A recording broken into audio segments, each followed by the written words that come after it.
Hey everyone, it's Onion, and I'm very excited to compete in this upcoming mid-set finale. My main motivation for doing well is to show that GM and reroll players like myself are still capable of going toe-to-toe with the best.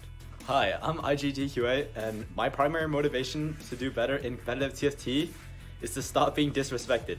Recently, Robin said I was 50th on every tier list, but I don't want to be called 50th by somebody that's 50 years old. Hi, I'm Noster. I've always enjoyed playing in any form of competitive game, any form of game theory at all, and farming DQ8. Hi, this is XYAML. I've been playing TFT since at 3.5, and it's been a lot of fun. The reason I want to do well in competitive TFT is because I really like competing in general, and being able to play against some of the best players in the world. Looking forward to the mid-set finale, and hopefully I'll have a good showing there.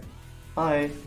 Hi, I'm Setsuko, and my primary motivation to do well in this tournament would be to outplace my friends and also to prove that I am a good tournament player and not just good at abusing ladder players. Hi, I'm Bertosaurus, and my goal for mid-set is to top 4 so I can auto-qualify for regionals, so I can be a 4-fun player until regionals, and just 2020 degen some random reroll comp or something like that. Yo, what's up? My name is Joven. You may know me as Broccoli. I've been a high challenger TFT player since set 1. My primary motivation for competitive TFT is I want to perfect the playstyle that I currently have and best my opponents by playing in a way that I consider to be the proper way to play TFT. The elegant, enjoyable, great tech group of dudes way to play TFT, which is what I consider my playstyle to be. Hey, this is Dishop. I'm playing since set 1, mostly staying around GM and low challenger. In set 6, I started playing more seriously just because I've been having a lot of fun with the set. My plays have improved because of that. I've been hovering around the top 10 of ladder for a lot of the set. And my primary motivation to do well is just to prove to everyone and myself that I actually am a top player. Hey guys, it's Gizmos here. I just came off a really solid finish over at Zon Cup, finishing first overall on the final day, but the job's not finished. So there's still mid-set. I plan to clean these guys up at mid-set too, and for the rest of you guys, I'll see you guys at regionals. Peace. Hey guys, I'm Soju, and I guess a big reason why I want to do well in competitive TFT is to show everyone that I'm still one of the best. Hey guys, this is Sox, and this is Ryan, and I'm really excited to play in the set 6 mid-set finale because I've heard a lot of people say that because Sox is a dad, he's not going to be able to perform in tournaments anymore. And I definitely want to take this opportunity to prove the world wrong, and that it's possible to be a dad and absolutely crush it and be the best TFT player in the world. Hey, my name is Robbie Vankenov, and my primary motivation to do well in competitive TFT is to have fun and to compete against the best players and beat them in-game. What's up, y'all? Ramblin' here. After a disappointing showing at Zon Cup, I'm looking to give it my all and bounce back at the mid-set finale. I want to prove to the believers, the doubters, and even myself that I truly am one of the best TFT players in North America. Hey, I'm Spencer TFT. My primary motivation to do well in competitive TFT is to be the best that I can be and to eventually be signed to an org. My name is Spicy Appies, and if I were to narrow down exactly why I want to do well in competitive TFT, it would probably be something along the lines of wanting to show how much fun people can have with the game, how good the game is, and how enjoyable it is even at the top level, even in these really stressful competitive situations. And I want to just do my best to make more people want to pick up the game and make people who play the game want to play it even more, I would say. Hello, my name is iCopyKey, and I'm a for-fun TFT player. My primary reason to do well in competitive TFT is to show that ladder doesn't really mean anything at all, and anybody can do well competitive if they try hard enough.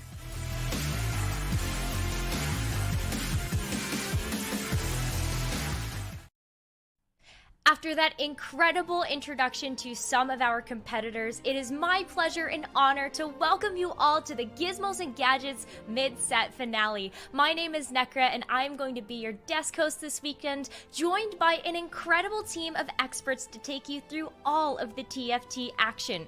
But what's in store for this weekend? Well, let's take a look. Today is just day number 1 of our 3-day event, where we take 32 competitors competing over the course of 6 games, the top 16 of which will advance on to day number 2. From there, we whittle down the competition again after 6 games to we get to our final 8 players competing over the course of 6 games, where the top 4 will qualify to the Gizmos and Gadgets NA Regional Finals. But there's more on the line than just invites. We also have a $20,000 prize pool split up across the top 16, and there are some invitations to the Set 6.5 Innovation Cup on the line as well. Joining me on the desk, we have 2 casters for this weekend. We've got Khroen and Wolfey. Khroen, how's it going? It's going great. I'm very excited to be back for the most important tournament of Set 6. It is the mid-set finale, finally here. We've had some great competition leading up to this, but now it's time for the players to really show what they got. And, you know, there's this ever important spots on the line for things like regionals in 6.5, so it's do or die time. Wolfey, how about you? How are you doing? I'm doing great. I'm super excited to be here and to watch some high-level TFT, and I'm just so excited to see what the players are here to show us. Well, we just got a glimpse at 16 of our competitors that will be competing over the course of this weekend. But let's go ahead and take a look at all 32 of our players that we will be showcasing today during these 6 games. You can see the variety of different ways that these players have qualified to compete today in the mid-set finale. But Khroen, is there maybe a group of players that you're looking at that maybe have an edge or maybe be a little behind? Yeah, I think I'll talk about some players that have an edge. I think looking at that Set 6 Challenger Series, Asa and Spicy Appies, I think are phenomenal up-and-coming TFT players, kind of cementing themselves similarly to like what DQA and Goobums have done as of late, really, you know, putting themselves in the conversation of some of the best TFT players. They are rather new to the competitive space and making a big impact, but I think they are on track to have another great performance here in the mid-set finale. Wolfey, what about you? Are there any players on this list that stand out to you as players that you expect to do well this weekend, or maybe need to, remotivate or kind of solidify themselves as with their confidence? Yeah, Nekkra, I think for me, the thing that I'm personally most interested in is similar to Khroen a little bit, how the players qualified and how that affects their tournament here. So obviously, ladder play and tournament play are very different. So what I have my eye on here are how many of the players who qualified via, especially the Piltover and the Zon Cup and the Challenger Series, if those players are here to say kind of, that they're especially talented tournament players, or if maybe some of the players who qualified or who didn't do as well in the tournaments have something to say about that, are here to say that they have their own, strengths when it comes to tournaments. So what I'm looking for in a word is consistency. Yeah, consistency is going to be the name of the game because it is only the top 16 players from today that move on to day number 2. And you can see the lobby breakdown here that we will have for the first 2 games. After every 2 games today, we will be reseeding the lobbies based on total number of points. And Wolfey, is there any one lobby in particular, just taking a look at this graphic, that jumps out at you as, I don't know if I'd want to be in that one? Ooh, it's a tough one. I mean, the fact of the matter is that every player here is good and deserves to be here. So for a player of my skill level, I wouldn't want to be in any of these lobbies. But if I had to say one, it's tough. I think maybe Lobby B. I think there's a lot of players in that lobby who feel like they have something to prove, and that can be very scary to start the day with. Yeah, Khroen, Wolfey makes a great point that we even heard in some of those interview clips that there are a lot of players that felt like maybe they had a lackluster performance in the Zon Cup, or they're just really, really eager to prove themselves in the mid-set finale today. Are any other lobbies kind of jumping out at you, or players specifically that you feel like fit that bill? Oh yeah, 100% Ramblin talked about, he had a disappointing performance at the Zon Cup, but at the start of Set 6 was doing phenomenally, and I think Ramblin really has something to prove. I think he said something to prove to the fans, the community, to himself even, that he, belongs here as one of the great TFT players, and I definitely think he can. Ramblin, I think, is at the top of many players, or at least near the top of many players' kind of tier lists, or any fans' tier lists as well. Ramblin can definitely do it and bring it back after that Zon Cup performance. For sure. I feel like every player has either something to prove or something that they want to aim for, like maybe some of those invitations that are waiting for those top 8 players. But We want to hear from you, everybody watching at home. Head over to fantasytft.com with our partners at Ball Street and get involved in the competition this weekend. Maybe invest a little bit, go wide with how your investments are going, and then start narrowing it down based on the results that you see from these first couple of games. If you haven't played on fantasytft.com before, there's a great how-to video on the fantasytft.com website, so make sure you get your predictions in before we get into this first game. And let's get into the meat of things. Khroen, you know, it hasn't been too long since we had the Zon Cup coming into the Gizmos and Gadgets mid-set finale, but there's been a lot of talk about how reroll compositions might end up being a big forte in this particular tournament. Can you talk about why? Yeah, I think some of the players in big tournaments, high-pressure situations like this, lean on reroll compositions that are good in the meta because they are, you know, easier to pilot, things like that. And I think even looking back to Worlds, you know, Milk, Kled 20 out of 20, things like that, they're just reliable, right? And you can use that to great effectiveness, I think, in situations like this. Well, we are jumping into game number 1, Lobby A of the Gizmos and Gadgets mid-set finale. Khroen and Wolfey, take it away. Thank you very much, Nekkra. Into game number 1 on board with Ramblin', one of the players who did say they had a lot more to, you know, to work on, to improve, a lot more to prove to themselves, the world, that they are going to be a formidable player in this tournament, Wolfey, starting with the tier as well. Yeah, I think tier is an interesting start. It's, on the one hand, it's nice with the buff to Chalice at one point. I think players started to realize that that item is a lot better. But it typically is interesting because it's not a super flexible start, in that if you get too many tiers, you are probably going to want to build some of those mono generation items. Of course, there are really good utility items as well, like Redemption and Static Shiv, which can be useful. But I'm curious as to why, as to if Ramblin' if this was kind of a first pick, you know, he likes he's comfortable starting tier, or if it's perhaps there was nothing left over. We are seeing now we nothing too crazy yet. We have a bow, which means you do have that Static Shiv item available for Slam. But yeah, we do see now that that is a second tier, so it's going to be interesting to see which item Ramblin' chooses to build from the spot.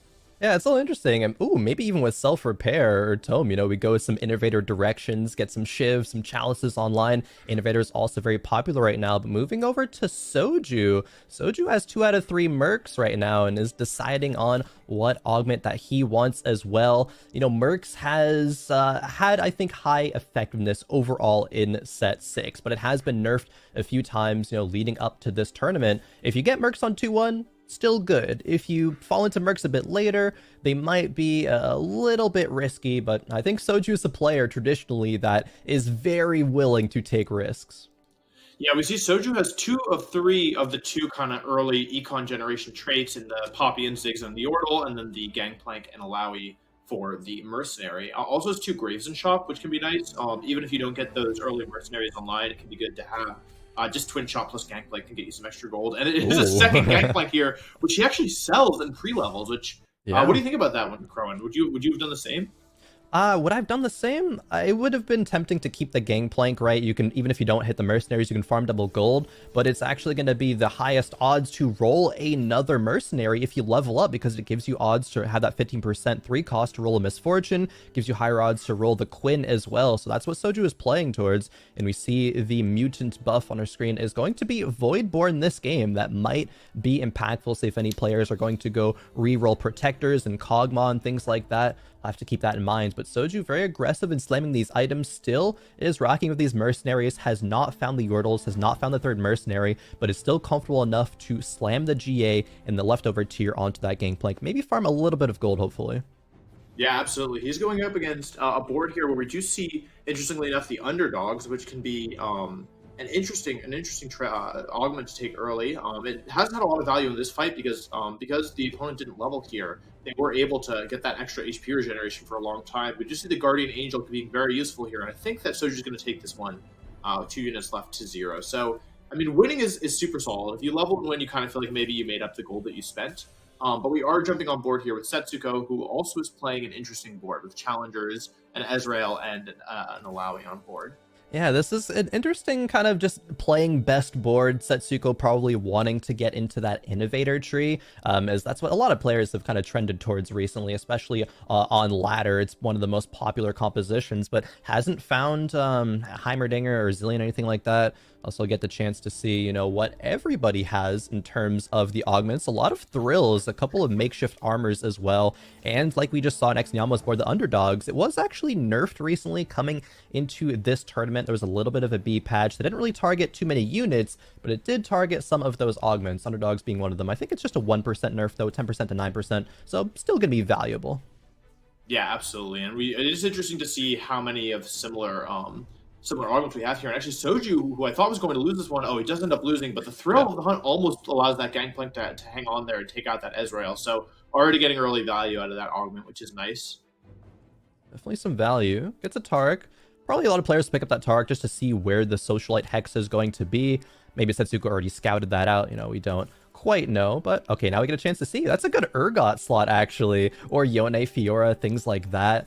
So we might be seeing that potentially a bit later on. Setsuko making a decision to perhaps sell to 10 gold.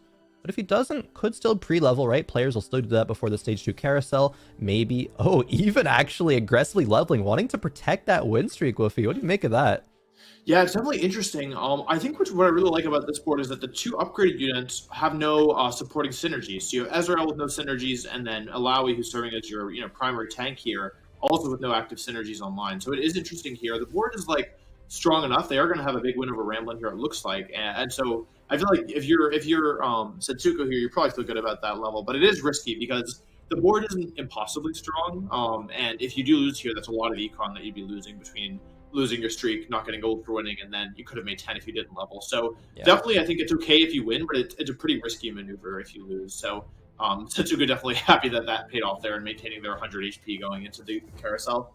Definitely more risky plays, but especially worth it, I guess, when you see that, Nostra on the other side of the carousel there is also level 5. So if you both level up and run into each other, it's like, all right, who made the correct decision, who's going to actually be stronger, but it doesn't look like they ran into each other. But perhaps after this carousel, players getting a chance to pick what they want. There's still some good components left. There is a GP with a cloak as well, but looks like, not many other players are going for that mercenary tree, so it's going to be left to the wayside.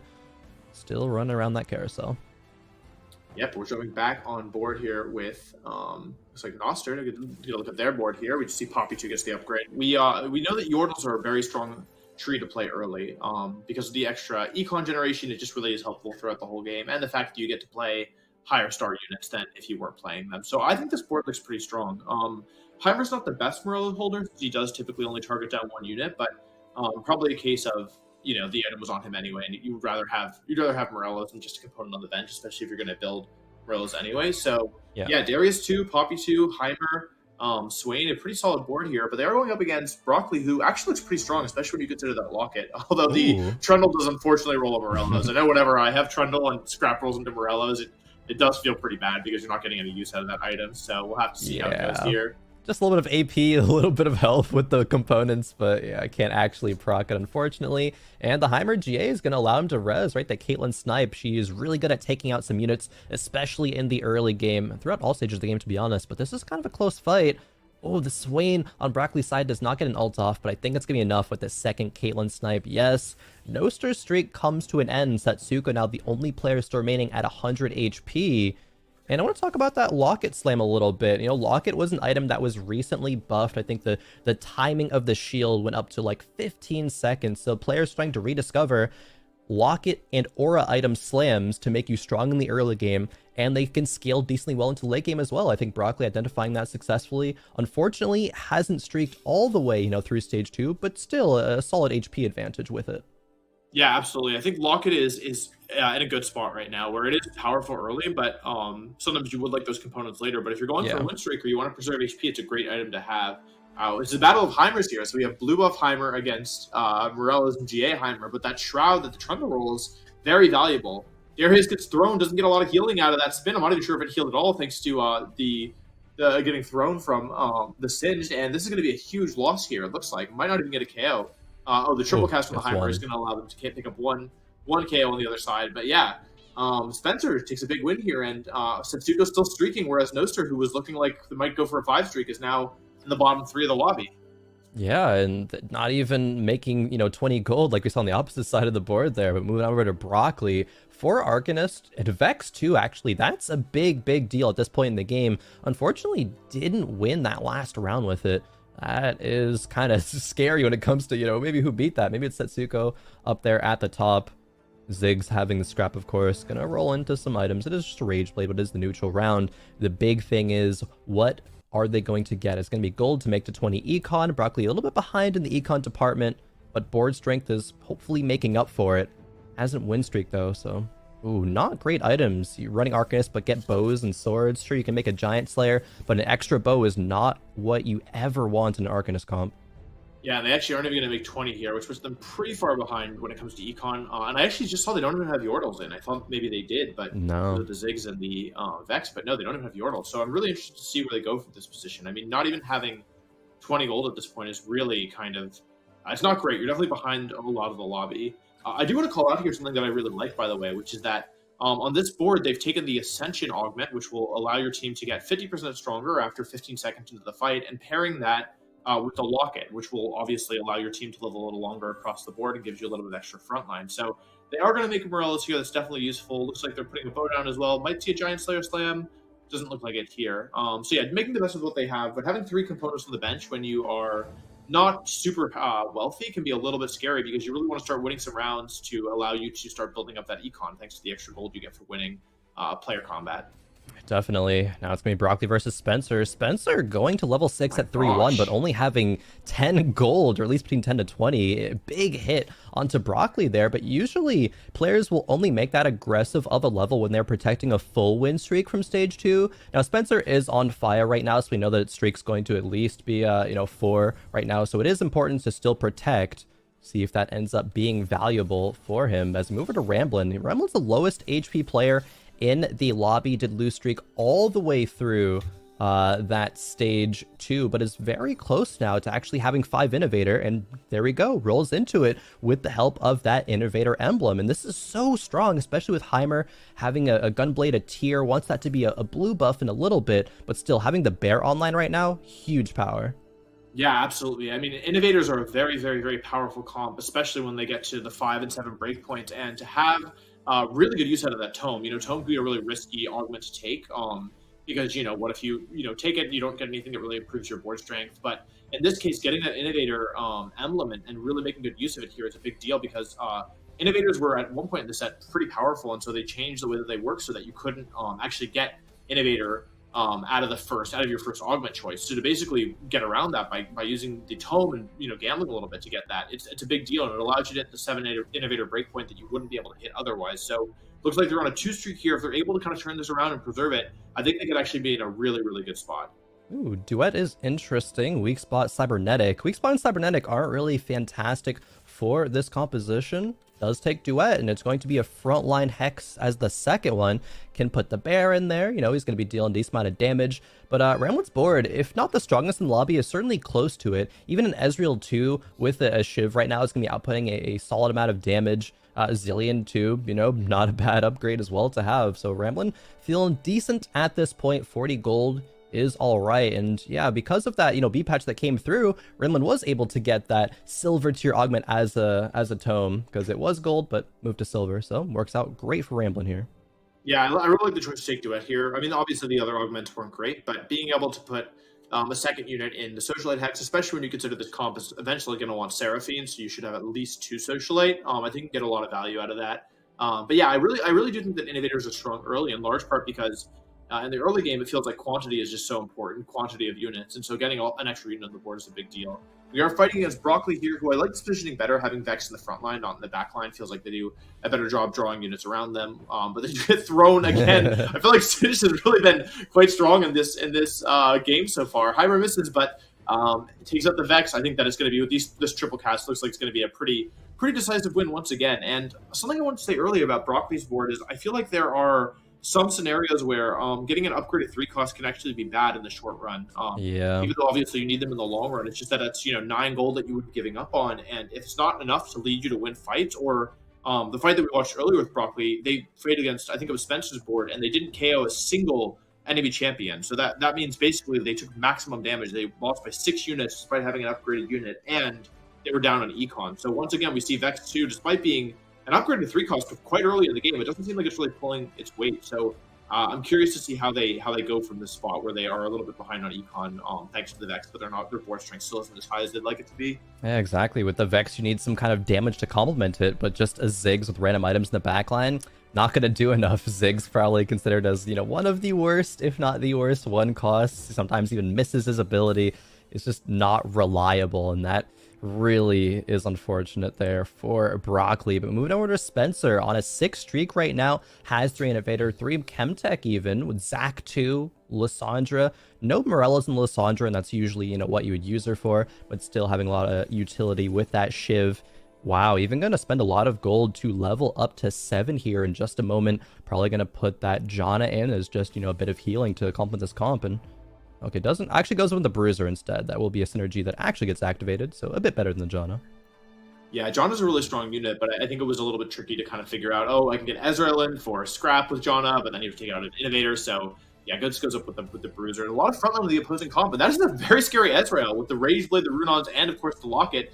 Is it going to be able to cut through the comp quickly enough? Ezreal's still going, still alive, untouched in the back line, but the Heimer is gradually cutting through this front line here. Mundo's going to heal up here. Oh, this is our 2. I don't think I realized this is our 2 win streaking players, so this is a big deal, and it looks like the Heimer is going to be enough, and the Ezreal is not going to do enough. And Spencer, after being behind the whole game, is now our only, not our only win streaking player, but our strongest player in the lobby, it seems, with a very powerful board. Yeah, it's very rare for a player to level up to 7 on 3-5 unless they're rolling down to stabilize or they're still going to be above 30 gold. But Spencer knew that he could roll into Setsuko in the matchmaking, and that would be a big breaking point. Not only do you solidify your own win streak, but you also snap Setsuko's, making it a lot more likely that they're going to be pressured to have to roll down at level 7. Can't just go for a free fast 8, or even, dare I say, perhaps in some situations a fast 9. But Spencer, I really like this decision. It's going to work out, especially if he wins this round. He's going to regain that gold and just put the pressure on in the lobby. And that's not something that a lot of players will really, take a lot of consideration in, is just the pacing of each lobby and how much these other players are being forced to roll down earlier than expected. And yeah, Ramblin's going to lose big here. Even though his board was kind of stable, it is no match for a Heimer 2 with a blue buff, and takes a big hit. That's 6 unit loss there. Yeah, that's really bad if you're Ramblin', because if you win that fight, you have, you're towards the middle of the lobby, pretty close between 5th and 4th probably, and you're on a 5 streak with your econ. And so to lose there is a big deal. And what I want to call out is that it's actually the hero of the fight was that Zac 2, who was actually able to, because the Socialite Hex is so far forward, it was able to grab the Heimerdinger from the Hex and pull him, do a ton of damage, and then I think the Ezreal or maybe the Shiv, or sorry, the Heimer or the Shiv finished it off. But I think that fight, if the opposing Heimer, thanks to the Gunblade, had been able to stick around for a little longer, it totally could have gone the other way. So that's kind of one of the dangers with the Socialite Hex, where if it's not in a good position, and you feel kind of like you're forced to put a unit in it when maybe it's not great positioning, it can definitely backfire. So interesting to see the Janna sell here. Janna's a really powerful unit, but yeah, I guess valuing the econ more. Jumping on board with Sox here, who has a pretty low cost board here. I would say a lot of 1 and 2 costs. Yeah, the board is very weak, and it's no wonder why we see Sox down there at the bottom of the HP in this lobby. Still farming a little bit of gold with Yordles, is finding upgrades like Heimer 2. Even potentially, could sell this Ziggs and let the Heimer carry. Yeah, it does just that. I was going to say, Ziggs is not really going to be winning any fights at this point in time. Sox maybe wants to move those items over to Lux, find a tier in the next carousel, go the Arcanist direction. That would be solid, but can still make use out of it with Heimer, at least for now. Yeah, what I'm worried about with Sox here is the front line. You've got a Darius 2 who, with Bramble Vest is a good item, but as you can see here, it's not stalling for long enough. And you just have a lot, and you have a Blitz 1, and I'm just not convinced that, especially with Ascension, which is, an augment that really encourages you to try and slow down the fight long enough so that your units can get that 50% increase to their damage output. I really wonder about all these backline units, but that is a huge find. Jace, one of a very, very, very good flexible unit, is actually useful in a lot of different comps, thanks to he can be played either in the front line or the back line, and yeah, just going to put him in immediately, activate the Enforcer thanks to Caitlyn. That's a really, really big find for Sox, I think. Definitely is. It's going to be big for the front line. Depending on what Sox wants to slam for these defensive items, as he make a Gargoyles, it would be power right now, but probably not what Sox wants overall. Is the Enforcer going to buy more time for Heimer as well, allow time for that Ascension to kick in?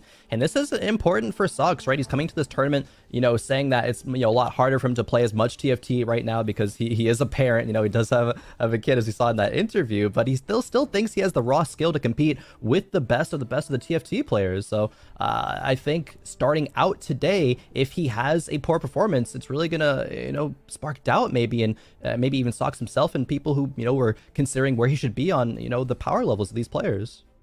Yeah, absolutely. But this Heimerdinger, who looked like it was down pretty significantly, it actually, oh my goodness, comes through and just totally wins the fight. Crazy. What I actually think is really interesting about Sox is that I know Sox is a player who really values playing flexibly, and to see him with 3 unused components, I feel like is maybe a little bit unusual. I feel like Sox is a player who normally loves to kind of play strongest board, slam components or make components into full items whenever they can, and so. To see them with 3 unused components is interesting here. That Socialite Hex isn't really, nobody on the team is really going to be able to make use of it, but Seraphine, obviously a good unit, and also gives you Innovator as well. So Sox, especially in the last round, I think had 4 traits active, maybe 3 traits active, and had like 6 traits that were that were 1 away from being active as well. So I do like kind of this gradual transition though into kind of making the board valuing frontline a little bit more. But that is the only 2 on the other side of the board, so we're gonna have to see it actually dashes away from the Heimer Rockets. But Heimer picks it up anyway. This Heimer has been just very narrowly keeping Sox from especially low HP. It was an Enforcer diff. It hit the Yone at the start of that fight and allowed Heimer the time to get that triple cast off and take down that Yone. Very crucial fight, because if you drop to say like Xdiamo and Broccoli's HP, the higher teens, not looking too good when you go into stage 5 with being 1 or 2 lives remaining. Sox, however, does grab the tier narrowly. Noster wanted that one as well, so Sox gets the blue buff online. Sox is going to level to 8. And this roll down is going to make or break his performance here in this game. If he hits, say, 5 or 5 innovators, or maybe rolls into a Lux 2, that could be a huge power spike for Sox. But if he gets stuck on just 3 innovators, a blue buff Heimer, while he will carry for maybe the rest of stage 4, it will start to fall off in stage 5. But for now, we do move over to Soju, doing something similar, rolling it down on level 8. Is not finding much though, and doesn't have much more gold to go. Yeah, this is a big. I mean, Soju's HP is just he's 3rd overall, which might make you think, he's doing well. But I'm not actually so sure that's in a lobby as close as this, that's really that far of a lead. And sometimes it can be a little bit bad to be behind. We do see this very interesting position with 4 Enchanter, 4 Scholar, Zyra very close to the front line, but there's really nobody in front of her, so she's going to be. Great positioning, expert positioning from Soju there, who actually I guess realizes that Zyra is not really going to be targeted by anything, despite being very vulnerable. I don't know if Soju's front line is going to be enough here. He is getting some good casts into the backline with Zyra, but I don't know if it's going to be enough. Zyra's doing her best. She's doing a lot of damage. The backline is still alive. Zyra's still alive here. Picks up another KO. The thrill of the hunt is doing enormous work. Another kill. Oh my goodness. It's going to be. I don't think he's going to win, but honestly, Zyra did way better than I expected, given how this board looked. What did you think about that one, Khroen? Yeah, a lot closer than I thought too. I thought, this board's gonna get wiped. You'd never see a Zyra positioned, there in the Socialite Hex with those specific items. Soju now has to make some decisions. What does he want to make out of this gold, right? What transitions is he going to utilize? And it's going to be get rid of that Zyra already. If he doesn't find anything else that's really valuable, say like no, Kaisa coming through to put the GA Morellos on or something, he's probably just going to carry this Orianna. And yeah, there we go. Items do go on to Ori. She's not fantastic in this setup. There are Ori compositions that can work out when complemented by Janna, by Seraphine as well, by some enchanters, by innovators. Scholars I think is a big thing for her as well though. Soju is not up to that 4 Scholar. There's no Shojins. There's just the Shiv to give Ori mana. These casts need to be big, and the front line needs to buy enough time, but I'm not sure if it will, right? It's only a Targ 2, the only upgraded unit on this board besides the Ori. Yeah, it's definitely interesting here. I actually agree with moving out of the Socialite Hex here. The one thing, though, is that you do have binary airdrop, which means if it didn't start out with great items, but there we go. You actually roll. The Sandra's item is not great, unfortunately. Red buff is not going to do an amazing job here. But Orianna, thanks to the Guardian Angel, will be able to stick around a lot longer. She gets her first cast off. She also does have some help from the second Socialite buff, thanks to Seraphine and Tara, giving her even more mana generation, though of course the 4 Scholar would be nice, but this Heimerdinger is just doing so much work, and Orianna goes down, and I don't think Soju has the damage anymore. Heimer continues to cast, and that's a huge loss for Soju, who went from 3rd place down to Well, it's only fourth, but the HP is getting really narrow. And Broccoli, who was at 3 HP going into the round, manages to win and hang on. So feels like we have a couple clusters here, Khroen. We have our bottom 3 players are 11, 9, and 3 HP. And then just barely above them, 4th and 5th is 21 and 28. I think any of those players could, if they're only one or two bad losses away from being out of the tournament. So I think this lobby is still pretty open, but especially towards the bottom. And then our 2 players in first and second have a pretty big lead over everybody else. Yeah, and it's not even like I think that the players in the bottom of the leaderboard have a chance to make a massive comeback, right? It's not like they were running any kind of, mercenary board where they have a huge cash out and now they're so strong. The boards are still kind of weak, and I think will get outpaced, even if it's not right now, right? Once we're maybe middle of the way through stage 5, probably all those players are going to go out. Even Xniamo, who is just now leveling to 8, doesn't have that much gold to roll with, has kind of went all in on 3 items on the Fiora. And sure, Fiora's fine with this, but it's not the best build for her. She's not complemented by that many great units. It's not like she, has a whole team of built challengers behind her. There's only a Yone giving that buff, and some Chemtex, which is usually the front line for Urgot, but there's no Urgots here. It's just make it do with what you got, and that's not going to be enough for that long for Xniamo. Yeah, it definitely feels like a board where you were just like trying to, you're like, please let me get 7th, please let me get 7th or 6th or whatever. And Fiora only now got to first cast off. It is doing a lot of damage, so this might actually be enough. Now that I look at it, it's going to be another Heimer. Heimer goes down, but I think Fiora's second cast is going to allow her to, that's not how I thought that would work, but it doesn't matter. Sense actually loses here, and that's great for Xniamo. And actually, no Noster, who was at our 11 HP before it goes out in 8th. So Broccoli hanging on there, and Soju is now one bad loss away from a potential 7th place. So definitely interesting to see here. I do want to call out one thing here, which is that for Xniamo, they took out Quinn for Yone 1, and I'm not actually sure if that was a stronger board. I mean, obviously, you'd much prefer Yone 2 to Quinn 1, but I do have to wonder maybe if that Quinn being in because of the backline CC might be better than Yone, who tends to kind of just disappear quickly without any items or upgrades. 100% agree. I think that would lead into the, hey, I'm just playing for a 7th or maybe even a 6th instead of trying to win the lobby. High rolling into a Yone 2, maybe getting some good items from eventually is going to be a lobby winning play, but I don't think Xniamo can play for that. Now an elimination point, perhaps, that Fiora, these ults are going to have to be big and has a good first ult. See what the second one is going to do is going to be able to get into the back line, into that Urgot, and yes, it will. Doesn't even need the ulti, now gets it off. Xniamo hangs on. It was just a ghost round. Broccoli hangs on as well, and Soju drops to 5 HP, so we still have some single-digit HP gamers in here. Very close to knowing who's going to be our top 4, at least for our game number 1. Absolutely, and Ramblin, who had such a low HP start, drops to the 50s pretty quickly, is now stable at 43. I think they only lost that one round we saw earlier, maybe one more. And I did just peek over on the board, a little cheeky peek, and I saw that they actually have the Dragon online, so that's a pretty big deal. We know that the Innovator Dragon is a huge, powerful unit, but right now we're looking at Xniamo, Soju, and Broccoli, who are fighting to stay alive and maybe playing for 6th or 5th place. This could be a big deal for the rest of the tournament, and this is going to be most likely an elimination round here. Soju against Xniamo. Soju does have a jeweled gauntlet of the Orianna, which, I mean, with some good RNG could definitely go well. It's a big ult. There's a lot of damage, and the Janna comes in as well. There's a lot of healing, but the Fuyara's casting takes out one of the big frontline units. Orianna's about to get her second ult off here. Kaisa ulting as well. Orianna hits the Fiora and deletes it. I think it might be enough here. I don't think Xniamo's going to be able to claw this back with just the Mundo, and oh my goodness, Orianna with a very good binary airdrop item and some really nice ults and maybe some big crits, and they're actually able to ensure Soju doesn't go bottom 2. Oh yeah, that second Ori ulti, the crit, it took out the Fiora, and Fiora's the only thing Xniamo had. Does drop out in 7th, but there are still 6 games we have to play today, so the players like Noster and Xniamo still have a chance to come back. Every 2 games, the lobbies do get reshuffled as well. So this lobby, honestly, I would have said is one of the stronger ones. I think might be a little bit of lobby of death. They don't have to worry about it for too long. Now, with the Stage 5 Carousel, however, we get to see players grab their Zephyrs, grab their Shrouds. I think both of those items were there. And we see another Innovator player. Spencer levels up to 9, doesn't have the Dragon online, and cannot because there is no Innovator emblem, but still, this Heimer, very, very strong. There's a lot of great utility with the Shroud on the Zillion, with the Seraphine having that Morello's as well. Needs to roll into some upgrades, though. Jace 2... as well as the Seraphine 2 are much needed. Even something to either replace that Lysandra or find the Lysandra upgrade.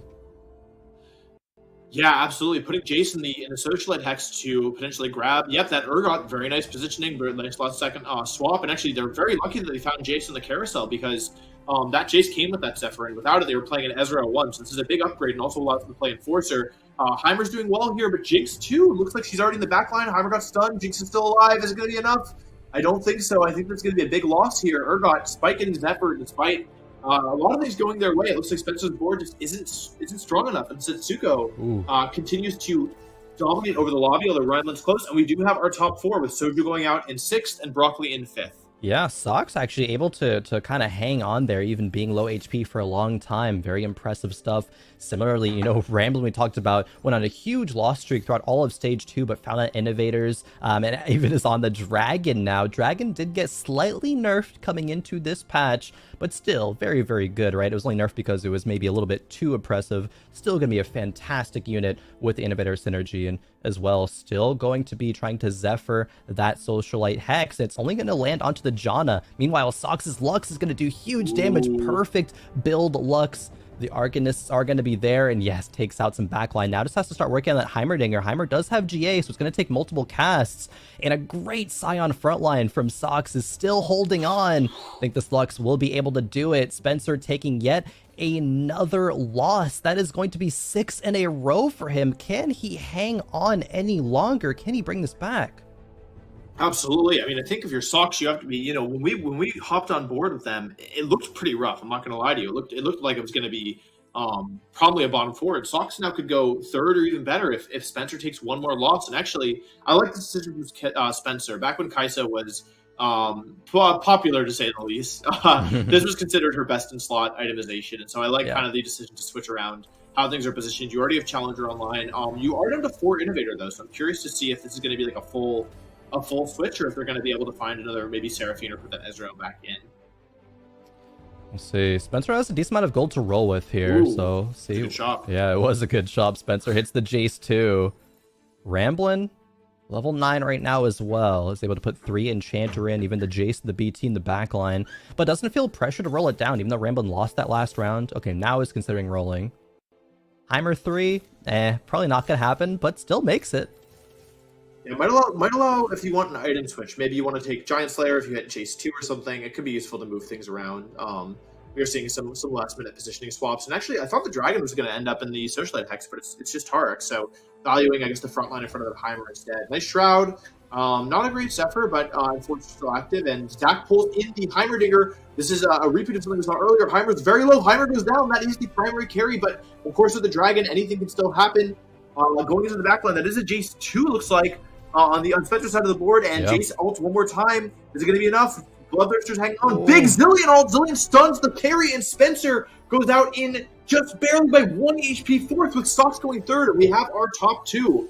Oh man, have our top 2. Ramblin' hitting the Seraphine upgrade right now is big. Sox to go 3rd from that position, absolutely phenomenal. I don't know. A lot of players would say Spencer definitely should have gotten more than a 4th there. He went on a 7 loss streak to get 4th there, but with going fast 9 with his board, definitely could have made more happen. But now it's down to our top 2. Setsuko still level 8, but is running a very strong Bruiser Urgot focused board. Even Jinx is tier 2, Yuumi as well. This board is almost as capped as it gets. Setsuko is just going to be, you know, going 9 now. He doesn't even care if he loses this round because he can still get a lot stronger.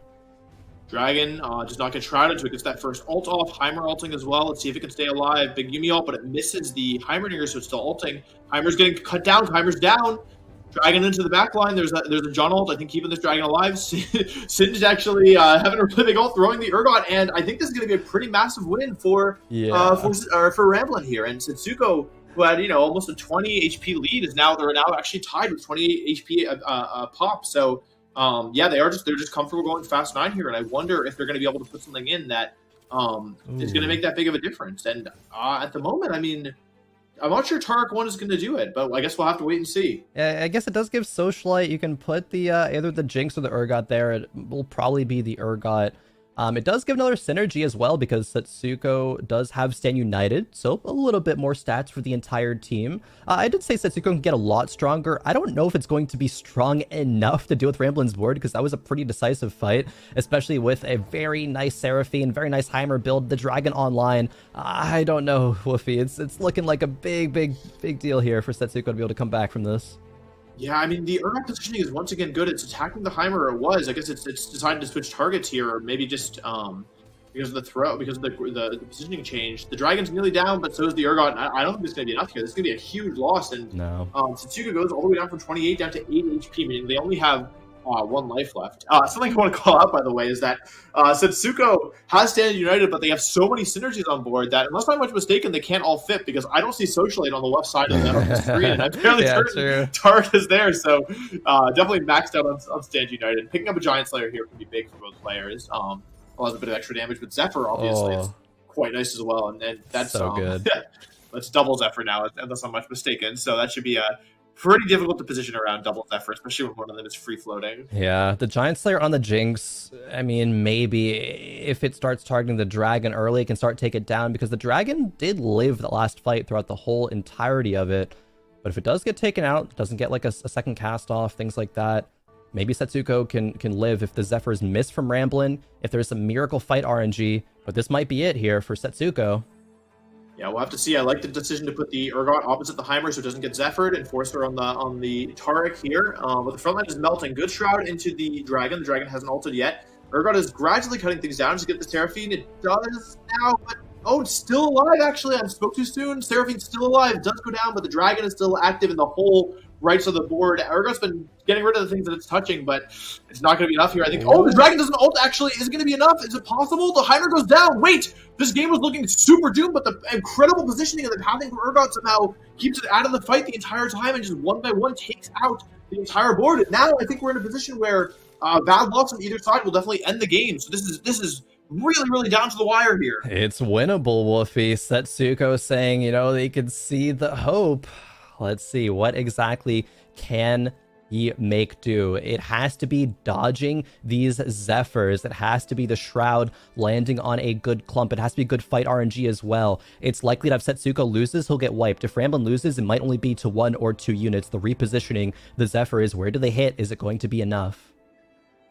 We see Zephyr switch to the left side here is going to be enough, and it picks up the Urgot. Also, Shroud is not on the Dragon here, and the Shroud on the Heimer doesn't really matter because it's already cast, and so we'll have to see here. The Heimer gets pulled, though, so that's a big pull. It is taking out some of the front line. The Urgot going to be able to get rid of it before it heals back up.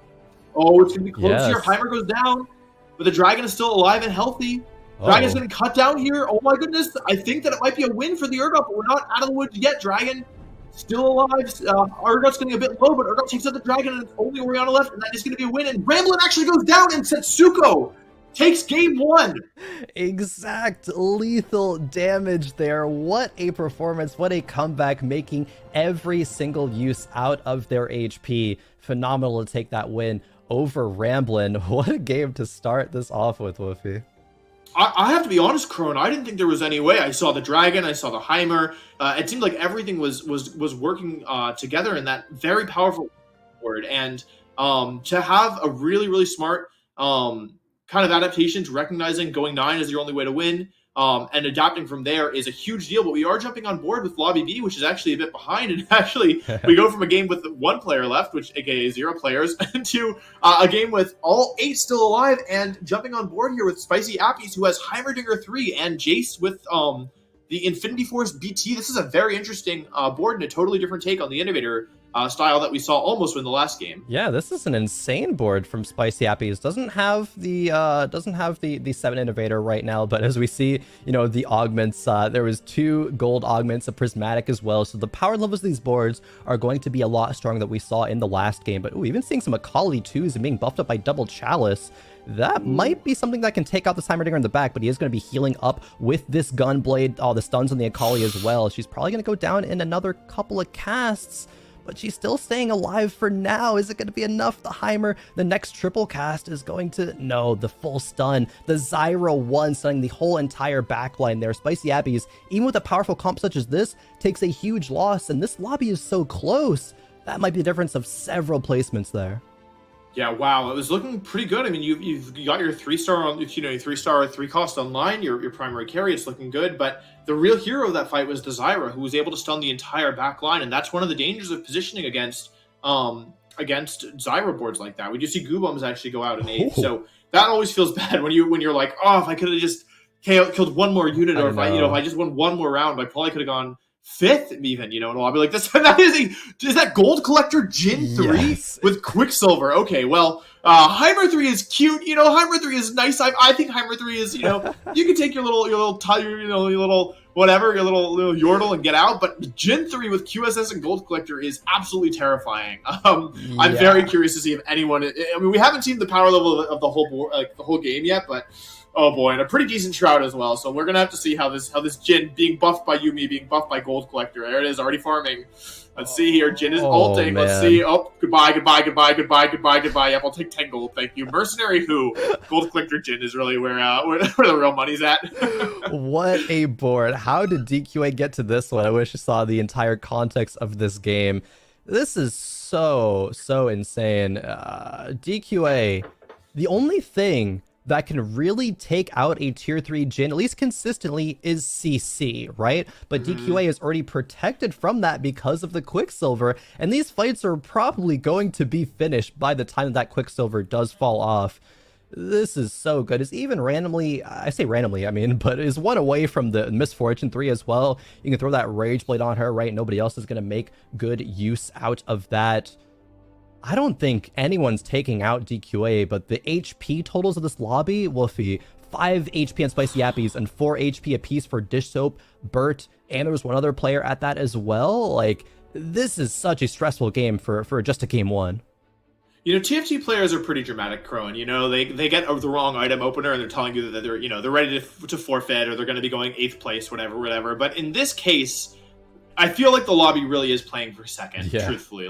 Maybe somebody has, a Kali 3 or Kaisa 3 or something, but it really kind of feels like this is a play for second angle. And so I think what can be really frustrating in this position is you can see 5 HP, 4 HP, 4 HP, 4 HP. Who is going to queue into DQA? Who is DQA going to send? Probably, they have Sion on the board, but they're also level 9, so they do have 8 units on the board. So, a lot of this just feels like it might be matchup RNG. The 2 players are win streaking, and actually, everyone's fate is in their own hands. So we do see the 2 win streaking players, and Robbie is not going to be able to be eliminated here. Jin, 1, 2, 3 takes out the Akali. I think that pretty much seals it. Zyra getting the ult off, but we see the value in that Quicksilver here. More gold for DQA here, and this is just not. It's not going to be possible, I think, for this board to be the Jin anymore. So with that, we do see Robbie actually almost goes out, and we should also see our top 4 with this. So it looks like Spicy Yappies goes out, so it's down to iCopy, Keen, and Dish Soap. Dish Soap by 1 HP finishes 6, and Spicy Yappies with 1 left finishes 5. And you know what, Khroen? It seems like every single round, half the lobby is on 5 or 6 HP. That's been a constant since we joined, pretty much. 3 or 4 people have been on between 4 and 6 HP. So it looks like we probably have 2 rounds left in this one, if I had to guess. I think so as well. It definitely is rough when you got DQA slapping you for 20 plus HP per turn because of that Jin. It really talked about lobby acceleration that we touched upon in the last game. This is that kind of tenfold, it seems. DQA still doing a fantastic job of positioning. Doesn't just say, oh, this is a free win, right? It's still trying to get the best Shroud value and just the Scion positioning they can get. I'm thinking this fight's going to be similar to what we saw last time, but can the Yone do it? Maybe with a good Ori ult, but probably not. Ooh.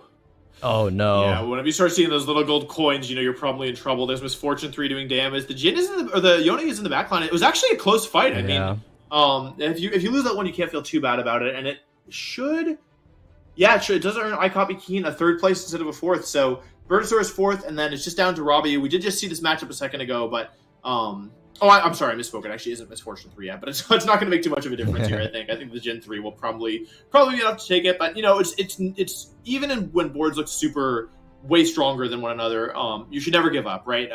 There's fight RNG that happens. You can maybe outposition somebody very badly. In this case, it would be pretty difficult, but I don't think the Jin has too much healing. So apart from Orianna and Janna, maybe if you're able to get on them super quickly, it's possible. But yeah, in a 1v1 situation, it's just hard to use assassins here. We do see Akali jumping into the backline, Khroen. Yeah, DQA even doing a great job at cornering the position, making sure the Jin's as protected as possible. And Akali, oh yeah, she is going to get taken out here. There she goes. That's going to seal the deal. There's no more damage left alive on Roby Van Knoop's board. It's just a matter of time. Jin cleans it up. DQA, the richest person in this lobby by far. Jin finds the way to the middle of the board. It doesn't matter though. One more snipe, that'll do it. DQA is going to take lobby B in game number 1. Yeah, what a game there, Khroen. I mean, it's pretty rare that we see Jin 3 and Jin. I don't think I've ever seen Jin 3 gold collector before. And it was actually it was a nice usage of it. And they clearly got a lot of value out of that Ornn artifact, allowing them to just be so wealthy and presumably use that extra gold to get that Jin 3. So if I were speaking in augment terms, kind of looked like the rich were getting a little bit richer there, but a good game nonetheless. Yeah, well, I think I fully agree with you both that definitely looked like a play for second place in that lobby. But everybody else was so close. You were kind of spinning the wheel, and the luck of, it was just luck of the draw whether or not you were going to get knocked out that round. I know we didn't see a whole lot of that lobby, so I'm not going to speculate or ask you to speculate on kind of what was going on there. But I do want to go back to the lobby that we saw completely, which was lobby A. And there was a lot of interesting stuff happening there as well, particularly when it came down to the final moments of that lobby where, it looked like Setsuko for a long time there wasn't going to be able to actually win that lobby. As we pull up the lobby winners, Khroen, can you talk a little bit about, what was the turning point where Setsuko was actually able to take it over Ramblin'? Yeah, I think it was some nice positioning. It was going 9, dodging Zephyrs, having great Shroud positioning, and being able to put that Urgot in the exact right spot he needed to. There was 2 fights in a row where Urgot was able to, take out the Heimer, and with that BT, it was kind of, Twitch chat, says a lot, BT diff, and I think that really came through there. It's not often that a 7 innovator will lose, and we even see on the screen right now, Ace and Lobby C won with 7 innovators, because it's just such a strong comp, but Setsuko able to do, nearly the impossible there. It just goes to show the testament of, you never want to count yourself out. You want to play to your win condition at every single point, even if it's by the narrowest of margins, and Setsuko found that and made it happen. Yeah, it's super cool to see that Asa was able to actually take the win with that 7 innovator and Jace carry. But let's go ahead and take a look at where all of the lobbies stand right now. And Wolfey, I mean, obviously Asa, Pawn Up, they're going to take firsts in their respective lobbies, but there are a couple players right now that feel like they kind of need to play some catch up when it comes to going into this next game where we still have these lobbies of players. Yeah, absolutely, Nekkra. I mean, I think that, one of the big things that I think matters so much in tournaments is how composed you're able to stay, right? And to say, let's say you go first, 8th, right? Then you wouldn't beat yourself up. You'd be like, oh, of course, I'm still moving on to tomorrow. But if it's the first game, if you go 8th, first, players are going to feel very differently about that. And so I think just being able to keep in mind, hey, maybe I didn't do as well as I wanted in game 1, so I'm going to really have to step it up for game 2, but not to fall apart, not to, let yourself really be crushed by the weight of your own expectations and, your the expectations of, the people who you care about. I think that's a big deal. And kind of conversely, you need to be able to say, okay, that was a good game 1, but let me reset. Let me really step away from the game, drink some water, go to the bathroom, take a deep breath and say, it's a fresh game. What happened last game doesn't matter. Let's start fresh and let me just play the best TFT I can. And if you focus on playing the best TFT you can, then I think players should be able to feel good about their final placement regardless of where that stands.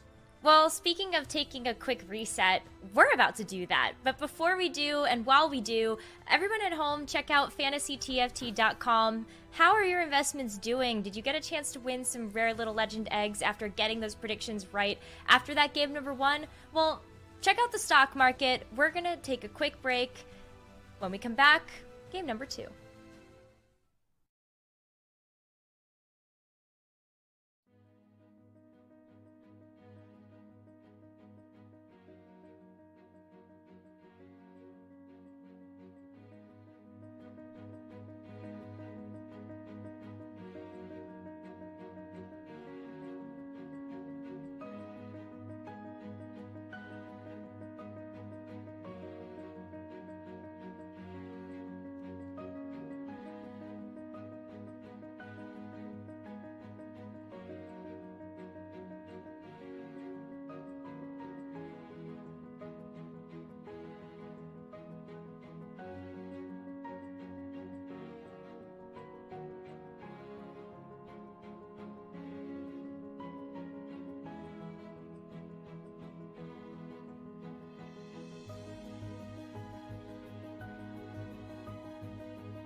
back from the break to continue the Gizmos and Gadgets mid-set finale, and I've got Admirable and Khroen on the casting desk with me. Admirable, how's it going? It's going pretty fantastic. You know, it's a great way to kick off the weekend here with a 3-day tournament that's taken place, and we have 5 more games today. I couldn't be more excited. Whew, we got so much action. Khroen, how are you? I'm doing great. You know, it's a best way to close out Set 6 to make it the most prestigious tournament in North America. A lot of my friends are competing, some newcomers, and some really big, interesting waves have been made in that first round in lobbies B, C, and D. You caught a little bit of action towards the end of that first lobby, so I'm really excited to see what's going to happen in round number 2. For round number 2, we're going to be following lobby B again, but Admirable, you're going to have to break down what happened with DQA's board for him to even get to that Gen 3. I mean, getting to Gen 3 is obviously going to require a bit of high-rolling effort, and in this case, it literally required a bit of high-rolling effort to get to that point, and when you have a gold collector, you pretty much have shaped up, I think, the way to get to that point in terms of the gold once you're at that stage. But it's pretty much just at the end, like, the ideal equip for Gen at that point. You have a Gen 3, you have a QSS on there to prevent any CC that's taking place, and you have a gold collector to making sure that you can continue to accelerate ahead, even if there is a threat for someone to be able to beat your board at that point. And at that point, there just really was not a threat for anybody to beat the board at that point. So that was just great management of the early and mid game overall, and then a strong utilization of the augment at the end of the game in order to make sure that you secure a victory when it's presented to you. Yeah, it's a subtle buff to increase High Roller, the prismatic augment, from 0 to 4, then 8 gold, but it does make a pretty big difference, and DQA was also quite patient with it. There are some players who are looking at the lobby saying, why don't you just let the High Roller rip right now? And DQA was just being a little bit more methodical, saying, I'm going to take my time, make sure that I have a strong board, and when the conditions are right, and I feel like I've maximized my chances, I'm going to go for it then. And it turns out you cruise to an easy victory when you hit Gen 3. Yeah, Gen 3 might have been a big factor in that, but also sounds like the patience that DQA actually took to be able to get to that point was a huge part of the equation as well. We still have 5 more games today, and we've just got a little bit of a sneak preview about what's going on for day number 1, but let's head into game number 2. Admirable and Khroen, take it away. All right, let's get into it. Welcome to Game 2, Lobby B. We're going to hop on board with the previous winner of Lobby B. It is DQA from Invictus Gaming, a player who has, closed his first semester as a UCLA student in Southern California and is now, topping the leaderboards just to start off this mid-set finale. DQA, he's a player that has actually had quite some troubles, in previous set, trying to make sure to reclaim some of that presence that he had in set 4. But in set 6, he looks like he is back to his normal form that we've expected him to be, Nate. Yeah, maybe it's like an odd, even kind of jump that's going on here. I wanted to clarify a little bit more of the set 4 that you talked about there, because with DQA, set 4 was really a big highlight for them, where they got 3rd at the Fates NA Finals. They took 9th at the Fates Championship. They made top 4 in a Challenger Series during Fates, and then in set 5, it felt like they almost just took a competitive break. It seemed to feel like, and when you mentioned that they had just finished up a semester, it starts to make a little bit more sense of perhaps where your time focus is going during some of these competition periods.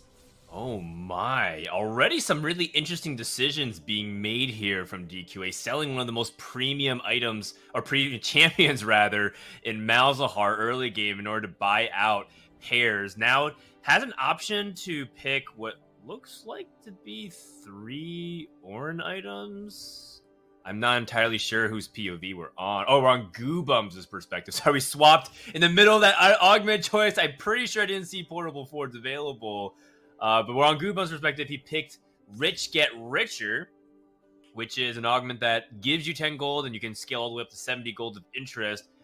Did receive a small buff, currently going into 12 gold on PV, so definitely one that a lot of economic-minded players will certainly enjoy picking. And Goobums loves being flexible, he likes being very open, and he has some items that lean towards AP, but it wouldn't surprise me to see him continue to stay open and not hard commit to anything.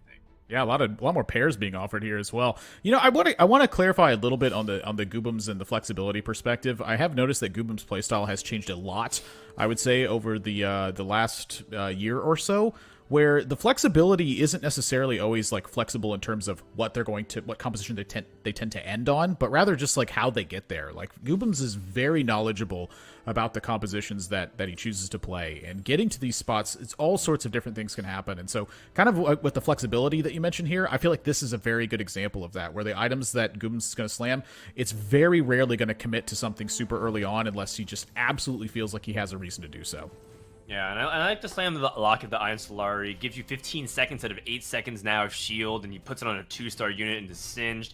It does lead into a very nice ability going into both Innovators, hold on to the Vi and the Caitlyn pair. Everything is going really well for Goobums. The question I have is, how does he want to press his advantage? Is he going to, say, level on 2-2 instead? And this is something that you should think about a lot with Rich Get Richer. Too many players get obsessed with just hitting maximum interest gold and have what feels like infinite gold to roll at level 8. But you can also use the push tempo.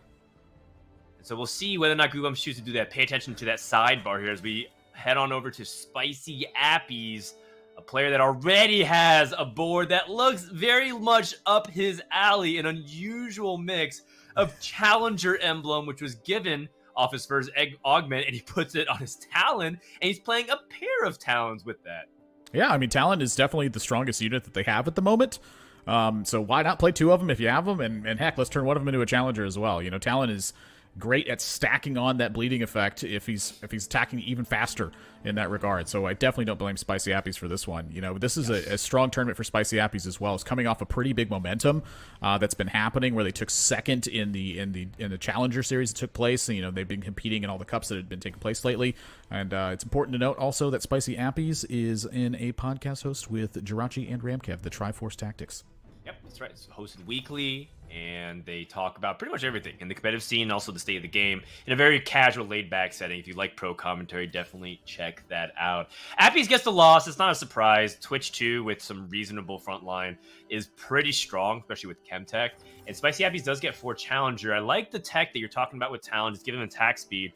But more importantly, that's, you know, the thing that people look about Talon is you really want to minimize the amount of time that he's walking around. And that's where Rapid Fire Cannon's really powerful, because he's basically spent the entire fight auto-attacking. Same thing with Challenger. He gets a reset, a takedown, he glides over and shimmies and just goes ahead and shivs his opponent right afterwards. He's going up against Robovan Kanab, who has a pretty generic AP opener with a Nikos, but with a Death Cap Slam, looks like he's just going to hard commit to the AP line and see how well he can do after he loses most of the Stage 2 fights. Yeah, unless you just feel like losing in Stage 2 a lot harder by not using your rods in this point to make a Death Cap, you pretty much are just going to AP at this point, or at least you're making a Death Cap and you're going to figure out a way to use that anyway. You know, sometimes the game is kind of pushing your hand a little bit in a situation like this, but in terms of Robovan Kanab's here, like you just really don't have much of an option. You have a Nikos, you have 2 rods. Like, what are you gonna do in a spot like that?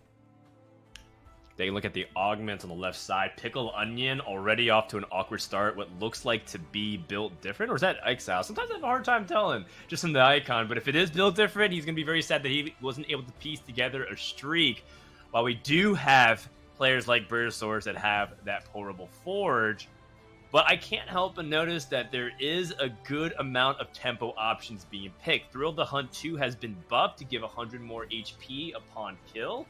Oh, yeah. So that's been a very nice little boon and gives you even more early game tempo. A lot of people view augments such as Thrill the Hunt to be good early that falls off a little bit later on compared to Celestial Blessing. Now it's even better.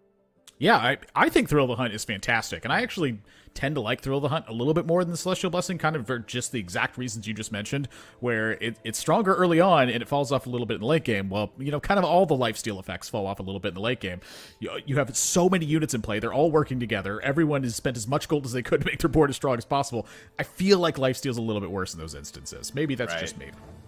It really depends on what kind of comp that you're going to be playing. The reason why Throw the Hunt falls off a little bit worse late game is because Burst is a lot harder to achieve, and also there's just fewer targets for you to really get the healing, versus Celestial Blessing, your entire team will be healing the entire time, no matter what. If you can auto-attack, you will be healing, but unless you get the actual kill, Throw the Hunt is not going to heal, and that's usually the separation of what makes it good early versus late.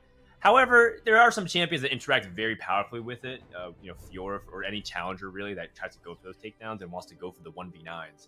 It's very, very powerful. So this was built different that you mentioned here, and I do feel like that this Scion this early is definitely a little bit different than you're expecting to have at this point. And certainly a unit that I don't mind putting into play this early. You know, I often feel like I see players forego Scion in the early stage roles. It's pretty rare that you're even offered this situation. So, you know, how experienced could you really be in this scenario? But think about it. When Scion is just attacking faster and has more HP, it is just a stronger unit. So why not use it early on? Yeah, yes and no. I do think that part of it is that you want to have a lot of advantage, and with Scion taking 2 spots on the roster, that means 2 units don't get built different buffs. So it is a pretty significant trade-off. I do know that some players are quite conflicted on units like Colossus in build different. The good news, it does look like he has DPS, and he should be able to clean this up. Ezreal 2, at least able to get 1 more kill. Whew. A little bit too close for comfort. I think you have to really thread the needle here, and that's exactly what Pickle Onion did. We'll see whether or not he can keep up that momentum. Pickle Onion, a player that definitely made a name for himself in the recent patch, re-rolling Swain almost what felt like 20 out of 20, trying to be a little bit notorious about it, saying, hey, even those GM re-rollers can still compete.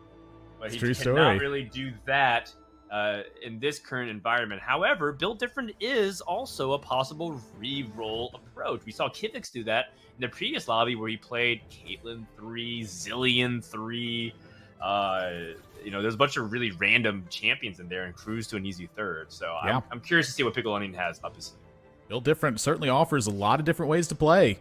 It's one of my favorite augments, and just simply for that exact reason. It literally forces you to build a bit differently. Hopping over onto Rob Van Knob's board here, take a look at the sidebar and get a little bit of an update. Goobum's going up to 6 now to try to protect that win streak they have going.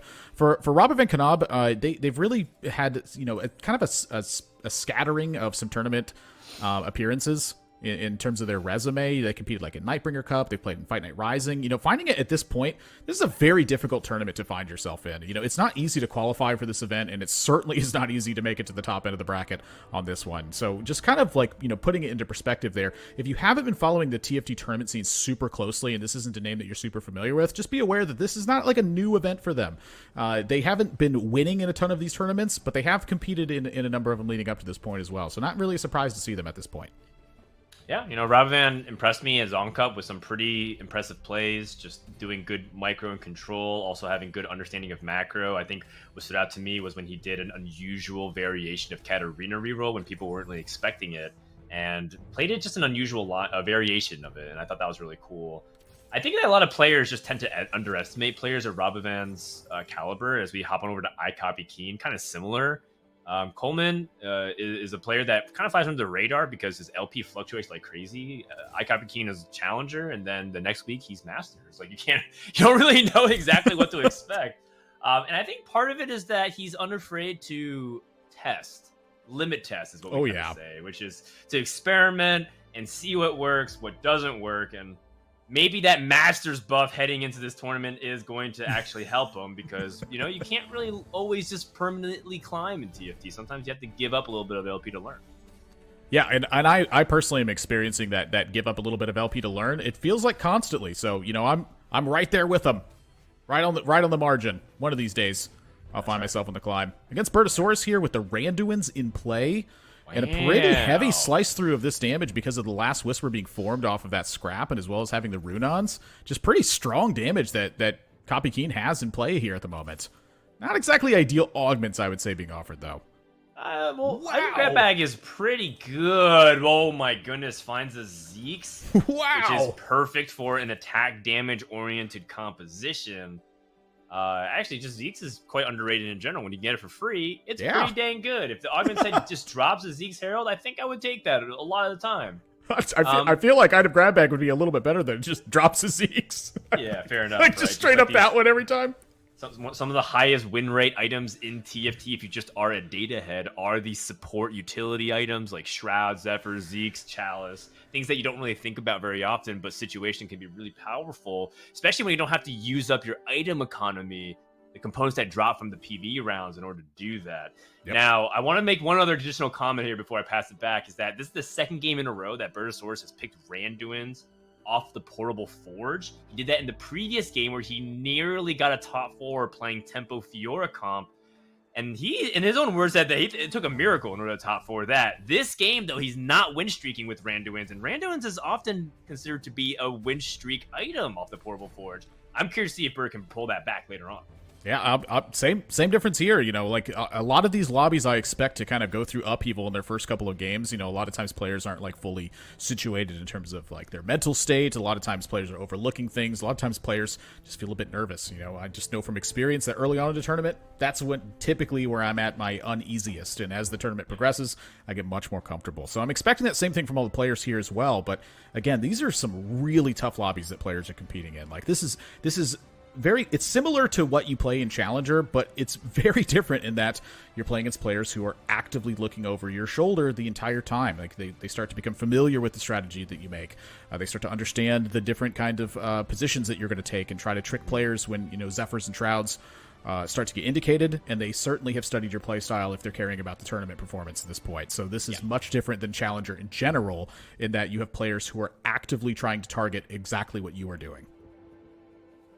Taking a look at Goobums, he leveled to 6 at 3-1, has taken 3 consecutive losses, and is at 74, middle of the pack. His item slam seems, again, pretty open. Hand of Justice, an item that did get buffed a couple patches ago, does make me feel like he's still not hard committing anything. With an extra tier in a rod, he can continue to play down the AP line, look for carries like Victor and Kaisa in the late game, or whatever 3 cost he's able to reroll. Going up against iCopy Keen, who still is playing the front line Ezreal too in order to get that damage in. And Goobums just trying to rack up as much eco as possible. Look at him. He's quite rich, right? The rich get richer. He's at 40 gold at level 7 at 3-5. And it's not even the worst thing in the world if he ends up losing this fight. Although it does look like he is fairly competitive. Still can't get to the Ezreal. Just wants to clean up as many units as possible. He'll end up only killing a few here. And so Goobums continues to loses. And that's not exactly the spot that he wants to be in terms of how much HP he's bled, but he still has a really, really high gold count. Yeah, pretty rough hit to be taking at that point, though, like to be leveling to 7 and still losing to 4 units. Like, that is a bit much. You know, maybe it's, you know, clearly Goobum's target is to get to level 8 and then find stuff. But it's not always going to be that easy, and you're not always going to be gifted these high life totals just because you have a high amount of gold. You know, it's going to depend on what you're running into. From Bertosaurus's board here, you'll notice that Bertosaurus, you know, has started to turn that around a little bit. That loss streak is now turned into a little 2-win streak here. If that can continue to a 3, and then through stage 4 that continues, it's big. But that's a big shroud that took place, Dan.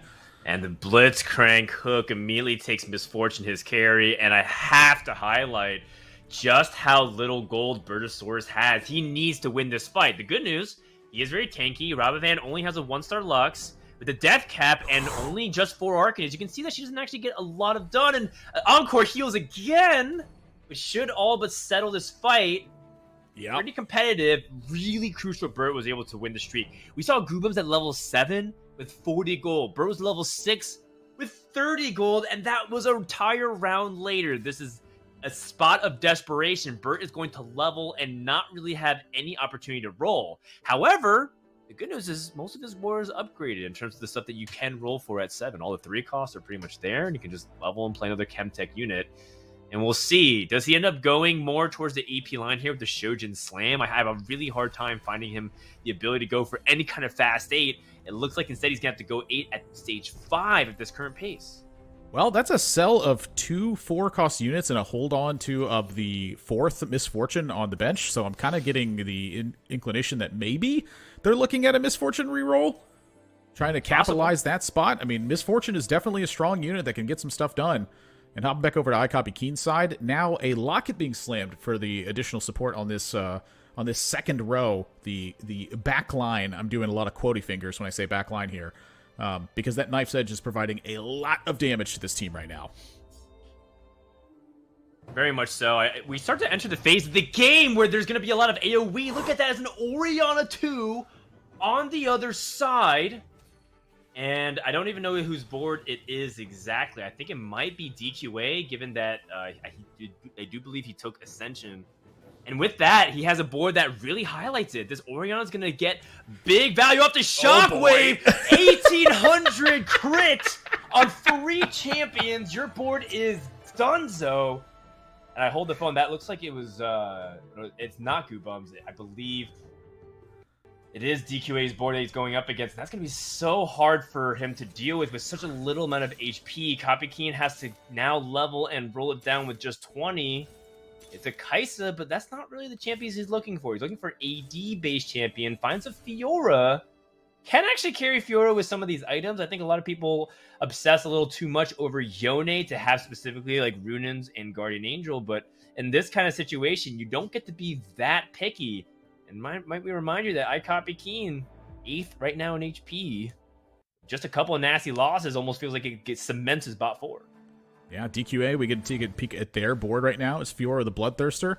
And a lot of items in reserve, I think, that are going to be distributed a bit more carefully in that regard. Getting a Warmogs off of that Blitzcrank, too. The Blitzcrank, unfortunately, not exactly occupying a lot of damage at the moment. And so DQA about to take a pretty significant hit here as well, but plenty of health in the tank in order to justify that. Yep, so Copykeen getting a nice little break here. Goobums taking a big hit, down to 29 for Goobums. And Goobums did not do super well in the last lobby, Dan. Nope, he got an 8th place. Goobums had Seraphine 2. It looks like he did fast 8. Let's see. Oh, Victor appears. These are some pretty powerful legendaries, but just do not apply to what the situation calls for here for Copykeen, who's now replacing his board with 1-star challengers. This is always quite the dice roll from the challenger player's perspective, because while he does have the right pieces, they're all 1-star, and they need to get the takedowns, which I can't emphasize enough. You have to kill the units, and so if you don't get the challenger reset and the bonus attack speed. Now going up against the Pickle Onions board, who still has that built different going on, and that's going to be difficult because they have extra HP. Sion doesn't go down. The repeat cast of the Decimating Smash does end up stunning.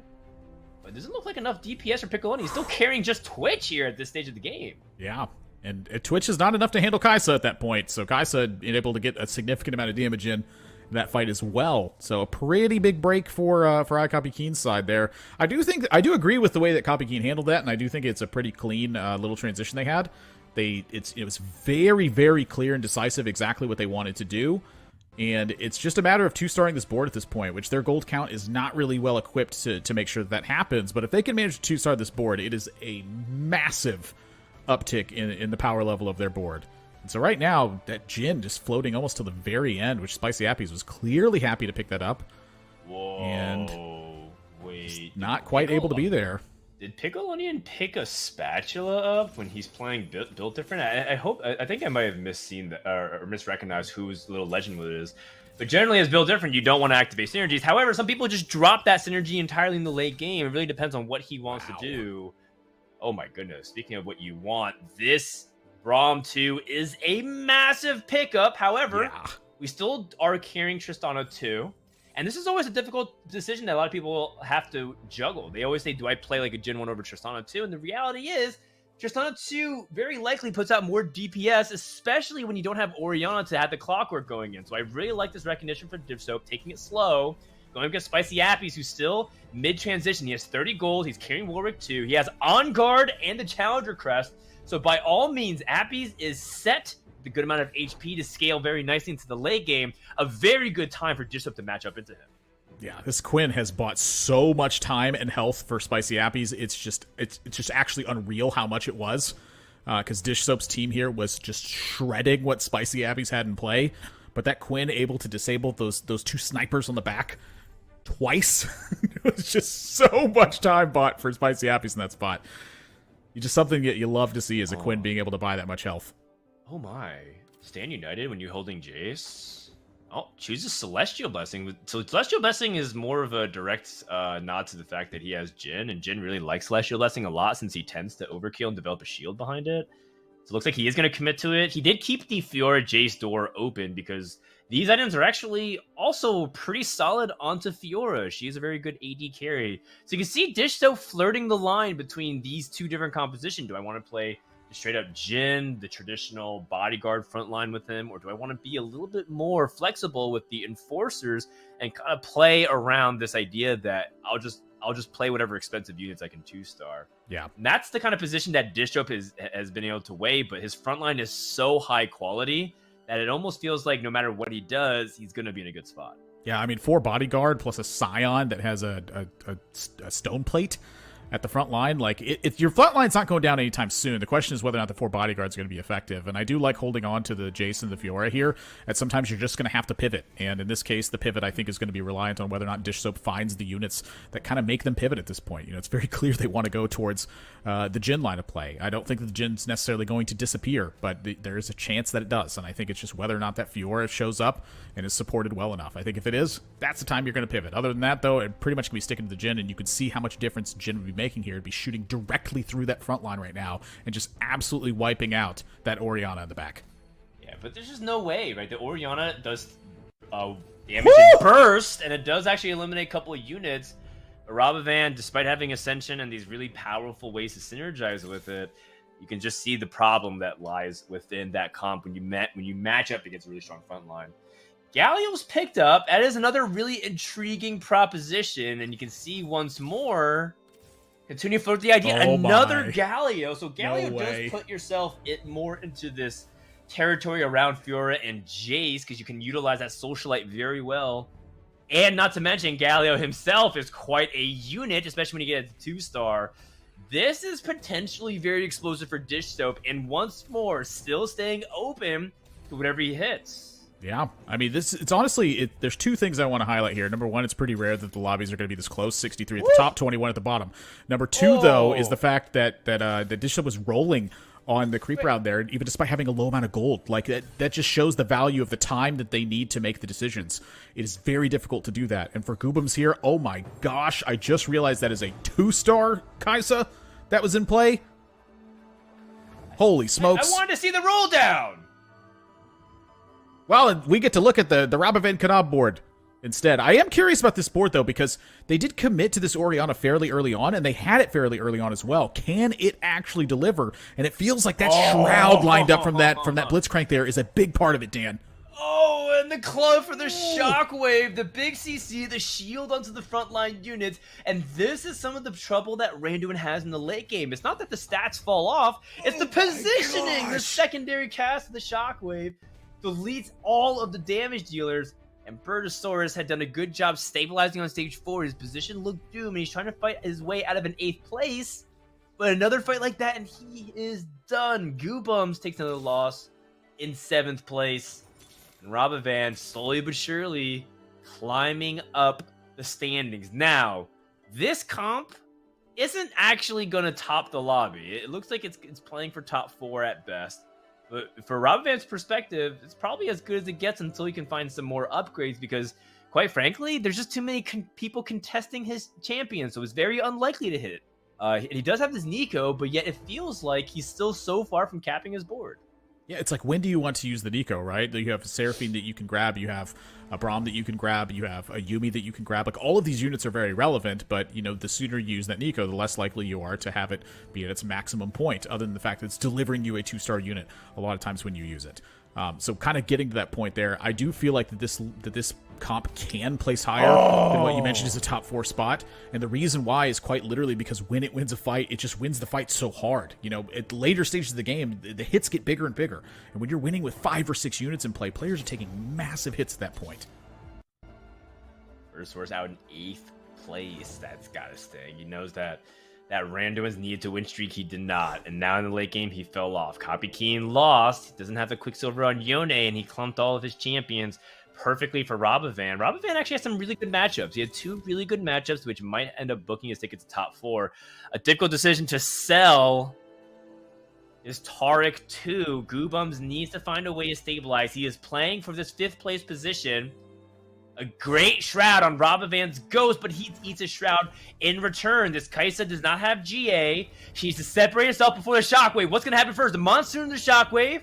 Kaisa dashes. The Monsoon comes up, gets buffed by the Encore from Seraphine, able to go for a secondary cast.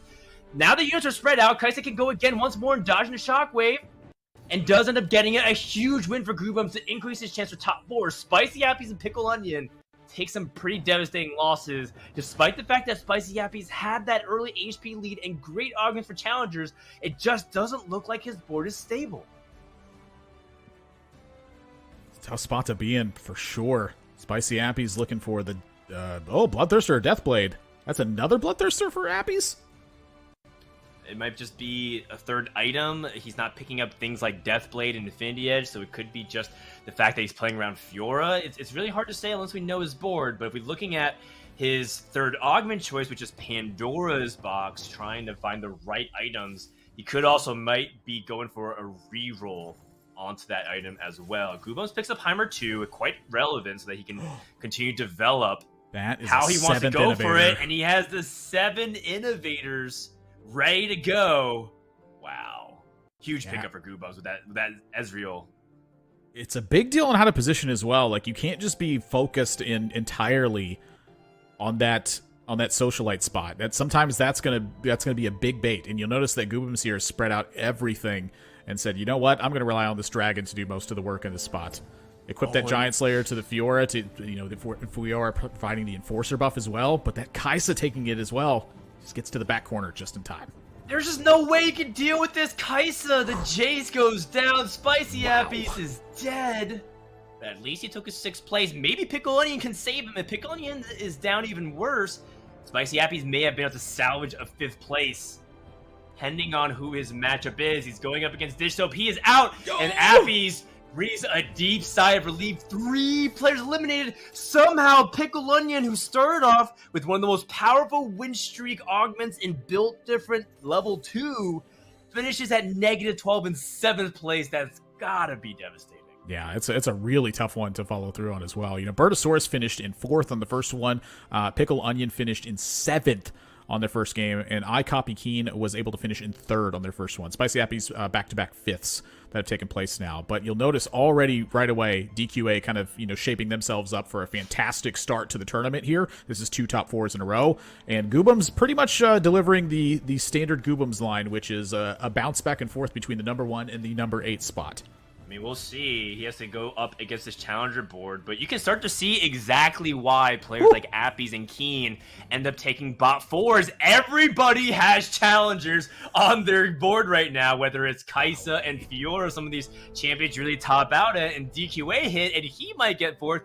We might see 3 challenger players go 4, 5, 6, while some of the other players who are doing uncontested trees, Disto playing the Jhin, Rob Van playing AP, Goobums playing Innovators, they all seem to hit, and 2 players are streaking. Dish Up takes the loss. We're at the close of stage 5, and while we do have our top 4 settled, who can fight for top 2 to potentially challenge the standings positions? Because we know that Goobums and Robovan did not have the best start to their tournament. Or rather, sorry, Goobums didn't. Robovan went 2nd, so he has 8 points. So an excellent start for Robovan. Yeah, and for Dish Soap here, again, bouncing back from that bottom 4, you love to see it. For DQA here, again, just the back-to-back top 4s, that's a big one. It's a difficult way to start the day, and these lobbies are going to start shuffling around after 2 games. So that's also, something to consider as well, is when you have 2 top 4s on the same lobby, that's a dust your hands kind of feeling. How do we use this Reforger for DQA? Do you reforge a Deathcap? Deathcap does have some power on Kai'Sa, but it's usually about the repeated cast of what makes Kai'Sa really strong. Wow. And Deathcap is front-loaded damage, so I am curious to see what DQA chooses to do. Meanwhile, let's hop back over to Dish Soap, who has committed to that Jhin. It is going to 9 to once again play 4 bodyguards. The shield has been buffed once more in the 12.3 patch. And right now, I think Dish Soap is focusing on the right thing, which is positioning. What's more important, to be able to try and roll down and optimize your board, or just to make sure that you pick the right side? This Yone does not have Quicksilver, so it's going to be taking the full Vault Breaker, depending on where the Scion smashes on almost the entirety of the challenger board. DQA does not get to play the game. Everything is just on a trampoline, bouncing up and down, and the curtain call immediately eliminates Yone before he gets his first soul unbound. Wow. DQA is dead. That is a big loss to be taken, but honestly, that's all in the positioning from Dish Soap's side. Having that Scion at the front, being able to absorb a lot of the pressure, and then being able to smash sideways and just stun a ton of this team for a long time, and then that gives time for the Orianna to be able to pull that team together and just get even more value off of that. It's just so much of that team working together in a beautiful way. That's right. And if Rabovan can get to top 2 here, he is going to tie points with DQA at 10 and a 6 plus DQA at 16. He is the current lobby leader. Ooh. A 9 here for Goobums to go ahead and push the issue here with that Yuumi. Yuumi does add a very, very high amount of CC and power to the composition. It stabilizes your dragon so that everybody can cast. Isn't it moving at the last second? I like that he's not green the socialite. An excellent shroud here for Goobums. Love to see that. The Yuumi also adding in Scholar to this board as well. So if Goobums wasn't powerful enough on this 5-win streak, even more power was added to this. And look at that big roar. The only thing it doesn't stop is Scion, and the amount of damage it's moving across this board is huge. However, that Scion stun is pretty big. So Kai'Sa can get away from this, but can Kai'Sa stay alive with enough of the healing to make a big difference off of that? And the Jhin gonna be able to take out Kai'Sa. Goobums goes down. Oh my goodness. You know, Jhin does have a good matchup against a lot of the enchanted boards. They tend to... First of all, you play it, and that's a double kill. Dish Soap is going to take the lobby with a first place performance, way to reverse it from the first game. Behind Enchanter Jhin, really well done. As that was a really exciting close to the game. I wasn't expecting a double kill right there and then. But shout out to Rabovan and shout out to Dish Soap, able to really put on some good performance here in Lobby B. Yeah, holy cow, a double kill. I didn't see that coming either. But what's really, really great about that lobby is obviously the back-to-back great finishes there coming out from Rabovan. I mean, Khroen, you kind of called it out. Rabovan kind of coming into this event is potentially seen as a bit of an underdog, right? Multiple tournament participations, but maybe not walking away with a big finish just yet. Do you think there's anything to be said that might actually play in his favor walking into this tournament that the eyes kind of aren't on him right now? Yeah, he's pretty underestimated in general. The only people that I see gassing up are also the other players who are lesser known and therefore underrated. The top players who usually see, you know, like Sox and Ramblin and Soju and Milk, all of them, I don't think they're really talking about players like Rabovan. And maybe they should be. And what I really like is that they're playing their own style, right? Utilizing what looked like to be initially just straight up Arcanist or some AP with Lux, ends up transitioning more towards an Orianna carry, saying this is the first unit that I'm hitting, I'm just going to play my board around it, and slowly but surely just building solid AP building blocks that I think a lot of people rush. They say, I'm going to play a 1-star Seraphine, a 1-star Orianna, I'll play a 2-star Taric, I'll slam my Morellas and Shiv. How come I'm a bot forward player? I think a lot of times the AP tree demands you to be flexible and really recognize when you can stabilize. And then with that, combined with good positioning and proper itemization, spells another good result for Rabovan. Admirable. I feel like along the same vein, Dish Soap was another one of those players in that lobby, obviously taking that first place, but had to play incredibly flexibly when it came down to what openings he was leaving for himself to be able to fill in with that bodyguard synergy. So, you know, can you talk a little bit more about how Dish Soap was really playing that and just using that flexibility to his advantage? I feel like a lot of that, honestly, was just having access to the 4 bodyguard being like an implementation at that point. It's just good recognition of the lobby. Like, not every single time are you going to have 4 bodyguard player, 4 bodyguard going to be super valuable. But when all of your opponents who are performing strongly are on a pretty heavy AD spot for their damage, that's when that 4 bodyguard just suddenly becomes a massive peak in terms of where your front line can perform. You know, when the whole lobby's mixed up, 2 bodyguards great, 2 enchanter, 2 of this, 2 of that.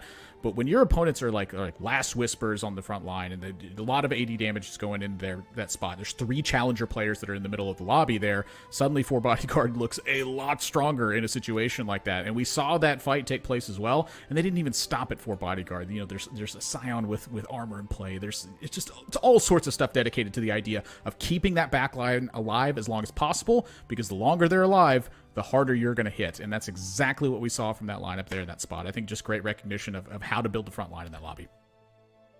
Yeah, for sure. I mean, that front line ended up giving Robin Vankenov actually a lot of trouble with the composition that he was playing. But let's take a look at all of the other lobby winners. Obviously, we know that Dish Soap was the winner of Lobby B, but we've got Sox, Darthnub, and Covenel actually taking wins in their respective lobbies. Frodan, is there anything that stands out to you about this?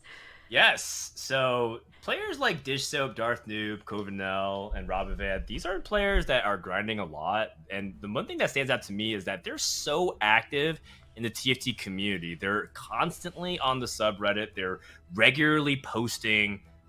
Darth Noob, for example, has this really comprehensive spreadsheet to measure when it is correct to play Infinity Edge versus Deathblade.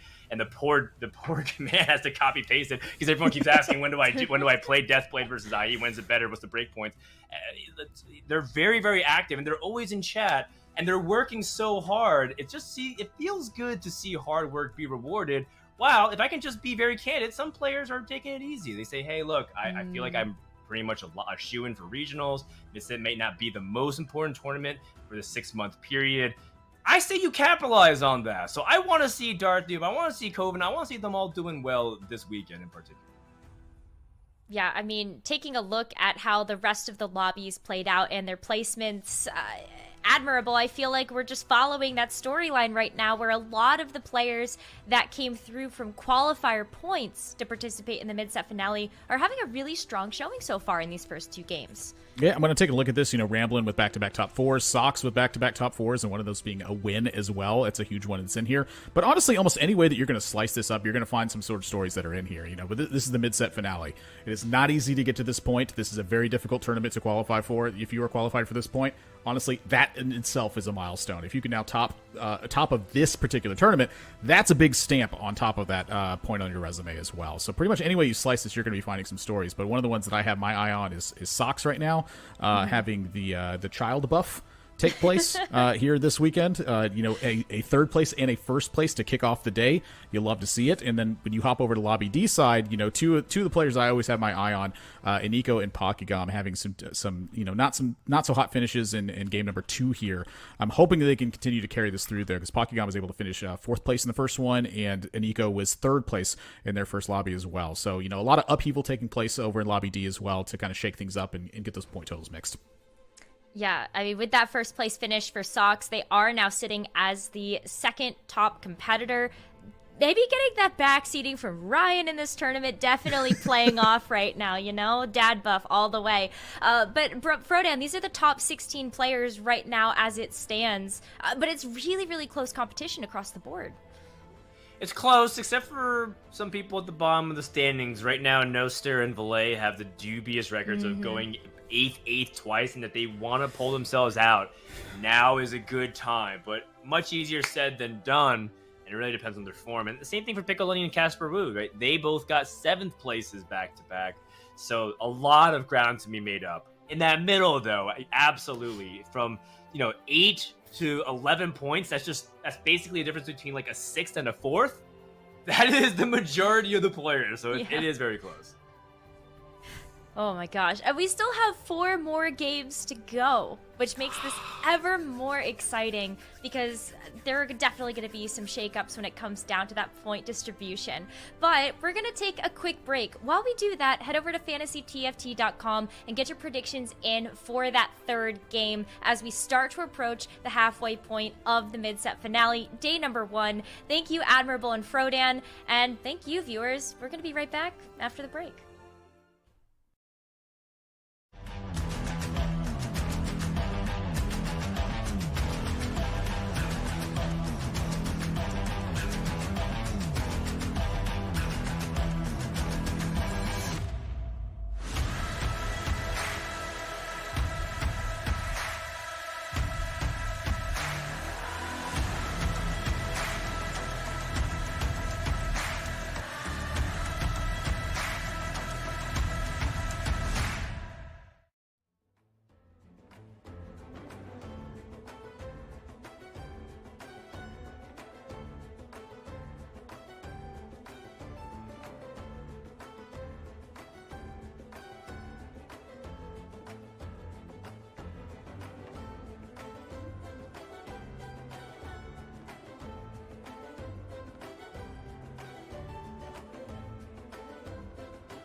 everyone, you ready for some more TFT? I know we are at the Gizmos and Gadgets mid-set finale. We've got Khroen and Wolfey back at the casting desk to take you through game number 3 after we have just reseeded these lobbies. But you know, Khroen, it was really interesting in that last lobby that we watched. That there was a ton of people going after the challengers trade. Did you see that kind of contestation in any of the other lobbies during that game too? Yeah, so I was checking out lobby C last game. The lobbies are all reshuffled now, but from what I saw, was a couple people running Shaco. There was Solus and Robin both kind of contesting each other. Not re-rolling for Shaco 3 because they were contesting each other, but you know, Solus happened to fall in the bot 4 while Robin top 2'd with it. And there was a little bit of challenger actually. It was Darth Nub actually coming up with a win with a Collector Yone and then Academy Fiora 3. So those challengers, especially when you get Academy Fiora is already strong, let alone Fiora 3. So obviously that's kind of going to win the lobby there, but yeah, some of the same. They're still innovators, either coming out on top or finding themselves in the top 4. We're really starting to see some solid meta trends starting to form even on just day 1 here. Yeah, as the tournament progresses, we always talk about how the tournament meta can certainly shift over the next 3 days. But Wolfey, we gotta talk about the fact that Sox won that last game in his lobby. Is it dad buff? Spill the beans. Well, it might have been dad buff, but it also might have been mercenary buff. Sox went on a 10-loss streak after getting an early mercenary crest from the Tome of Traits, and after 10 losses, cashed out, had 13 HP left, was in 8th place by like 30 HP at least, and then didn't lose another round the rest of the game. Got Seraphine 3, Yone 2 actually in that lobby as well, but it was really the Seraphine 3 that did it and went 9 and just rolled over everybody. It wasn't very close after such a big cash out. Woo. I mean, hey, at least mercenaries are working out this time, Khroen. We've definitely seen some high highs and some low lows when it's come to that mercenary trait. Yeah, that's mercenaries. They are very risky. Either you go 8th because you either cash out, you don't have enough time to transition, or you just never cash out, get stuck in mercenary jail, and you go 8th. But there are some very good mercenary players, and Sox is certainly one of them. He knows how to play the style, even if he hasn't put in as many games as some of the other players. He's still able to I think just pilot it in a very intelligent fashion, knows when he needs to cash out, knows what transitions that he has the opportunity to make, and pick kind of one of the best ones, right? There's never a solid, I know exactly I'm going to go this direction, but Sox is just so good, so it's no surprise he's able to pilot that to a first.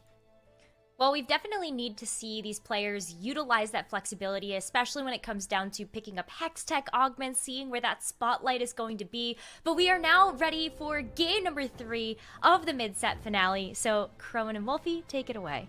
Thank you very much, Nekkra. Into game number 3. This is going to be, after this, our midway point, Wolfey. If players are on the lower end of the leaderboards, they really got to start picking it up here. But Darth Nub is kind of over that 50% threshold, so maybe just needs to play a bit consistently. What are your thoughts on a kind of tournament at this stage? Should players still be playing the same, go 1st or 8th, or should they change it up at all? Yeah, I mean, I think it really depends on where they're standing. But I think the important thing to keep in mind is that you can't let your position dictate everything about your game. Of course it's important, but trying to play for a 1st when you just aren't in that position, like maybe you get like an 8th that game instead of a 6th or a 5th or a 4th, right? Like, so yeah. I think both recognizing your relative position in the overall lobbies, thinking about how well you need to do in the remaining games, while also assessing your current game position of how your current game is going and what the potential is from there, I think is one of the really important skills for players in these tournaments. Definitely is. See what Darth Nub's able to make happen with this. Gets a little bit of gold, has a Lysandra.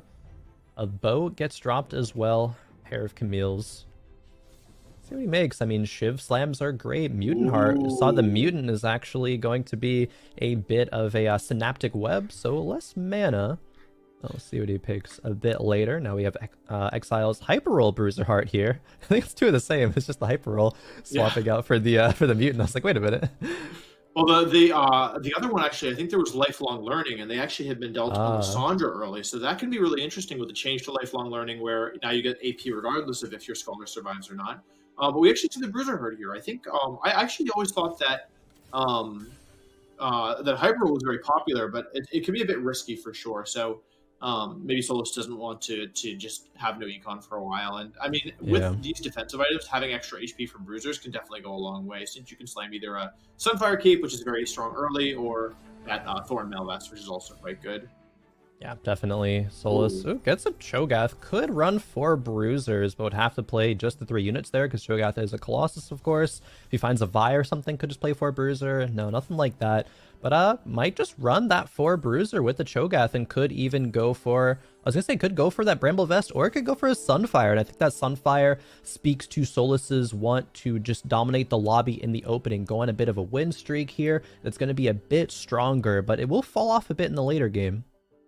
Yeah, absolutely. I like this play, though. You're going to save HP. You're going to get some early econ. Now, of course, you are playing down a unit, but Cho'Gath is just a very, very, very powerful unit. And all that effective HP, thanks to the Bruisers, the 4 Bruiser trait, plus the Sunfire getting you damage. I mean, yeah, even though there's 3 units on both sides here, I have a feeling that Solus will be in a pretty significant lead here. And what's interesting about Cho'Gath is that you don't typically think of him as doing damage with his autos, but he actually has quite a bit when you actually look at it, especially combining that with maybe some splash damage from Trundle or for the Sunfire Cape. So yeah, I think Solus's board is really strong, and I'm curious if anyone can beat him without having slammed one of those items that applies burn on their own, like opposing Sunfire or Morello's. Yeah, I don't think there's too many strong boards to contest Solus in the early game here. I was taking a quick peek at some of the other boards, but there's some players running Yordles, some players looking to run Mercenaries. I think Caspar actually had a Mercenary Heart, but Robin's board is kind of strong here. He has a Twitch 2, has a Last Whisper, some solid units. I don't know if they're going to be able to get through all of the raw HP of the Bruisers. I think this is a trend throughout pretty much every single set of TFT. If you have Bruisers or whatnot early game, that HP goes a very long way. It's just the Twitch is going to be too squishy. He's going to get taken out. The Sunfire burn, but we'll see if Robin's able to pick up some wins versus not Solus's board. He's going up against Asa, however, and Asa also has a Cho'Gath. Yeah, and Asa actually has another augment that is boosting the potency of that Cho'Gath, which is Underdog. Since Colossus units, they take 2 slots in your team, playing one in the early game ensures that you're down in terms of quantity of units, but thanks to Underdog, that's actually an advantage because your units will be regenerating some HP, and we see Thieves Gloves Cho'Gath, I think it ate 2 units thanks to that Devour ability, and yeah, it takes a pretty convincing win, and both those players won their first rounds as well. So big win for Asa and a bit of a big loss for Robin. Yeah, unfortunate to go on a bit of a loss streak, or at least chain win loss. You never want to do that one. The Syndicate's not getting a ton of value here, but I think Robin is one of the players who did go for Shaco in the previous game. It was Robin and Solus, and they're both still in the same lobby now in game 3. And I'm sure they're both going to be, scouting out each other, scouting the rest of the lobby, seeing exactly how much contesting is going on there. Because I think Assassin reroll, or even just Assassins in general with Shaco, are a very consistent composition. Just a Shaco 2 can get you to a comfortable spot in the late game, assuming you have good items for him, and Robin already has a perfect one there with Last Whisper. Yeah, and actually, interesting decision here. Robin chooses to pre-level, despite the fact that they could have made 10 if they had sold their bench. So I wonder if that means, maybe it just means they really want to be level 5, but it also might mean that they're still holding that Samira, and maybe they didn't want to sell it. So maybe, we know that, like you mentioned, they're capable of playing that Shaco board, but I almost wonder if there's a chance that maybe they're thinking about going into some of the Imperials, which I don't think we've seen a ton of today, but it is a very powerful trait when it gets going. So I wonder if the unwillingness to sell the Samira is specific to a desire to play Samira comp here. Yeah, I think I Good saw a loss little for bit Robin of here. definitely a good loss. Saw a little bit of a stint of Imperials until they got re-nerfed again. There's a time where they got a little bit buffed, but I mean, there is a Samira with a sword on this carousel. Robin picks second. That wouldn't be too shabby of a pickup, especially with the Last Whisper already there. Could go Last Whisper IE, and yeah, he does pick it up. So imagine with this pre-level, Robin hits another Samira in the shop and hits Samira too, right? That would be such a huge game changer, yeah. Absolutely, yeah. So we'll have to see. I mean, but this is also, it's kind of like what we were talking about in the first game we commentated, where is it good for Robin to hold a pair of Samira knowing that it might really damage his econ? He hasn't made 10 yet this game. True. So I guess we'll have to check in on that later. And here it's this Cho'Gath getting a Giant Slayer, which probably not going to be hitting that high HP threshold super early into the game, but you at least get some flat damage increase as well. And the nice thing here is that thanks to Underdogs, you might not need to level. They do choose to level here, but yeah, you just have a lot of HP on this board. So yeah, I'm curious to see where it goes from here, because no units are upgraded, right? I mean, you have some pretty basic synergies in a 1-star Caitlyn, 1-star Kog'Maw, and of course this Cho'Gath. So this is actually a win streak board, but we'll have to see if it's enough to stop Solus. I have a feeling it might not be, thanks to that Sunfire Cape, but Battle of the Cho, we'll have to see. The first ult doesn't take out the Trundle, but I mean, Ace's board is maybe trying to go on the land of win streak, but I don't think he'll be able to. He still is very rich though. Asa was win streaking, is going to be on 30 gold once he sells this this Graves that's on bench, and yeah, there it goes. So I think Asa's still in a good spot, regardless of losing to Solus in that round. Yeah, I mean, one of the advantages, we don't talk about it very often, one of the advantages of having a weak board is that you aren't having a lot of gold on the board, right? The total cost of this board is 8, if my public math is holding up, or it was 8. And well, we've been online already, so I almost wondered, like, I mean, I wasn't thinking of this as like a spot where you'd want to go mutants, but I mean, having a Malzahar pair is certainly tempting. What do you think, Khroen? It is tempting, and I mean, can obviously afford to hang on to it here because not losing Econ. If he was losing Econ, probably would decide to sell it, right? Malz isn't going to be the primary carry of this comp. Even if the mutant buff, the Synaptic Web, right, does benefit Malz over everything else, this is kind of just, okay, I'm playing strongest board until I get to the point where I want to be in the late game, right? Asa in this tournament so far has played back-to-back games of Innovators. He had 7 Innovators, game number 1, and honestly, last game he played only 5 Innovators. It was a really rough spot, but he ended up managing a top 4 from it, just barely. So Asa obviously very good with that play style, but what else is he willing to run, right? Is he going to lean into this mutants, and for how long, and what is he going to pivot into, considering he doesn't have anywhere near an Innovator opener? Yeah, I think the interesting thing to me about Innovators from this spot is that the Underdogs was that first augment taken, and the interesting thing about Underdogs is that you need to have less units than the opponent for it to activate. So to pair that with something like Innovator, which gives you an extra unit, typically would be a little unconventional, I think, but maybe they're just using Underdogs in the early game. We actually see a very early Fiora on this board, which is not, yeah, it's definitely interesting. And with Last Whisper and Sword as well, on board here with iCopy Keen, I wonder if maybe they're going to lean into this a little bit. It might depend on the items that we get here. However, we also see that they are under 10 gold. They are at 6 gold right now, and that is because they have Hyper Roll, and I'm very good at noticing things. What do you make of this board, Khroen?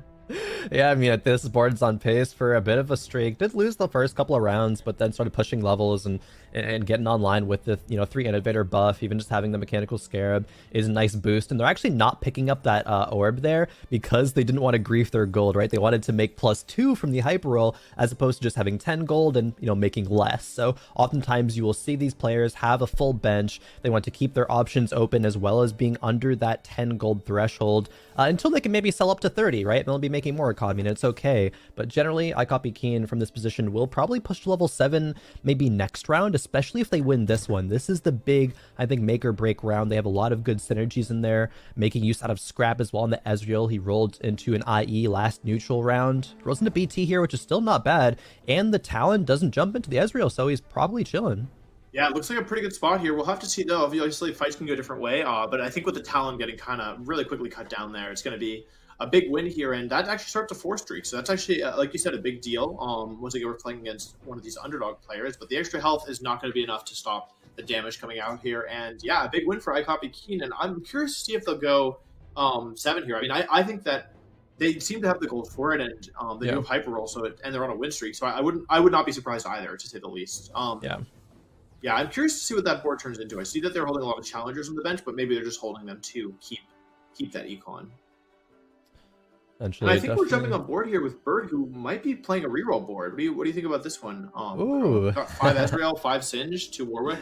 Yep, exactly. Has not put any XP into leveling up, right? He's just level 5, 0 XP. Wants to re-roll for Singe 3, Ezreal 3, Camille 3, Twitch 3, even perhaps Zillion if he gets the opportunity to, but is pretty far away from the most important unit. That's going to be the Twitch, especially because the item's already dedicated here. I think this is one of the reroll boards that can actually pretty much guarantee a top 4 if you have even a decent start for it. The start's still okay, but Bert still has a little bit of ground to make up. Yeah, playing against Casper here, who isn't inherently trying to be strong. They are playing the Mercenary Tree, and it doesn't look like they've gone all in just yet, though they aren't super wealthy, so who knows. This is going to be a close one. I actually think that, looks like it's going to be a win for Bert here, who, I mean, I'm not sure that's great, though, because they were on a big loss streak, and, they're not even at 50 gold yet, so maybe they wanted to have a couple more narrow losses.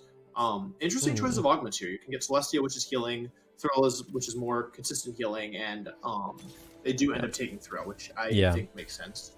100%. Yeah, you already have 2 Clockwork with the Camille and the Zillion. You don't really need it. Although he does decide to drop it here in favor of the Echo, which is going to be a little bit better right now until maybe they hit level 6. But still, Thrill for that Twitch, absolutely key. And it's more valuable, especially at the Thrill 2 over Celestial Blessing. So good choice there. Blue buff on the on the Echo, excuse me, for now as well. Yeah, absolutely. I mean, I think what could be really, what you're really worried about if you're here for Burt is you just snapped your loss streak, but it's going to be pretty difficult to start a win streak from this one, I think, because your board isn't that strong. You're going to be under-leveled compared to everybody else. You only have a couple items on the board in first place between Blue Buff and Last Whisper and whatever the scrap gives you. So I think if Burt can start winning here, that's great. But if not, they're going to start taking, I think, pretty significant amounts of damage pretty quickly. And yet again, we're playing against this Talon board, and there's the Imperial we were talking about. We have 4 Assassin, 3 Imperial, so we'll have to see. Wow, yeah, even an Imperial Augment as well, so Darth now bleeding fully into this Talon. Reroll even has an extra Swain in the bench, so might be going Swain 3 as well. This is nice. Yeah, Talon gets so much HP whenever a unit dies, it all goes to that Tyrant. And with that, yep, Talon takes down Burt, so Burt snaps the loss streak, but then starts to lose yet again. Burt also only has 7 points coming into this game. It is only game 3. Burt, especially with the good performance here, still could come back, but if he bought 4s here, it's going to be real rough. You only need, top half cut to move to tomorrow. Burt's definitely not on pace for that, though. Yeah, you're going to need a big game here. I mean, this is game 3, so yeah, like you said, if they don't have anything, if they don't have a big finish here, it's going to be tough. Of course, one of the advantages to being lower HP is you do get priority when it comes to items, so they will be picking up the gloves, which should combine to get that IE paired with that Last Whisper, making the Twitch a bit stronger. But unless I'm mistaken, I think they still only have 3 Twitch, which, you've lost half your HP. The lobby's starting to accelerate. You're taking more damage each round. So, yeah, I'll be interested to see how that works out for Burt. We see Monazane actually on this Malzahar 1 from Solid. So, actually, has kept playing this Cho'Gath that we saw earlier. It's actually not even that strong because Synaptic Web kind of is a little bit of anti-value there. You're already going to, not need that much mana. But perhaps, this is going to go on another unit later, so let's maybe just playing this to streak. Levels up to 7, still has 30 gold. That's exactly kind of where you want to be at this point. The board is very strong. Solus unfortunately lost the last round, so isn't able to fully streak until the Wolves. But going up against Asa has a mutant emblem as well, so fully leaning into this mutant playstyle. Yeah, absolutely. But it's a Cho 1 versus Cho 2, although they actually go pretty even, but it actually looks like I think Ace is going to be able to take this. It's really close. Malzahar can be a little misleading, but yeah, even though it was a Cho 2 versus a Cho 1, it was Malzahar 2 versus Malzahar 1 the other way, and I think with Synaptic Web in play, that could be a pretty big deal since Malzahar does benefit a lot from that reduced mana cost. But yeah, it's interesting because up until these last 2 rounds, Solix actually was 100 HP. They hadn't lost a single fight, so it's definitely interesting. I'm curious where they go from here, especially given I don't know if they're going to want to stay with the mutant tree. I mean, it's contested, and then on top of that, as you mentioned, Monazane really isn't super good on the Malzahar, so should be interesting to see where they go. On board with Asa now. Kaspar also did win that last round and cashed out. I think it was maybe like a 6 loss streak, maybe 5 or 6, and got a little bit of gold, got a couple of units. Wasn't amazing. Kaspar is sitting on a pair of Urgots right now with Last Whisper IE. But hopefully we'll be able to come back from this position. Looking at Ace's board, it is 5 mutant. Vi's one of those mutants. And actually, I think it was like way back to thinking about like set 6 PBE.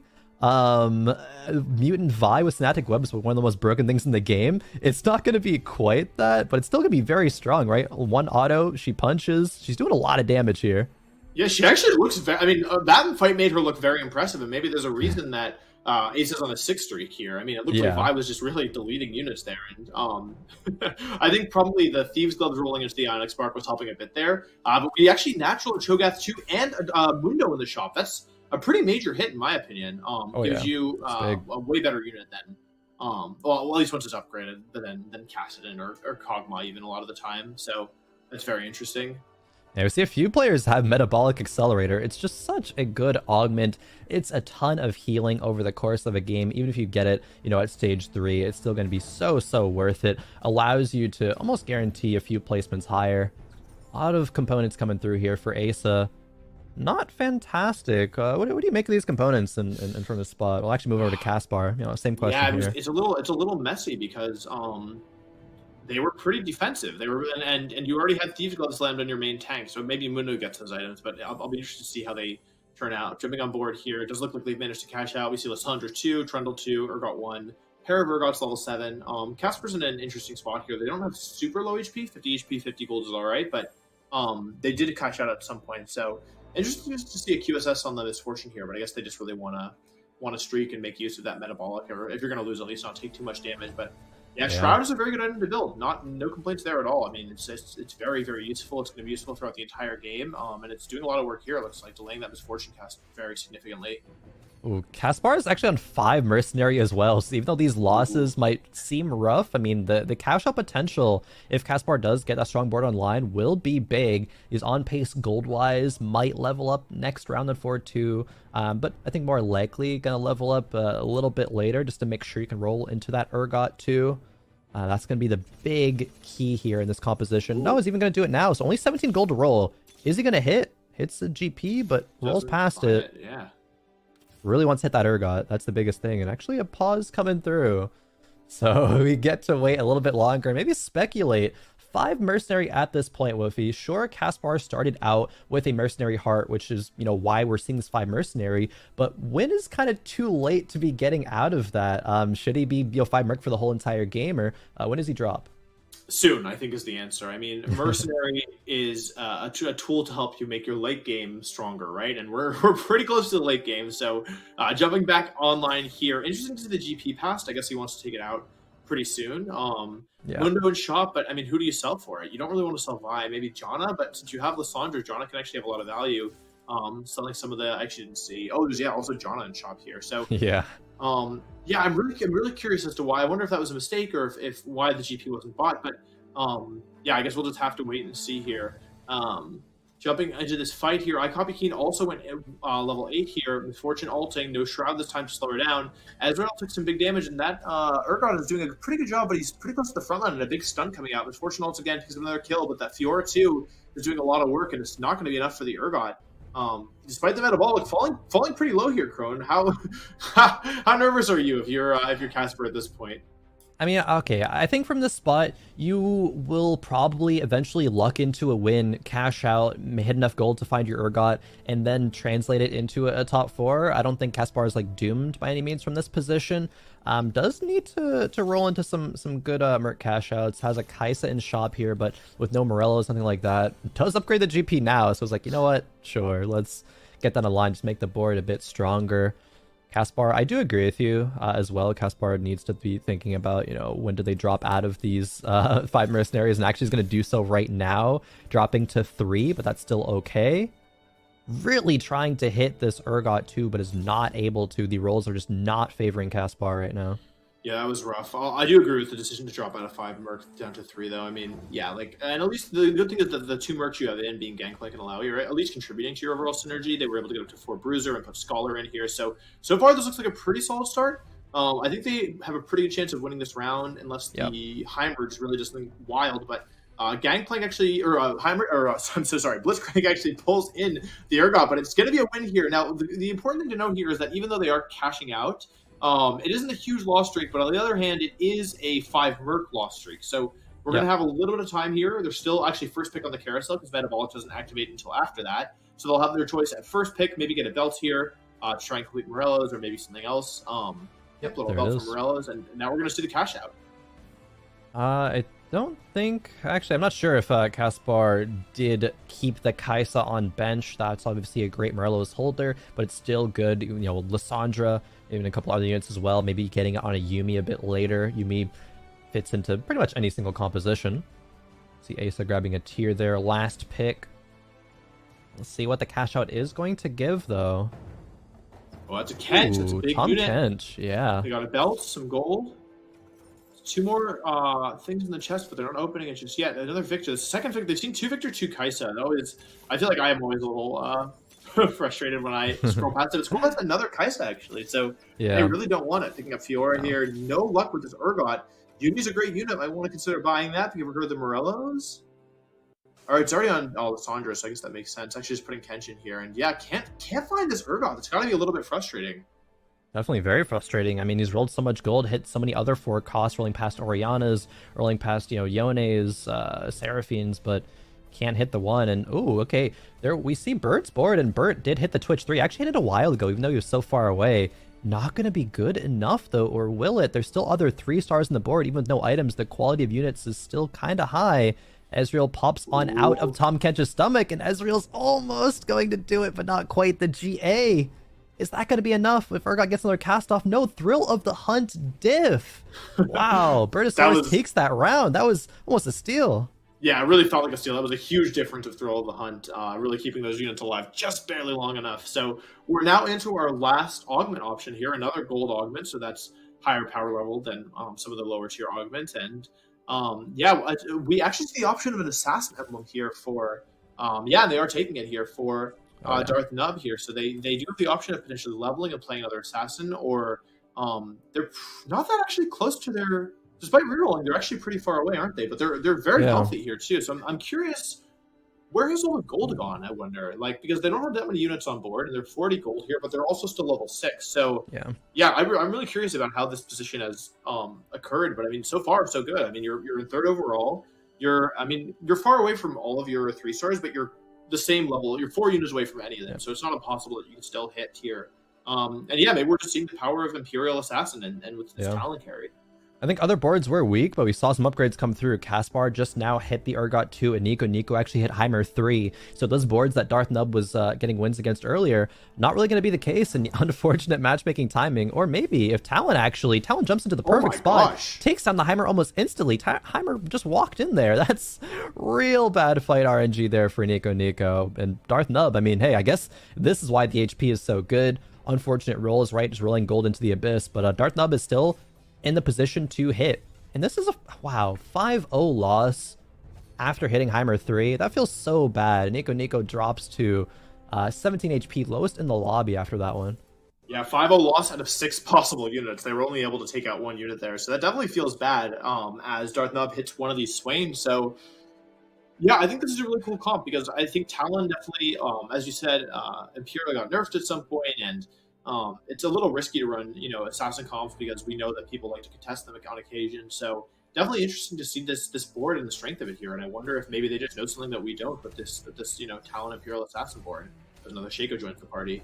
Yeah. And Nico's. That's pretty nice. Very huge, especially when you're trying to roll into both, Swain and Talon. You just roll into your hit one away from another, use the Nikos, and then push levels, right? And that's what that composition from Darth Nub wants to do because it does want to hit that 6th assassin. Looking at Robin's board here, challengers coming online, a Frozen Heart and Morello's Yuumi to support this Yone. Yone items are great. They're not perfect, though. Runeans is generally seen as a perfect Yone item.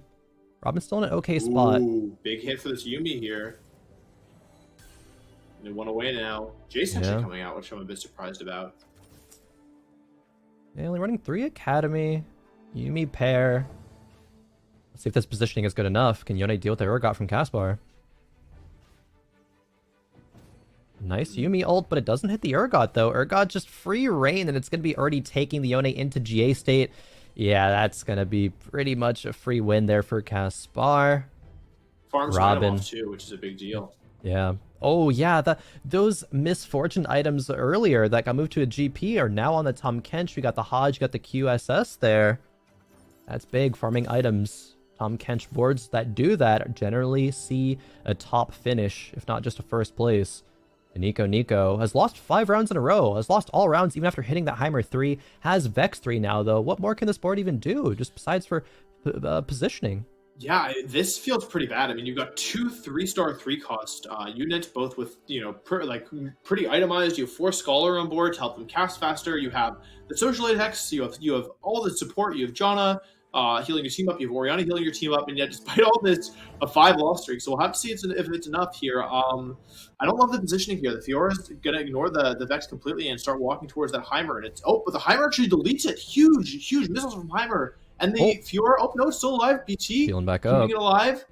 Oh, if she gets another cast off, this is scary. Oh my god, she gets behind the Heimer.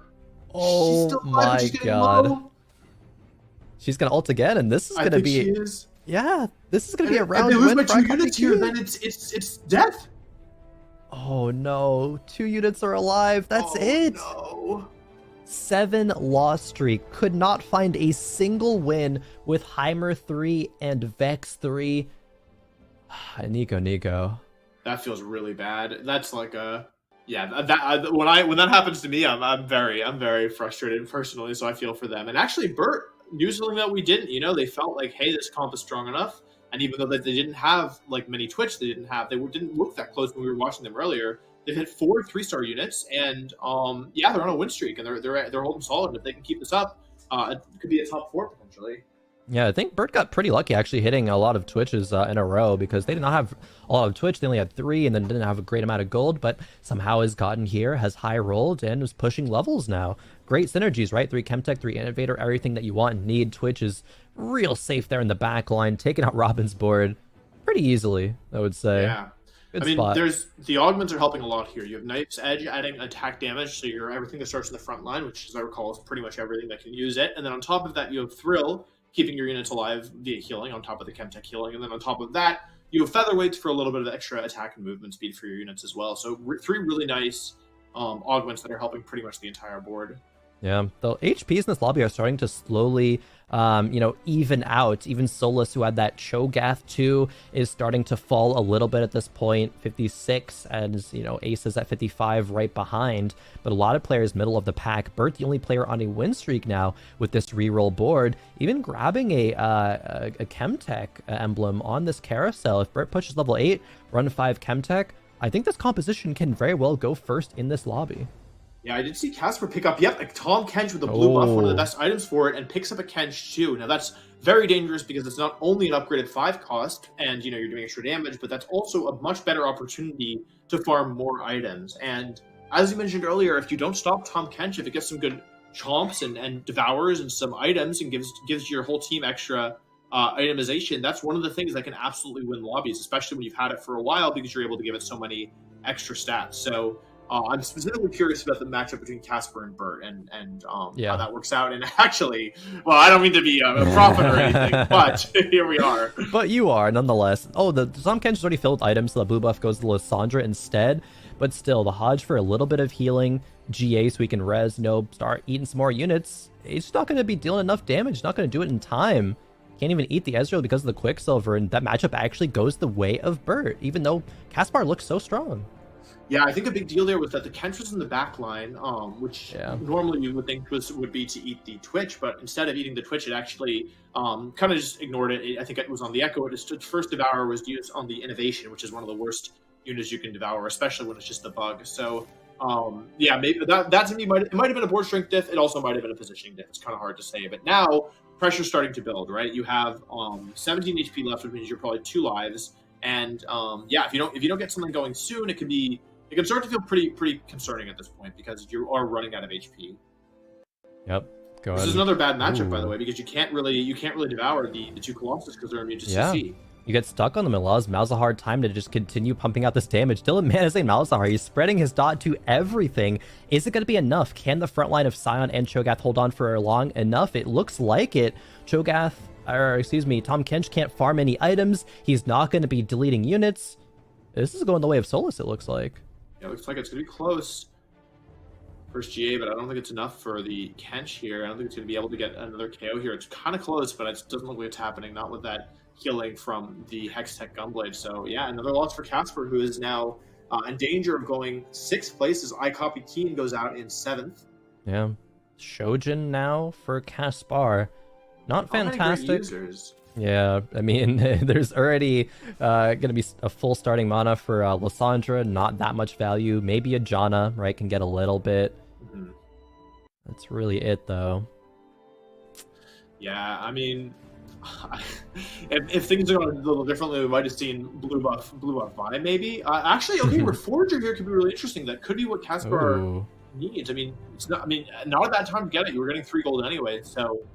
Really curious to see what decision making here is. But we are jumping on board with Asun, who's doing quite well. There's a gigantic Cho'Gath.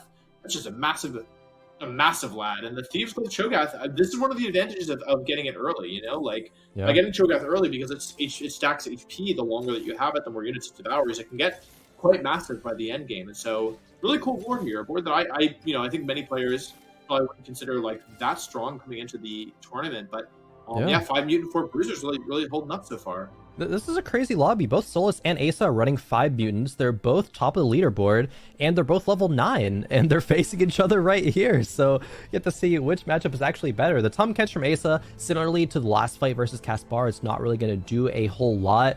So I think Solus is just kind of going to run over this board. Asa, not really much more to do with it, though, to make it stronger. So this fight might just always go to the way of Solus.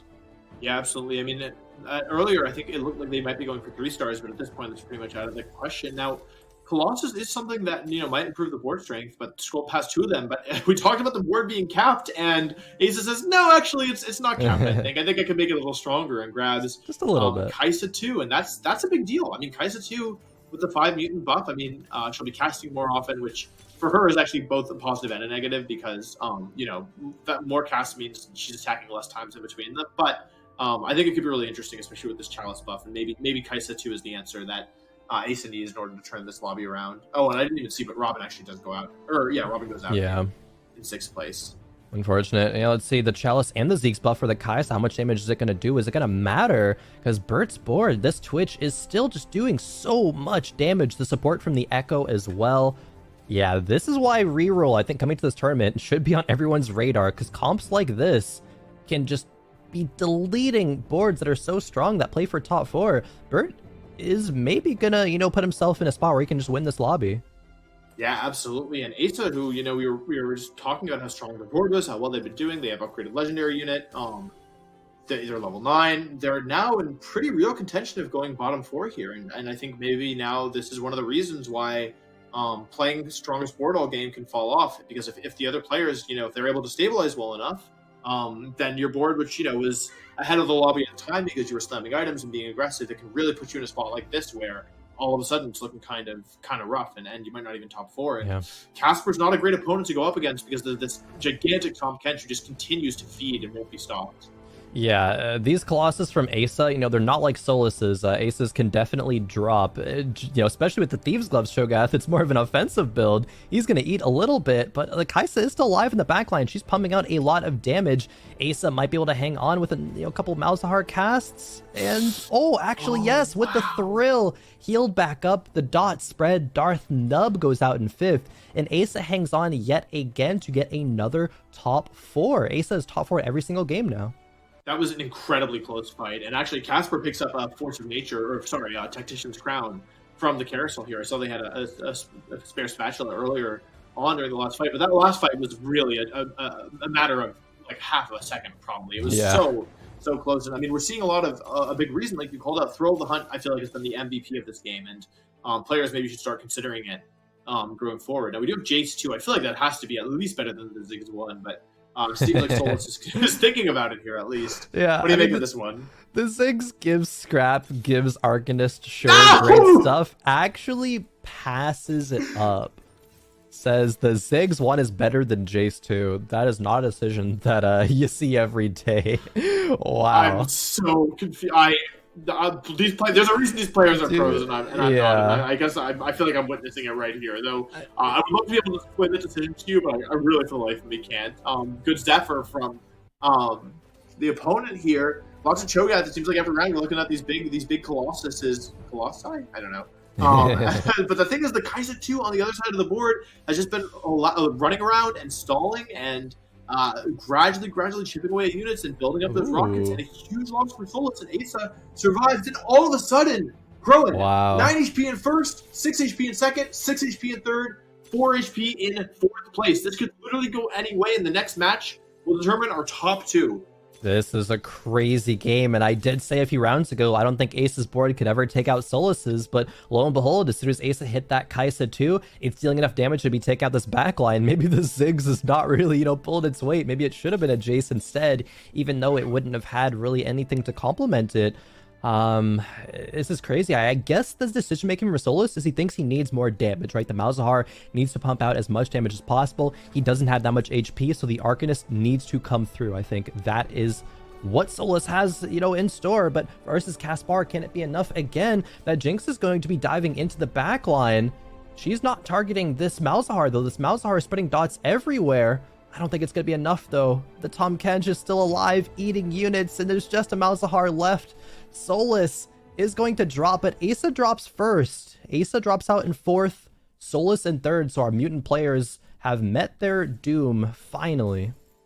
Yeah, absolutely. And I mean, one of the advantages of this being a creep round, yes, both players get items, but that's another chance to feed the frog.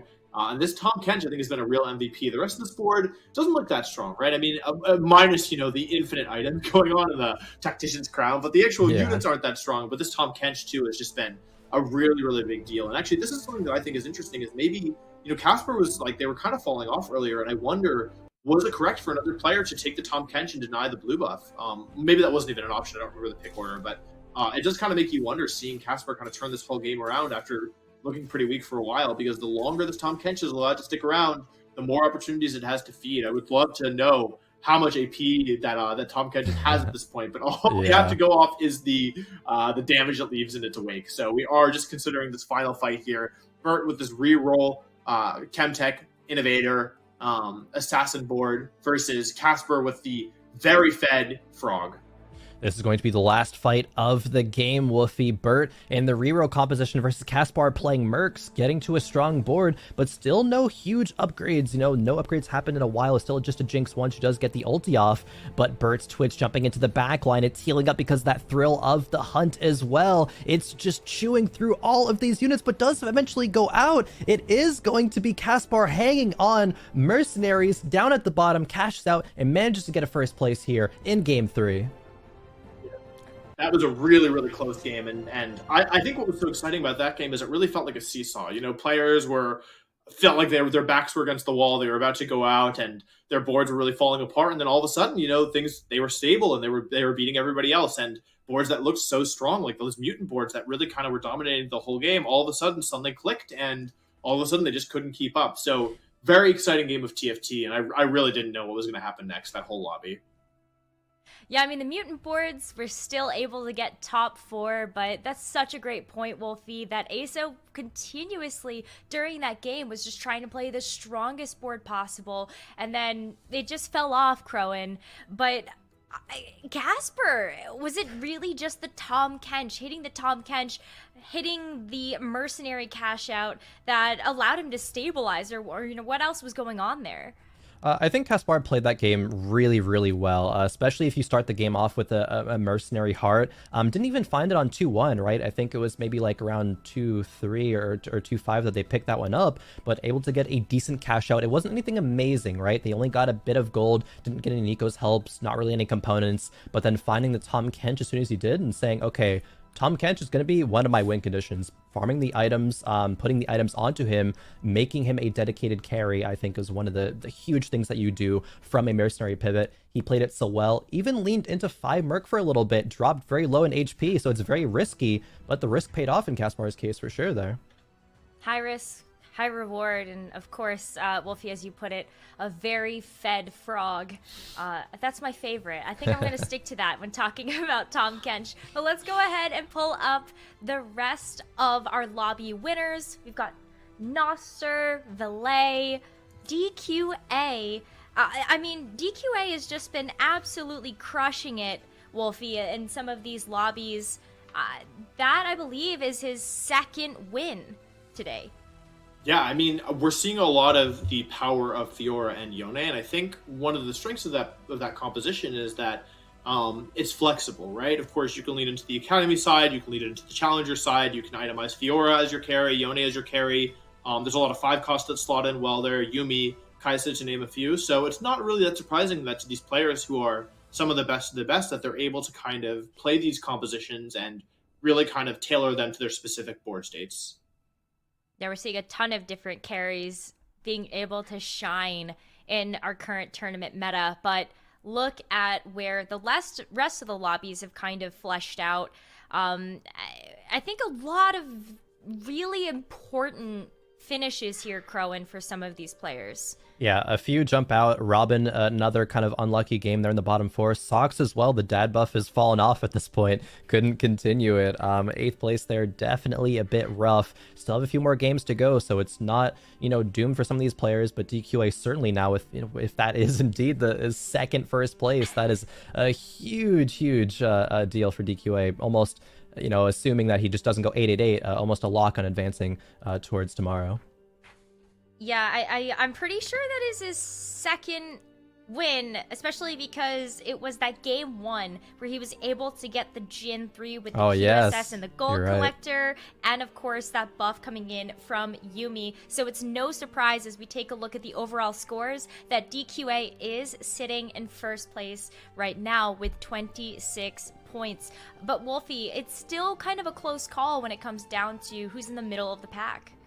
Right. I mean, you have to keep in mind that although this, it can be really scary to see your name outside of those brackets, it has only been 3 games and, anything could change. I mean, the people at the very top should start feeling pretty confident. They know that they can probably lean into more middle of the pack finishes and still advance just because of the way the tournament format works. But if you're, places 19 through, not gonna do public math here, 27 question mark. If you're in that third column, you really need to keep your composure because Soju, who is, at the very bottom of that third column with only 12 points, is 2 points behind Spicy Yappies, who is, within those brackets. So it's very important to kind of maintain composure, think about what is still within your control, play the best that you can, and just not let yourself get frustrated, not let the games that you've been having, maybe games that aren't going exactly the way that you'd like, influence the games that are still yet to be played, because there's a lot of TFT still to be played.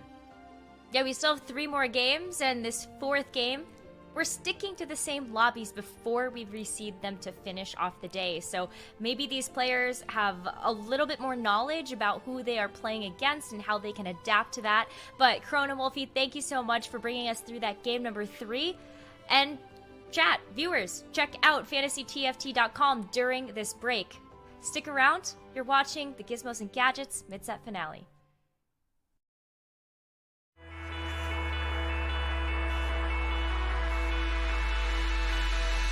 Hey guys, JD Zelinsky here. The number one reason I probably want to do well competitively in TFT is just to always be improving and try to learn from others and be the best possible player I can be, because it's so much fun to try to learn and improve at TFT, and there's always something you can do better to try to get a higher placement or whatever. And it's just a lot of fun competing at the highest level with other players. Hi, I'm Ruel. I started climbing the competitive ladder because I wanted to stream snipe a certain streamer, and somehow I just ended up here. But yeah, I've genuinely come to love this game a lot, and so naturally it's just an honor for me to play and compete at the highest level. Hey, what's up guys? I'm Asa, and I love playing competitive TFT for fun. As far as the tournament goes, the biggest thing for me is the money. I know a lot of the streamers you guys watch like to say that we're playing for nothing, but that's because they're millionaires. I am not. I only have 1 subscriber, so yeah, the biggest motivating factor for me is definitely the money. Hey, I am Iniko, or Iniko, and the main reason I play competitive TFT is just to push myself to improve every day and hopefully one day be one of the best. So I'll try my very best at midset, and thank you so much for cheering me on. Hi, I'm Kovanel. I did very well in Piltover Cup and Zon Cup, so I'm aiming to keep that streak going and be one of the best performing players of Set 6. Hello, this is Kivix. I would say that my main motivation to compete is to make it to regionals in our time and then hopefully make it to worlds as well. But other than that, I mean, tourneys are just fun to play in. It doesn't really matter what you do well or just completely grief it, because I mean, even if you grief and run it down in tourney, you don't really lose any LP or anything really. It's kind of a good place to test out new comps, and I guess more like alternative playstyles because of that. So yeah, I mean, that's about it. Tourneys are cool. Hello, my name is Kermax. I'm a professional player for Team Liquid. My primary motivation to do well in TFT is for myself and for the people that support me. I want to look back and I want to feel proud of the way that I played regardless of the result, and I want to make others proud in the process. Also, whenever you're in a competitive space like this, there's always going to be people out there that will hate on you regardless, and it just feels good, so good to prove them wrong. Alright, what's up everyone? My name is Robin Songs. My primary motivation to do well in competitive TFT is so I can stay up high in the rankings in Don't Talk If You Don't Know podcast and the Giant Slayer Teamfight Talk Show. Hey, this is Triple Eights, and I've been playing TFT pretty casually since set 1.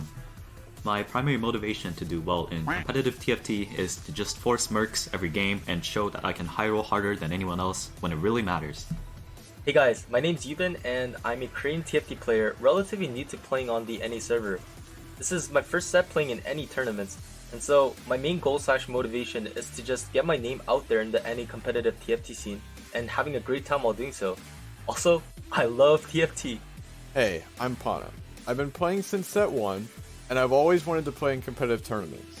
So I really want to perform well at mid-set finale, to qualify for regionals, and to become one of the top TFT players in North America. Hey, Pocky here. I enjoy playing in TFT tournaments because it's fun. It's also a restaurant week, so I want to leave behind a raving review for my favorite restaurant. Hello, I'm Solus, and I'm a TFT player for TSM FPX. And my main motivation to do well in competitive TFT is because I want to win. Hello, I'm Vile, and my main goal in Set 6 competitive is to prove that I'm one of the best players in North America and farm solos.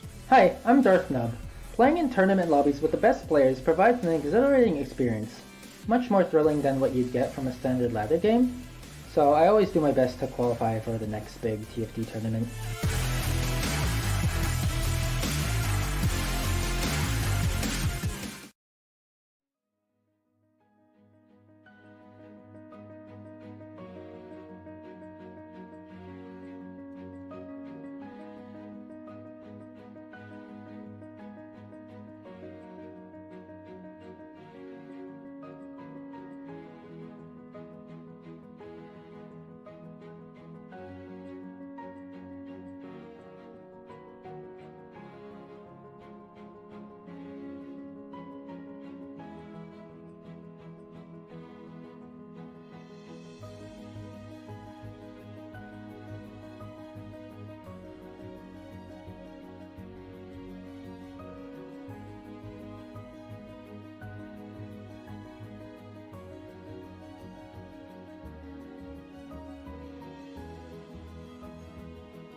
We are past the halfway point for day 1 of the Gizmos and Gadgets mid-set finale, and I am now joined by Admirable and Khroen to take us through the next game. I'm Admirable, it's 3 games down, 3 more to go. What are you kind of feeling moving into the second half of day 1? Well, this is the point where if you're in a position where you need to start taking some risks, that the time is starting to really call, because the top players are really pulling away from the rest of the pack, and the bottom players are really slipping away from the rest of the pack as well. So this is that point of the tournament where if you know a player who is very much a first or eighth kind of player, if they're in a position to start doing that, it's time to start doing that. And I'm seeing a couple players where that really highlights to me. If you're in the single digits on the point range, that's really where it stands out. But other than that, you know, it's pretty much just jam-packed in the center of this one right now. It is really close across the center of this board. Yeah, absolutely. It's kind of a close call, but there's still room for some shakeups to happen as we enter into the final 3 games of the day. But keeping in mind the overall scoreboards right now, Khroen, who at the top is standing out to you in terms of maybe play style? Is there a specific formula right now that some of these players are using to keep themselves at the top? It's difficult to say like which players are, or rather which playstyle is standing out. It's just more like the players that are kind of sticking to their guns are being rewarded for it. DQA is really good in like a 4 cost 80 flex environment. That's kind of where we are right now with a lot of these players. I think Asa and Robovan and Ramblin kind of stick to their guns, and they've been pretty rewarded. I think Setsuko's kind of flying under the radar right now. He's clearly pretty dialed in and also getting rewarded for it. And then you have players like Solus, who loves playing Mercs every chance he gets, and when he does, he takes first place. So, you know, that kind of stuff is really interesting to see play out, and I want to see some more action because, like you said, we're 3 games in. These next few games are going to be really, really important.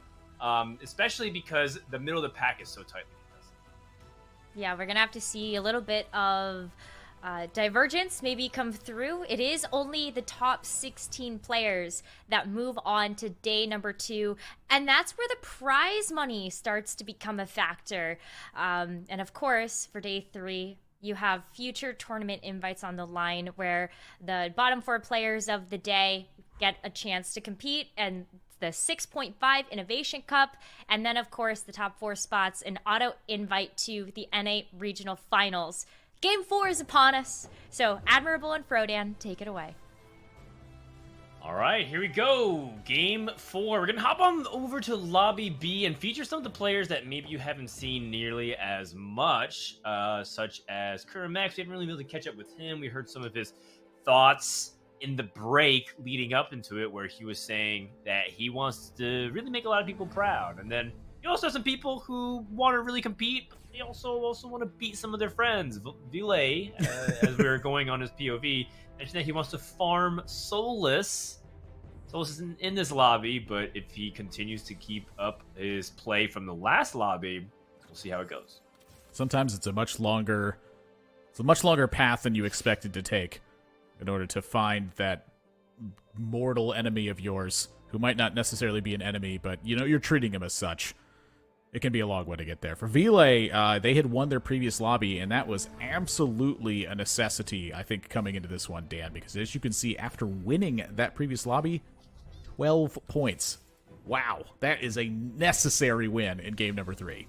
Yeah, and now that he's introduced with augments at 1-4, we're going to see what direction is being taken here. Build different ones, so small, thrill the hunt. This is Broccoli's POV that we're switching to.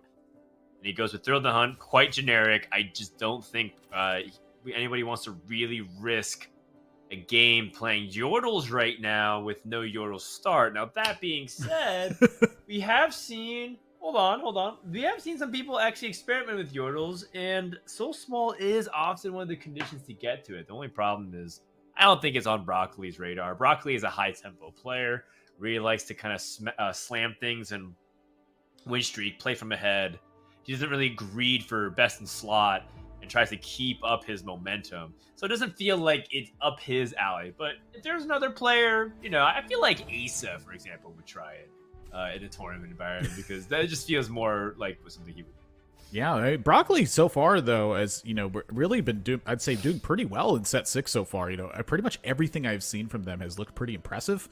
And that is just kind of continuing to be the case here as well, as of course now the Yordles show up just in time The Yordles never show up a moment late, Dan. They always show up precisely when they need to. That's right. And for Broccoli, I will say that I think that this is like a pretty much a prime example for them to like really put their stamp out there into the tournament community and let everyone know, like, hey, I am serious and I'm a major threat to win these tournaments when they get into these spots. Because I feel like when I hear players spoken about and hear players, like who's a threat to win, et cetera, Broccoli's name is rarely mentioned, and I feel like Broccoli has just been performing very well so far. He's been performing like solidly, but he hasn't really taken convincing victories either, which is probably why he flies under the radar, because quite frankly, a lot of players that are here at the mid-set finale also fit that description, so it's difficult to stand out. But we'll see, piece by piece, step by step, we'll see Broccoli put it together as he is off on the right foot. We're going to hop on board, or rather, he off on the wrong foot, was he take a pretty nasty loss. Go ahead, hop it over to JD Zielinski and check in with him with a nice 4-scrap opening. Now, I personally love scrap, and I know Admirable also really likes scrap. What do you make of this position? Anytime I'm able to get 4 scrap and play this early, I'm going to do it. And being offered a scrap heart, it's not like the ideal way to get scrap and play, but it's still a pretty strong way to get scrap and play. The sucky part about the scrap heart is that you don't get to utilize that last scrap piece that's out there. But it is still a scrap that's being put into this spot. And so when you have a Trundle and you have an Echo this early and you are getting these kinds of items off of it, this is a fantastic opening. And if you can continue to follow through this way, scrap is very much a way that you can set yourself up for a winning position. And when I say winning, I don't mean top 4. I mean like a first place position in the lobby. Yeah, it really depends on how you're able to capitalize momentum. Part of the problem is you have to keep up a win streak because you want to look for ways you can leverage that mid game. And that loss here does sting. Does find a Graves 2 just straight up in the shop. However, I just don't think that Graves 2 is better than, say, this Kassadin 2. And you also see that JD Zielinski didn't have 3 components, only 2, which actually goes a little bit against the 4-scrap opening, so you only get 2 items completed. Therefore, it does kind of make sense that his opening is mediocre, to say the least. I would say that it's okay. It's not super strong, but the moment you start hitting some of these pairs, it's going to start really flying. I love how Broco's got a bunch of Yordles in play now as well. And honestly, you make an excellent point to go with this as well. Like the 2-scrap opening plus the idea of being able to leverage that mid-game tempo and how you can take advantage of it is a huge part of how this scrap composition plays out. Honestly, it's a huge part of how a lot of compositions play out.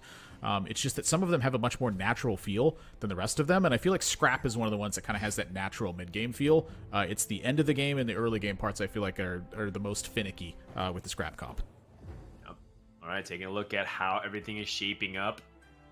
See the augments. A couple of trait-based ones. We got Bruiser for Spicy Appies, Clockwork for Kurumhex, Scrap as we just saw. Socks taking a tome, being open-ended. I'm curious what's up his alley as he is also on the lower half of the totem pole here. In fact, one thing that stands out about this lobby is that almost all of these players, as far as I know, like to play a win streak style. Broccoli, Kurum, Socks, Vile, Spicy Appies, and Setsuko are all players that I know love to be in a win streak position. The only thing is that Setsuko also likes to be on the opposite end and play Mercs to punish people too.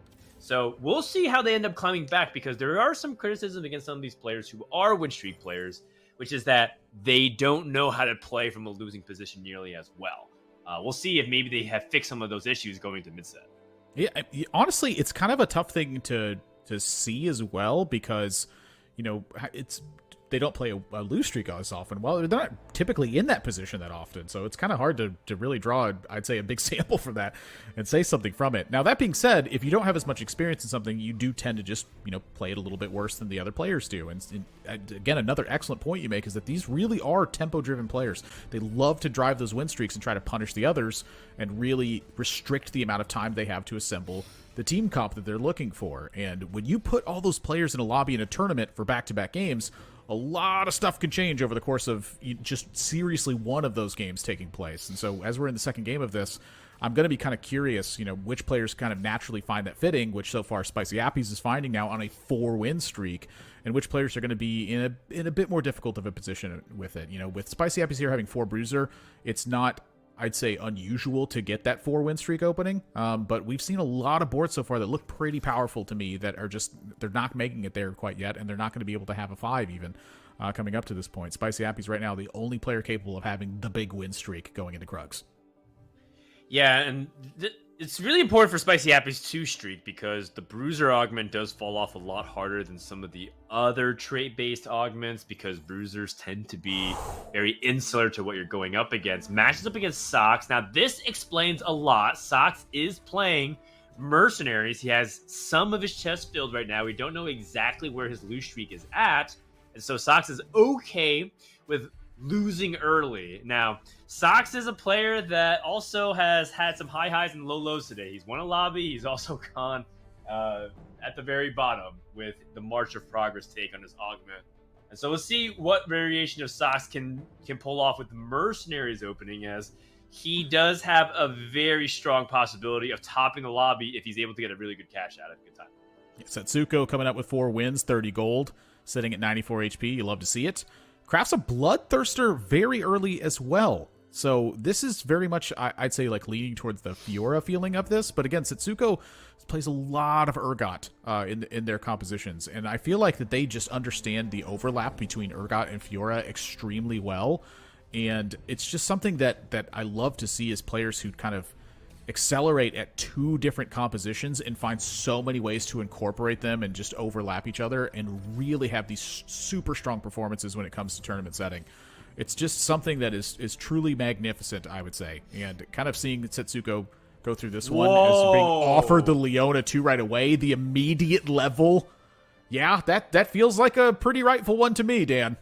Yeah, there's 2 schools of thought. There's one, which is to level as late as possible and pressure the opponent at the last second. The other is to just level very quickly here, and so that way you put the rest of the lobby on notice and make people feel like they can't actually do anything here. Khroen goes to 6.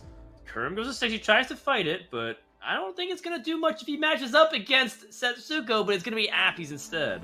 Wow, Appies also went to 6. This is nuts how aggressive this lobby is being right now. And again, you mentioned it. These are win streak players. They're all going to fight for that angle. And that's exactly what's happening right now. The 2 top players running into one another, but it looks to me like Spicy Appies is getting the short end of the stick here. Yeah, I don't think you can take down Lino 2 that easily, and even if you do, there's just so much backline to back it up.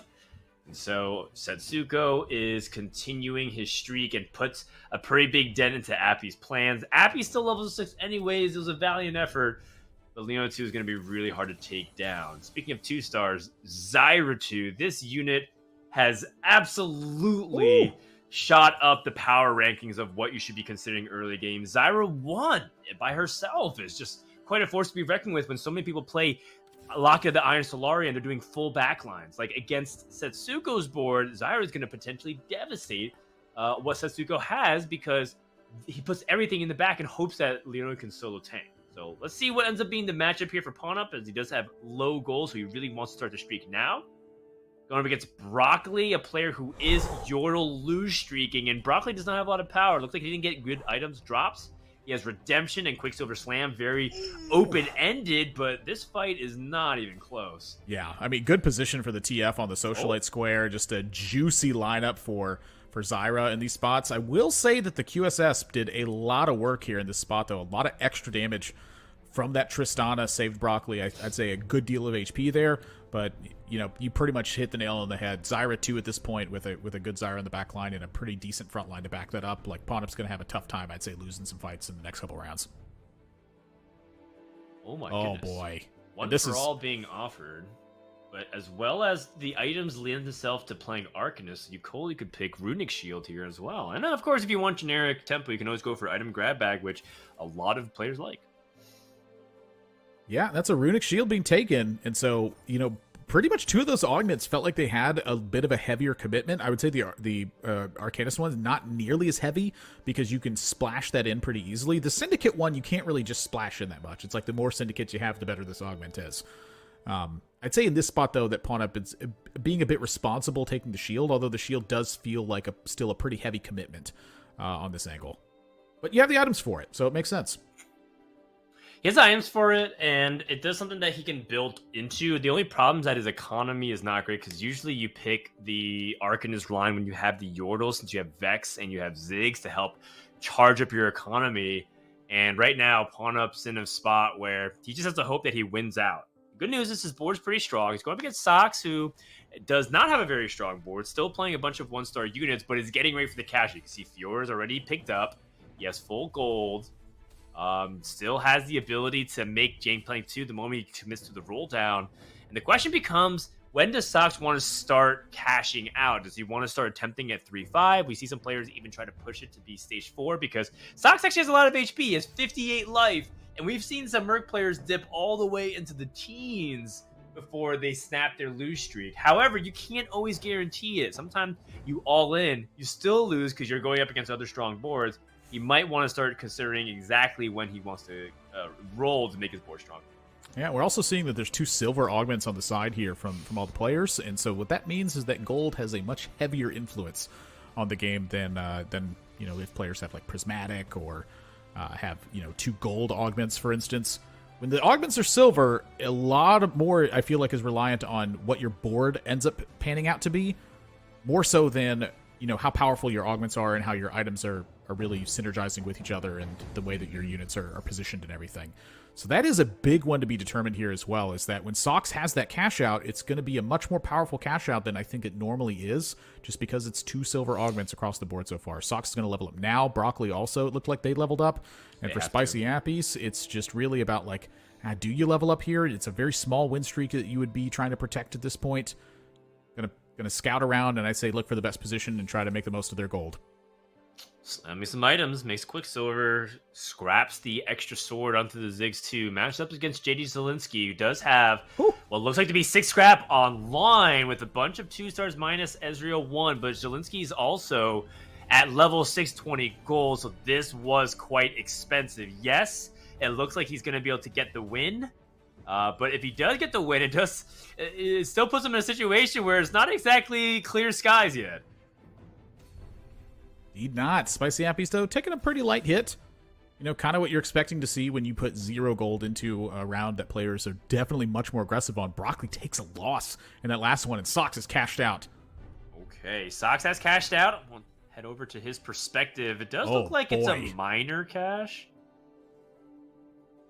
Not actually that significant. So it looks like Sox has won his 3-1 fight. That explains a lot. So he already has cashed out. And so what he's utilizing Mercenaries as is just an econ trait straight up. He's not using it as a opportunity to go 1st or 8th, to try to go for all the special items like a Nico's Help, a ton of traits, loaded dice, those Thieves Clubs that you get. Instead, just saying, hey, I'm going to be ahead of the curve economically because he has a lot of gold tied up on his bench, and then try to use that as a way to catapult himself back into the top 4.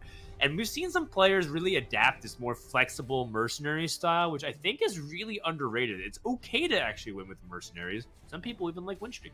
Oh, yeah. I very much prefer the win streak idea of it, where it's just like if you have more gold than everybody else, it's like a free augment at this point. Like, more gold? Great. I don't need to have all these crazy, combobulations pop out of this chest and try to catapult me into a top 4. I'm just going to try to stay at the top 4 the whole time. It doesn't always work very well, but when it does, it works very well. I also will say that I feel like this little cash out from Sox that he had was pretty big. Like he still got an item component off of that. And look at these 2 stars that he's finding. My gosh, this is looking so strong from Sox.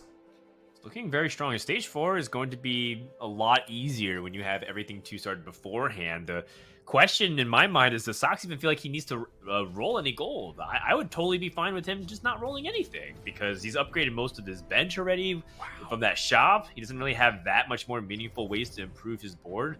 He's looking for 4 costs, really, so a lot more. I don't think that's going to be the case. We're hopping on board with Broccoli. Does find a Yuumi in the beginning of his roll down. Gonna find Misfortune 2, continue to improve his board state, finds a pair of Urgots. A very tough spot indeed. Rolls past it, immediately sees another Urgot. That's gotta sting. Yeah, but you did find the Orianna. It's just, this is a full roll down that took place. I think that Broccoli here is just trying to salvage a bottom position from this one, because it just doesn't feel like a lot of things have worked out in Broccoli's favor here. Like the item components that they got are, a bit just a bit jarring almost. It's like, QSS and Infinity Edge, not necessarily like the backline items that you're looking for at this point. And it just feels like this composition is not that strong at the moment. You have a Yumi in play to try to buy you time, but these snipers are not getting it done right now, Dan.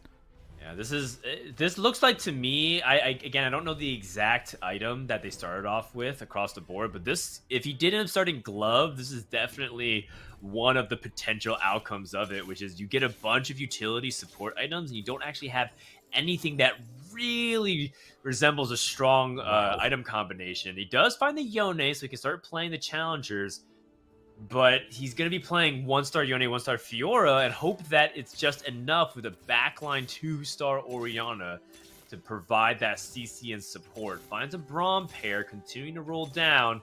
At this point, Broccoli is super broke. He finds a 2-star Braum, though that's huge. Yeah, 2-star Braum is a big one in this scenario. This was a very quick amount of rolling that Broccoli did here as well. Like, this was super quick. And so seeing that glove go onto the Yone after this QSS, you know exactly where that ends up wanting to go with a Last Whisper, and you're just hoping you can win the fight from here. The CC from Braum plus from Yumi, is this going to be enough? Because this Yone is just, it feels like it's like tickling these front and back line things that are happening here, but this is up against a lot of scrap. Not going to be enough. Broccoli takes another hit and is down to 10. This is probably one more hit that Broccoli has. This is insane that Broccoli is this low HP despite not playing a trait like Mercenaries. He did play Yordles, and Yordles are weaker. That is the argument against why you don't necessarily want to stay on Yordles too long. Broccoli looks dead. He might be dead before the carousel, which would just be absolutely catastrophic for Broccoli's chances to move on to day number 2. We'll see, though. We're hopping on board with JD Selinsky, who does have the 6 scrap online, and lo and behold, is rewarded by being able to get to level 7, does have a decent amount of gold, can go to 8 at 4-5, but wouldn't be able to roll much gold. And when you're playing a 6 scrap strategy that you're trying to ultimately scale into a unit like Jinx, you need to hit Jinx, meaning that you need a lot of gold. I wonder if JD Selinsky is going to stay on the 6 scrap. Goes against Khroen, who also rolled at 7, has an Urgot too, but his items are quite scuffed. And if you look at the way Khroen set it up, he was planning on sticking to the AP tree, but because he hit Urgot 2 and he has low HP, this is the best that he can do. Purge is working onto the Echo. The Convergence isn't hitting any of the important units. Khroen is going to be able to get the win, which is a little bit annoying here for Selinsky because he really wanted to roll into 4-5 with momentum. And Khroen is trying to climb back from the bottom of the standings. Broccoli is dead in his place before the stage 4 carousel. That is very rare that you see something like that happen, but honestly, Broccoli's roll through is just not that good. It was a pretty ugly one, all things considered. Spicy Appy's going to find Tom Kench with a rod. We'll find out if the Tom Kench is going to be playable. Socks finds a Yumi with a belt. Those are 2 big ones I have my eye on. I'm trying to look at the rest of this and see if players had, if I can have like a memory of any of these items being like super useful. I'm really curious about how Zelinsky's gonna handle this one because I do feel like the level up here is pretty vital to the way that their position's working, but we'll see what ends up coming up. For Spicy Appy's here, it definitely was the Tom Kench being a valuable unit on top of this as well. So here's the big roll through. Jin gets found. That's going to provide a sniper benefit. Jace gets found. Wow, that's a big one. And a Jin 2 gets found on top of this as well. My gosh, Spicy Appy's is having a drastic improvement to the board. And on top of that is able to start feeding a Tom Kench. This is a pretty scary spot, I'd say, for the rest of the lobby. Scary for the rest of the lobby. Selinsky stays at 7. I think that's well advised. You don't want to rush it too quickly here. It looks like Appy's goes for the Tom Kench with the Gunblade, but the Quicksilver actually denying the ability for the Devour, which means that there's not a lot of value. Tom Kench does grab the Echo, though, and prints an item that's huge for Appy's. And Appy's is going to be able to double dip, gets a little bit of extra gold. Let's head into the final augment of this game. To go to 4-6, the HP lead at Valet is very nice and comfortable, but it's starting to get chopped into a little bit. Setsuko's on a streak. Everybody else, though, from 4th to 7th, it's pretty wide open. Whoa! Interesting. So, broken stopwatch. It's quite good, except the Jin is carrying 0 of the items right now. However, you do have a Tom Kench in play that's getting fed, so that can change very easily. You're looking Oh. at cybernetic implants, which is not a terrible one, but your items feel like they're a bit condensed. Yeah, it makes sense because cybernetics with Tom Kench get you more items, and therefore you should theoretically be able to spread a lot of it. This also means that Appies is pretty committed to Tom Kench. We've seen people actually rent Tom for a couple of rounds and then ditch him because you just use him to get a couple of extra components, maybe just to help stabilize your board. But this looks kind of like a commitment towards that direction. Gunblade is not a very flexible item. It's very good in certain situations, quite poor in many others. And so I like this direction from Appies. I think he's in a spot where he has to take a gamble. And more importantly, he needs to position Tom Kench to be in a spot where he can maximize his efficiency so that way he can keep farming his items. Going up against what looks like to be Kerm's board. Kerm has upgraded almost everything. Has a Jinx that entered the play. Not a great scrap. Morellonomicon not super important given that Jinx already burned through their super mega Death Rocket launch. And a big shockwave able to interrupt Kerm's cast. And now the gate opens up. Can he farm another item and deal big damage? Finds a rod. And gets the win over Kermex, putting him in 7th place. Spicy Appies coming for that top 4. Yeah, and this is just, like, what a fight that one was, and honestly, you start to see the difference that Cybernetic Impacts is going to have there. Like, the amount of damage that Jace cranked through because of having a Runeins and an Infinity Edge on top of the Cybernetic Implants, it over the course of that entire fight, we're talking, like, hundreds and hundreds and hundreds of damage, like, on singular units this Jace is providing on a spot like this. This is such a big deal, and the Tom is only going to continue to snowball that presence. If players cannot put Spicy Appies on the chopping block, he is very capable of completely running away with this game. 3 more item components get spit out at the final creep wave.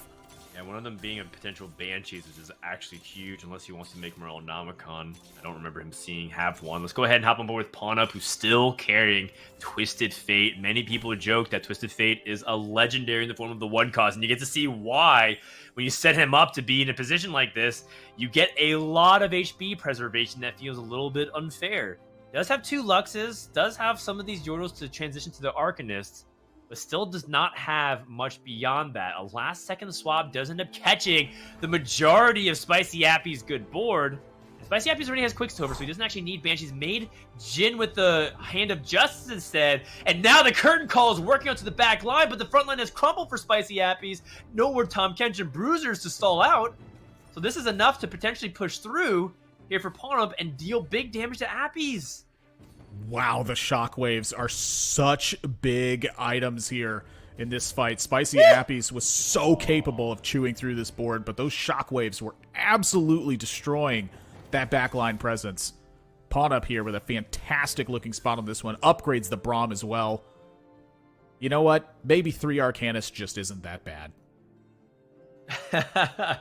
I don't think he went into this game assuming that he's going to go for that, but he does have transition plans, as you can see, end up selling that Vex, for example. One also call out, there's some really powerful choices. Setsuko has instant injection, it seems, for his Chemtech build, and that just means that it's going to be super devastating to have to deal with that. Hopping aboard with Shalinsky, who does find that Jinx, does look to be committed more towards that 6th scrap, but his front line does not look particularly well fitted, doesn't have other additional synergies outside of the Cybernetics too, so hopefully this Jinx can get in. The Super Mega Death Rocket has launched, and Jinx is focusing onto the wrong targets though, just putting all of her DPS into a Swain with the Guardian Angel unable to get the resets. Hopefully with Twin Shot can find additional shots, and the 6 scrap shield is just so big.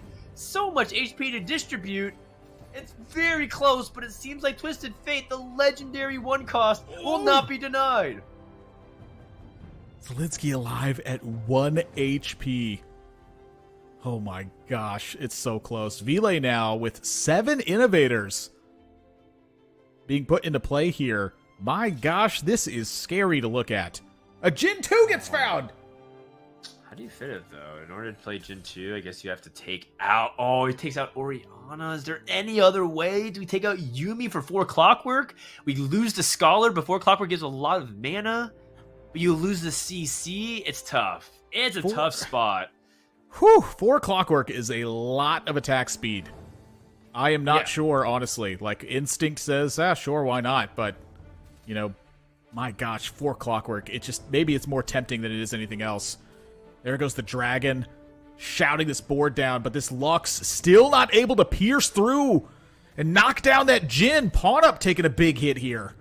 Yeah, lack of crit items show you what Lux really needs to perform at maximum capacity. Jelinski is out in 7th place. It makes sense that scrap board did not look like it was able to cap out at a reasonable clip. Taking a look at who else is on the chopping block, Spicy Appies and Khroen are in the teens. Appy immediately beelines it. Is that a Tom catch too? We'll find out. Khroen, a little indecisive, ends up picking a dual gauntlet. He's so long wanted to play this AP line, but found Urgot instead. Very, very tight race for a top 4. And then outside of that, you have to note that Sox is streaking. He has played the Mercenaries. We're hopping on board with him. Has hit Fiora with pretty close to ideal items with the Academy emblem, a tanky item in the form of Titan's Resolve, and some healing to ensure that Fiora can sustain through the fight. And he has a really good setup for this. This is one of the most powerful ways he can play Fiora, and I like it because he's not over-prioritizing Yone in this spot with a Yuumi that's decked out to the skies, having so much HP. Sox looks like he's in a really good spot to potentially win this lobby. Yeah, a decent socialite spot, too, as well for the Seraphine. And so as this fight gets underway, you see how everything is just lined up picture perfect for Sox as that goes through. That is a ton of damage. Now, the Yone does get knocked down here, but you'll notice the Fiora did not get knocked down, and that means they are going to quickly eliminate the rest of this board. A Fiora with an Academy emblem is not a joke, especially when you stack that up with 25 stacks on that Titans. Whew! Kermex takes just a little too much damage, and he takes the 6th place. Spicy Appies out in 5th. Top 4. Very clear. 28 HP. There was a big gap in board strengths in the mid stages of this game to really show that separation. And from Vile all the way down to Pawn Up, we have a brand new game. Now that you know what these boards are looking like, what's the plan? Are some people going to agree to go to 9? If you're Sox, absolutely. Try to see if you can rack up the economy and push for level 9 and cap higher. But from Vilay's perspective, they're doing the same thing, and you have to juggle the HP preservation. Like, how do you balance it? What's the best way it's going to work? Right now, this dragon feels like it's the best way it's going to work. Oh my gosh, it is destroying the board. Sox taking a big hit on this one. That's devastating. That's devastating for Sox's chance to go to 9 because he loses the interest for this round. He loses the interest at the end of stage 5. And Vilay very wisely put that Orianna 2, and it looks like he cut Yuumi. And I like that. And Jhin is so important for the synergy with the dragon because the way it amplifies crit damage, when you don't have things like an Infinity Edge, it feels like he does have Infinity Edge all of a sudden. So it's a very, very strong combination. I really like that he leaned back into it. As you take a look at what the Drake has to offer for a full completed item. That is an Archangel Staff, which does actually end up helping the scaling of a Seraphine.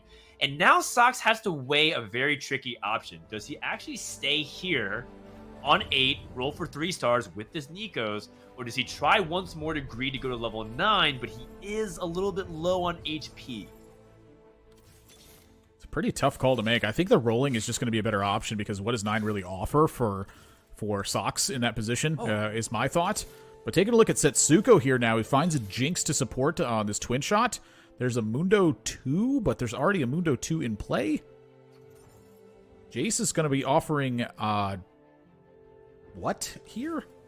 Jace usually is played here just for backline DPS, and a way you can combine it with Vi, because if you play Jinx, you often want to have sisters paired together. It's not 6.5 yet. It's not Neon Knights. We don't have rivals. True. And so that's something they can plan for later in the game. A pretty good Shroud onto the front line of Sox. Sox's Fiora is cracking through slowly but surely, and that Yuumi is providing so much HP through the cuddles.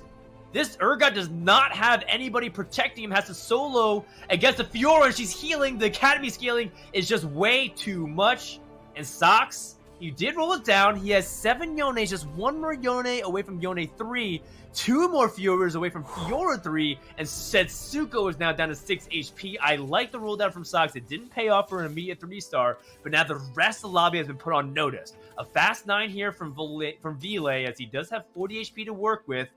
But what is he actually looking to put in?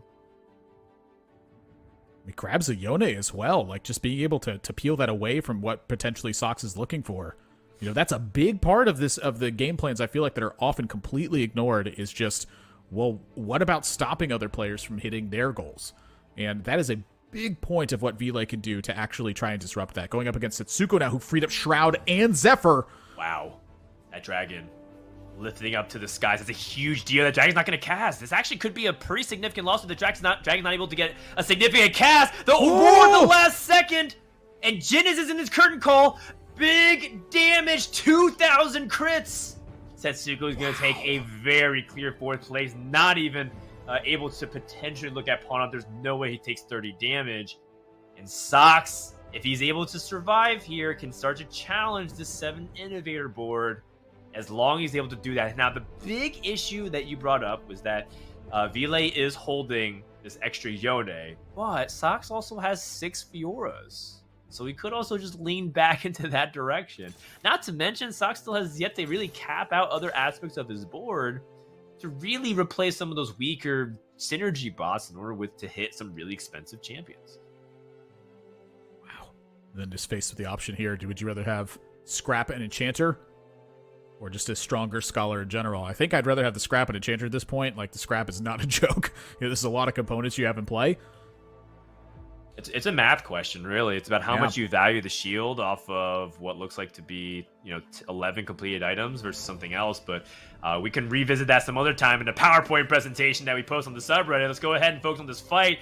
Fiora not able to really get anything done. Will she even get to cast?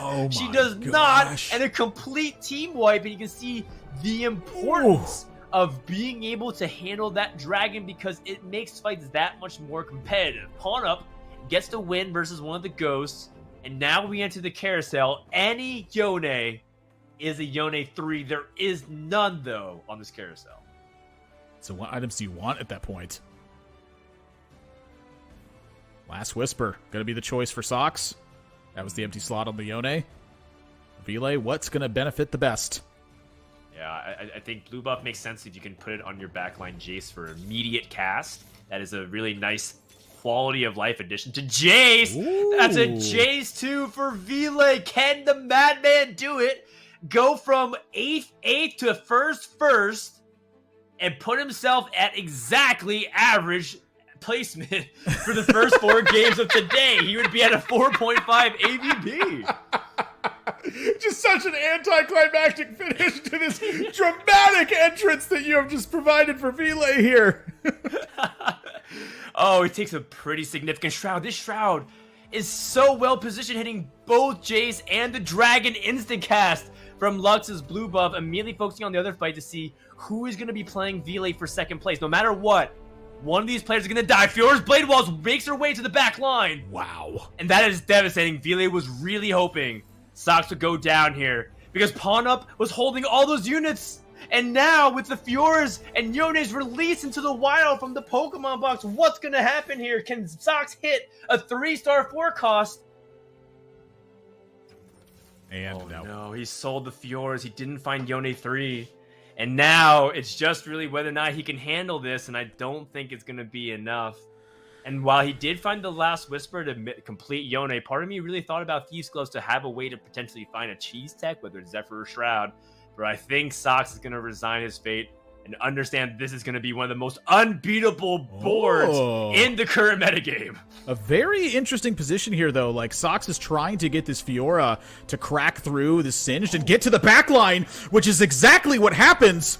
Is this enough? Because Fiora is complete. Oh, no, not completely unchecked. I completely got that wrong. It is not nearly enough. It was a great try, though, and frankly, I'm pretty impressed.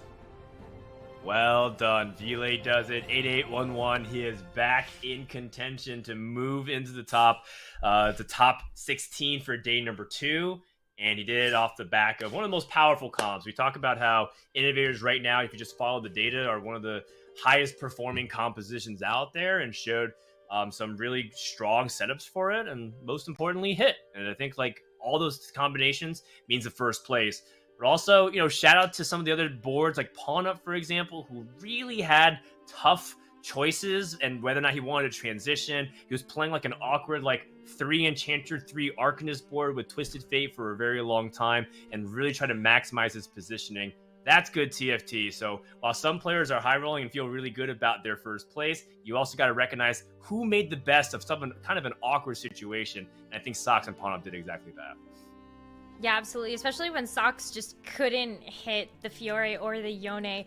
And hey, shout out to the players that were kind of preventing that from happening. We don't get a chance to see that too often in these TFT lobbies. And I know it's one of Mort's favorite things to see. And it's definitely playing to a big advantage here.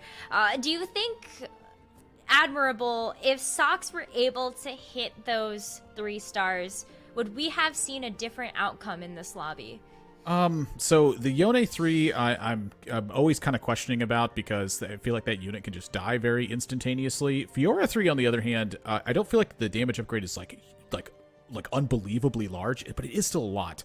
I do think at least we're going to see one more round out of a situation like that, because that Fiora did make it to the back line the way that Sox had positioned. So if that had been a Fiora 3, that Fiora 3 is probably cracking through that Singed a little bit earlier, and then probably also killing one of those backline units, which is a much bigger difference. And so I think that the Fiora 3 is at least providing us one more round, and then I think a big positioning battle is going to end up taking place there at the end of that one. But, you know, it's much harder to hit a 3-star unit in the 4-cost range than it is to get to level 9 under a strong board. So, you know, just sometimes you have to take the shorter end of the stick and hope that it comes out for you on that one. But Sox, though, I mean, it's a second-place finish. It's still pretty darn good.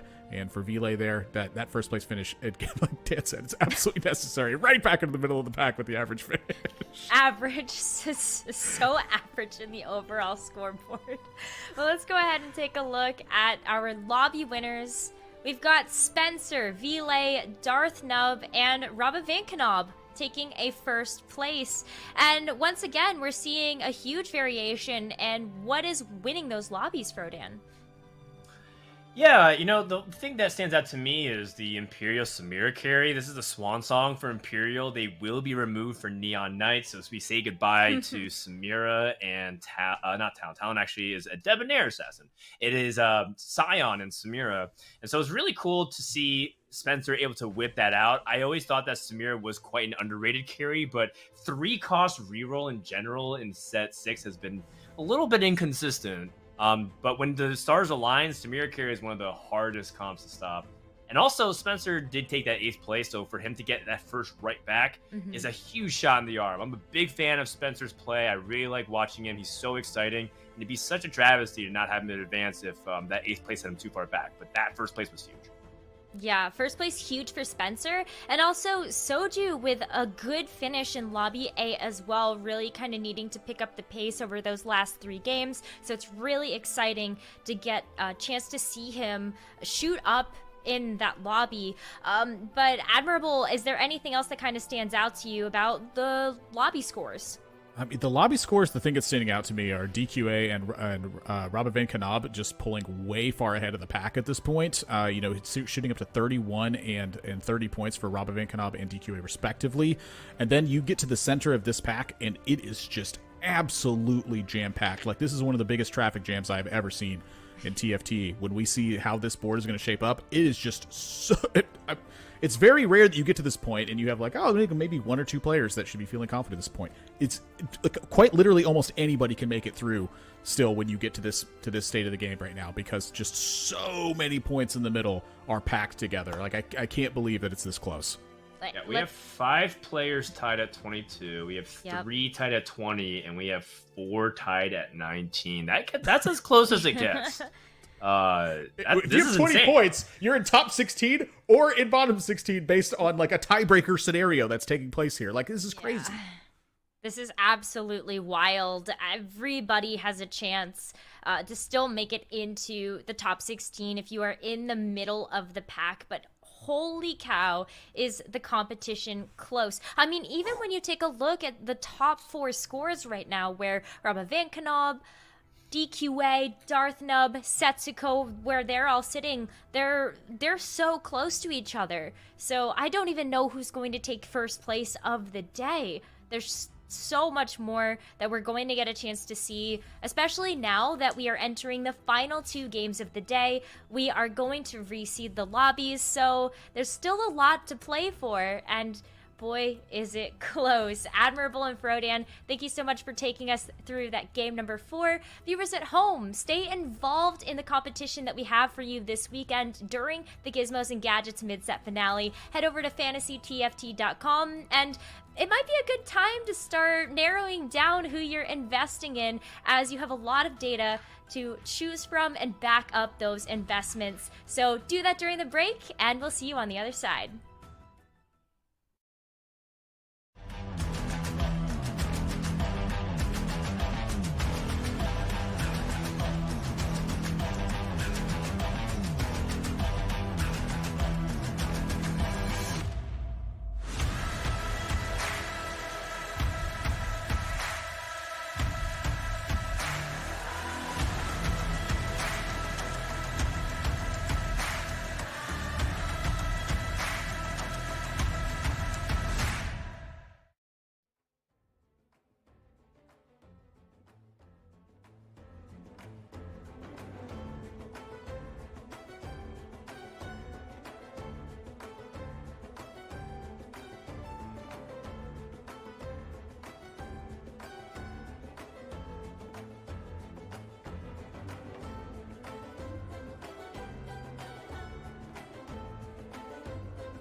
We're in the home stretch of the Gizmos and Gadgets mid-set finale, day number 1, and welcoming back to the casting desk, we've got Khroen and Wolfey.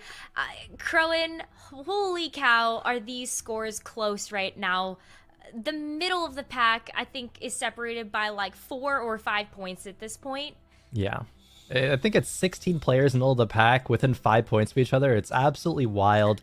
Even, scores like Wolfey going from 8-8 to 1-1. Everything's just kind of all over the place right now. But it kind of makes sense, right? It's the best 32 players in North America all coming together, trying to find their spots, advancing day by day, trying to get to the regionals. It's just a lot on the line. Everyone's kind of giving it their all. It's kind of no wonder why it's so close. People just keep getting better and better as the set goes on. Yeah, absolutely. I mean, this is kind of the last hurrah for the first half of set 6, and so at this point, players have figured out what they're good at, what play styles they really want to lean into, but we're still seeing the tournament meta start to develop over the course of these last 4 games. Wolfey, what kind of trends are you seeing? I mean, players are taking risks, players are playing flexibly. What are you seeing? A lot of 3-stars, Nekkra. I feel like that's kind of the main thing for me is there's a lot of 3-star units, and some of them are really unexpected, and on top of that, they're not always doing as well. I mean, last time Khroen and I were watching together, we saw Vex 3, Heimer 3 go 8th place, which, feels bad. And in the lobby I was watching last game with Spencer, they had a lot of 3-stars with their Imperial 5 Imperial board that ended up going first. So seems like across the board, there's a lot of... I've seen Sox win a lobby today with 3-star Seraphine. We obviously saw a pretty impactful game earlier with 3-star 1 cost being rerolled. So yeah, it just feels like there's a lot more 3-stars than I feel like is kind of typical at this point in the meta. Yeah, absolutely. Even that last game that we saw for Lobby B, we just had a lot of different things happen. Pawn Up was playing Twisted Fate, which was really interesting to see. And hey, unfortunately, sometimes that kind of stuff works, like in Pawn Up's case, and sometimes it just doesn't. But we also saw an incredibly fast-paced lobby, so I'm really interested to see what you both say as we go into our 5th game, Lobby D. Khroen and Wolfey, take it away. Thank you very much, Nekkra. Into Game 5 with Lobby D. Lobbies have been shuffled up yet again, so we get to see, a new group of players, at least, together. Maybe some of these players haven't played against, somebody else in the lobby yet today, but shouldn't make too much of a difference. Do start off on Setsuko, who's currently in 4th place in this tournament, 27 points, so feeling pretty comfortable at this point, not being in that 16-player kind of all cluster in the middle of the field there. Oh, absolutely. I mean, being out ahead going into the final games is just so much pressure relieved, right? Knowing you can probably go like 4th or maybe even 5th and 6th might still secure you there for at least for one game.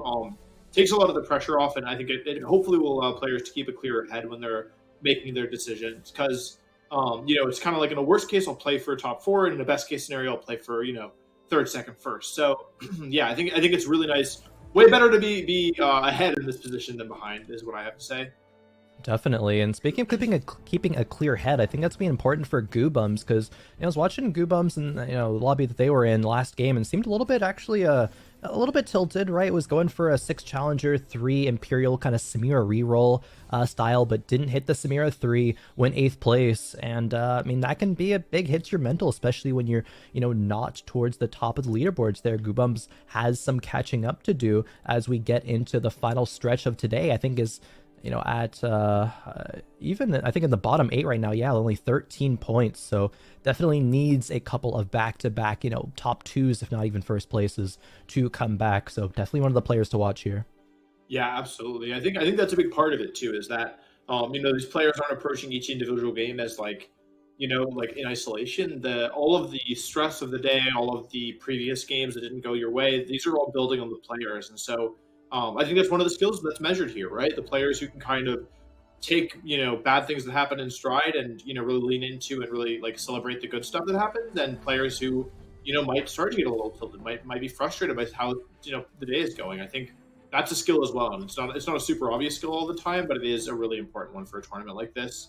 Definitely. Soju falls into that same category, middle of the pack, 19 points. A good couple of games could let him advance. And Soju typically is a player who does very well at getting to the last day of competitions. I think Soju has literally exactly an 8th place in both the Piltover and Zon Cups, getting to the final day and then kind of having it fall off from there. But really good at getting to that final day, so the expectation for Soju to do well, at least in the first 2 days, is very much there.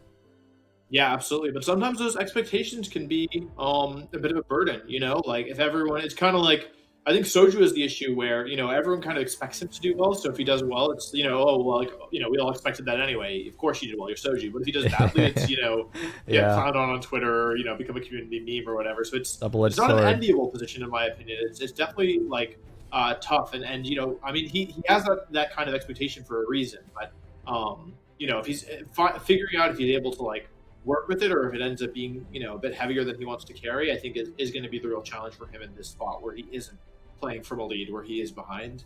Yeah, definitely. I mean, Soju player is no stranger again to taking risks, so might see that kind of playstyle here. There's a lot of options open in the early game. He has a potential innovator opener if he finds a Zillion, had a pair of Singed, a pair of Ezreals that could still lean into a bit of a Twitch reroll. We've seen that actually a couple times today. There was one played by, I think it was Pickle Onion, and the last game wasn't on stream, but did end up going bottom 4 with it, even though they hit relatively on pace. So rerolling, I think, is very strong, but it's not quite as consistent maybe as some of the players would like it to be, and it kind of depends on what you are re-rolling, right? I don't think we've seen much Protector re-roll. Seen a little bit of it. I think it did win one lobby today, but still there's so many different compositions actually, and that kind of leans into just set 6 gizmos and gadgets in general.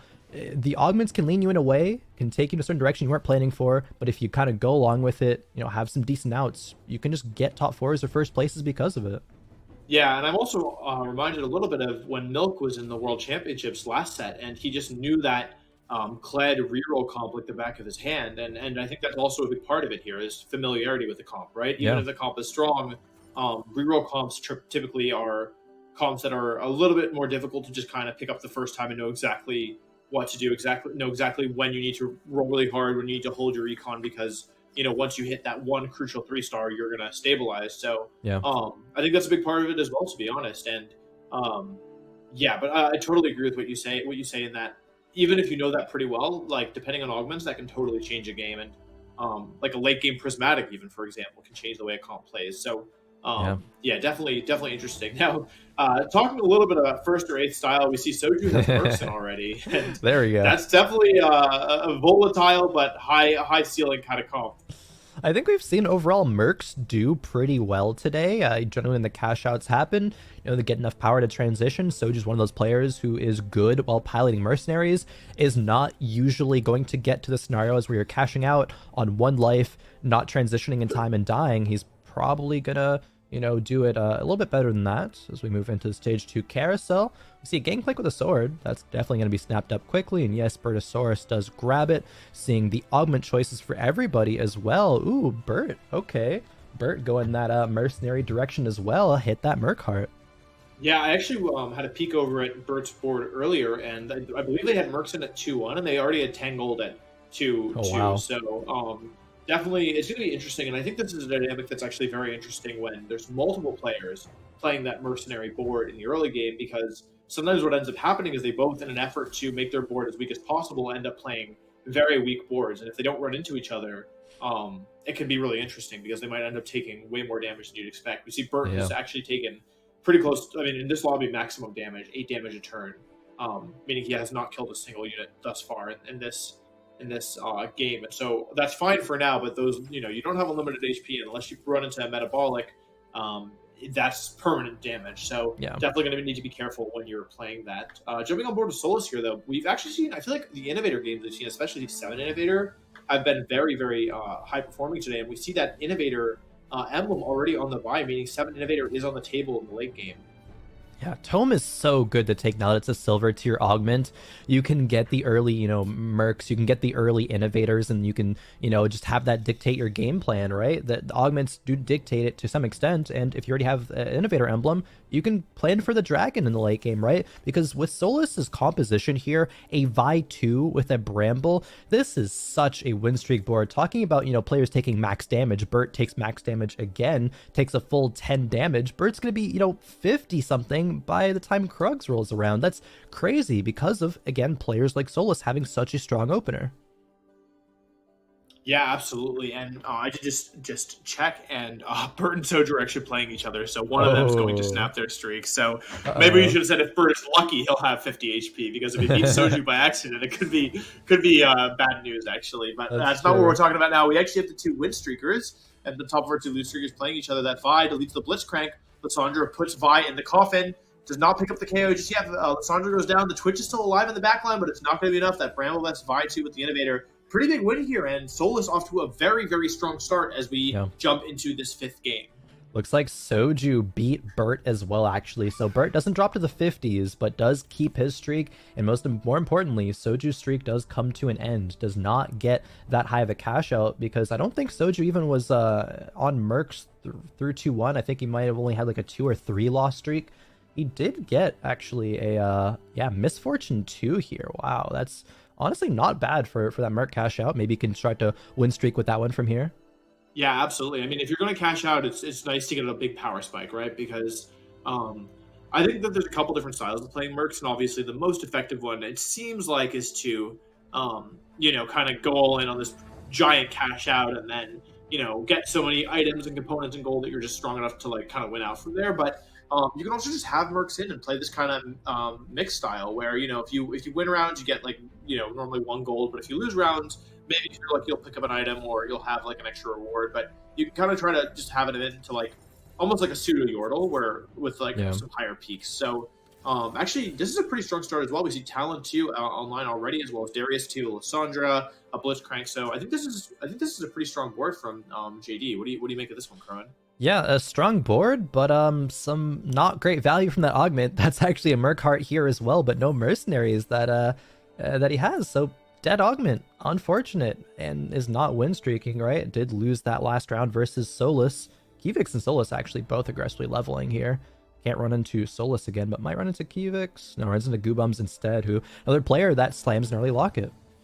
Yeah, wow, and the Ziggs actually scraps into the Zephyr, which is a pretty big deal, grabbing that Twitch and preventing it from ending up in the backline here. Talon, though, is doing some pretty good work. The positioning is, I think, pretty good overall, but Talon 2, Twitch 2 are doing a lot of work. And this front line is pretty tanky between the Sunfire Darius and the Blitzcrank and this Lissandra. So, yeah, definitely a pretty good win here for a JD. It is interesting, though, where you're right in that Mercenary Heart is getting no value. And I think that's just sometimes that happens. You take an augment intending to play one thing, and maybe it's not worth rolling a bunch of gold to try and like really get those mercs, and especially now that we're into stage 3. So I think it's another opportunity I think the players have to maintain their composure and not panic, not be upset about it. I think knowing that sometimes that just happens, and the best thing you can do is just to not really beat yourself up over just being down an augment is I think the proper way of approaching it. 100%. And Soju, after winning against Bertosaurus, is full leaning into this win streak, right? Has found the Misfortune 2 and slammed every single item. That Misfortune only had a Rage Blade, but now after Krugs has a Last Whisper and a Locket, just some very, I'd say, generally flexible items. You think of Rage Blade, think of Last Whisper, maybe a Yone, but doesn't have to be that, right? Soju still has a few different directions he can take. But the most important thing now is that he keeps winning, and with one more Misfortune, can he? Yes! Oh my gosh! Barely! Wow, that was super close, though, up against GD and that Lissandra, too. Yeah, that one really came down to a tiny fraction. I mean, you could see how little HP that Misfortune had left in. If you're Soju, you have to be feeling pretty good. You start in a little win streak, you're getting about 1 extra gold per turn. And yeah, you have Misfortune 2 with AD items, which I guess is a bit unusual, but she's not a terrible holder of them, especially with Sniper buffing her damages across the board. And I know that there was a point where Phony Frontlines was considered especially good if you wanted to play snipers. I do think that there's a good chance that this board leans into Yone. I feel like Rage Blade's typically a Yone item, but of course we've seen other players use it elsewhere. But yeah, I think Phony Front, all those augments were pretty useful generically, but since I kind of like this one because you already have underdogs encouraging like you to remain. Oh wait, this is actually interesting, Khroen, because yeah, now, it's still anti-synergy. Yeah, a little bit of anti-synergy. It's probably okay against most boards because at least at this point the Phony Frontlines won't last that long. But yeah, definitely an interesting combination of augments here with the Phony Frontlines and the underdogs. Perhaps with the underdogs, it's a little bit less appealing to go Thrill because you already have a little bit of healing. It would almost, make underdogs just a negligible augment. I'm not sure. It's kind of a hard choice there, especially after the Thrill buff, it being 400 healing per kill. it would be nice and probably make difference of some fights. But the front line, Soji doesn't really have it. All the frontline units that he does have are tier 1. These 20 front lines will scale throughout the course of the game. Not a bad choice, right? I don't think there was any, incorrect choice. It's just, how is it going to get value from here? Yeah, absolutely. And we see Solus actually, not only did they get the innovator emblem from that early tome, they also have self-repair, so that innovation was actually brought down to 0 HP twice throughout the fight, but the self-repair keeping it alive. So Solus is 100 HP, 40 gold, win streaking with one of these highest potential cap compositions, in my opinion, in the game, and they have 2 augments that are buffing it. So I kind of feel like at this point, it's Solus is in a very, very, very good spot, assuming they can hit a Jace at some point. Yeah, it might be a bit early to call it, but I know TFT players love to say it, so I will too. Everyone else is kind of playing for second, I think. Solus is just off to such a good start. Now, there is I'll call it the Bertosaurus factor, right? Bertosaurus is still on a loss streak, 34 HP. I think this is 8 losses. If he cashes out, hits something big, he can be one of, if not the only player to contest Solus in this game. Now, a lot of different things can happen between everybody else, right? There's 6 more players that all have their piece in this game, but those are the 2 that I think have the most sway over the pacing of this lobby. Absolutely. And speaking of pacing, this might be a time, Birdsaurus is going to be encouraged to start rolling it down, as the youth are saying. And so I wonder if the rest of the lobby matches that. If they say, hey, we really don't want to let Bird out of jail, let's do what we can to make our board stronger, so that we can ensure that we play, playing for top 7. Keep him in there for longer. And there we are. Bert is on the other side of the board, and Gangplank, actually, he was in the back line, but it ends up being okay. He turns around and starts wailing away on this Echo, takes out the Echo, but not before letting it cast. Big CC there. Zach gets CC as well. I don't know. The front line's melting. The Trundle 2 is on the Gangplank. No. Gangplank's down, and Bertosaurus dropping from 34 HP all the way down to 22. Bert can take one more loss like that, and then he's out. So he probably is closer to 3 lives, realistically. But 2 bad losses, and that could be it. So he really has to start figuring out how he's going to get out of mercenary jail, as I think is commonly referred to. Yep. It's only 2 base damage from stage 3, so he's not super worried about it if he doesn't lose by that many units. Probably, like you said, on 3 lives. He's rolling down to 0, though, to try to stabilize. And that's the big thing. If Bert can cash out now or on 4-1, he can still come back in this game. It's just matchmaking RNG, a lot of it, who he rolls into. But for now, looking over at Kivix with a kind of similar board to what we saw earlier. Vex in the front line, Heimer in the back line. They're not tier 3'd quite yet, but still super strong for this point in the game. Heimer with that death cap and blue buff. Oh my god, triple cast, just taking out everything that was threatening him, but nothing is threatening no longer. Even a Tark too to buff this board. It has Ascension, it stalls out as long as it needs to. Heimer even sending out some BM rockets just to say, yeah, I beat you even without those. I'm just so strong right now, and it is very much that. Yeah, actually, the Ascension wasn't even needed. Timer had already deleted everything by the time Ascension was relevant. So, yeah, definitely looking pretty strong here. We're seeing, actually, a lot of Ziggs on the bench. 8 Ziggs, 1 Ziggs away from that 3-star Ziggs. So, yeah, definitely interesting. And that Heimer with the Socialite damage increase plus the Death Cap is doing a ton of damage. That fight was actually pretty close because it wasn't close, but maybe things could have gone differently because Lissandra just barely didn't get her cast off, and I feel like that's something that can have a big impact on fights. And Nico already, so that can definitely be useful. Looks like we're going for 3 stars this game, at least Ziggs and maybe the Heimer and the Vex as well. There's another Vex, so we'll have to see. Bert also did lose that last round, by the way. So Bert is down to 16 HP. They didn't have that much gold last time we checked. They'd rolled to 0, so it's getting pretty close to do or die for them. I think that if they don't cash out soon, well, I guess it's kind of obvious, but if they don't cash out soon, they're going to be going 8. So definitely curious to see how that goes for Bert, because at this point it's a 10 loss streak. So could definitely be big. Probably needs to cash out right now, because even if you cash out with like 1 life remaining, doing your whole pivot in just 1 turn and then not running into any singular bad matchup for the course of the game is almost impossible. So it's really, I think this round is do or die time, as we for now take a look at Solus versus Noster. Solus is still 100 HP on a streak, no real surprise there. This board is so strong. Has a Trundle to item carry at this point in the game too. That was huge wipe. Anyone that runs into Solus takes a big hit, and that's kind of what I talk about in terms of the pacing of the lobby. People are going to be pressured to roll down a lot sooner than they might usually. So players are probably going to be rolling down at level 7 right now. It's going to be a lot harder to go fast 8. But oh, Bert does win. We get to see the cash out, Wolfey. Oh, what's it going to be? All right. Oh. Okay. 3-4 costs, a bunch of gold, and then Nico's and a bunch of items. I mean, loaded dice too. It was a big one. Yeah, 2 loaded dice as well. Wow. This is tricky though, because you got a lot of extra items, but I wonder, like, what is the, like, how do you make sure that you don't lose anymore? You're at level 7. You can't even go level 8 right now. At least not without selling some important stuff. I really wonder, like, is this board enough because you're so low HP, and like losing at this point, like you said, would put you on 1 life. So yeah, definitely interested to see. I feel like Bert really needs to kind of pull this together right now and just start a win streak right away. Yeah, but he thinks he's strong enough, right? He did not make any further improvements to the board besides just slamming, I think, an Archangels there. And I think that's a correct identification. This Gangplank is strong. Lysandra is also strong. If the Heimer gets more casts off, though, Oh, wow. Okay, that's a big loss. It is. It's not the end of the world. Bert might still be on 2 lives for this stage because, again, stage 4 damage isn't going to be, that powerful. Loaded dice here. Bert probably needs to think about expending one of those. Get an Urgot 2 online. These are fantastic Urgot items. I think he'd be... Oh, man. Does he think that he needs to play this one super risky?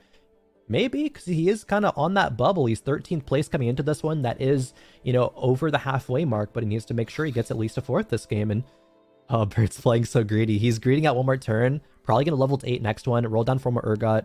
Nico's. Maybe pray to hit a Tom Kench and go from there. Pretty sure that's Bert's game plan. It's. I mean, I can't. I respect it enormously, but oh my god, does it make my stomach turn? Yeah. I mean, he has 2 upgraded 3 costs. He has upgraded Mundo, upgraded Zach. Well, actually more than 2 upgraded 3 costs. But like we saw in the last fight, it's not invincible. Big Yumi stun here from one side.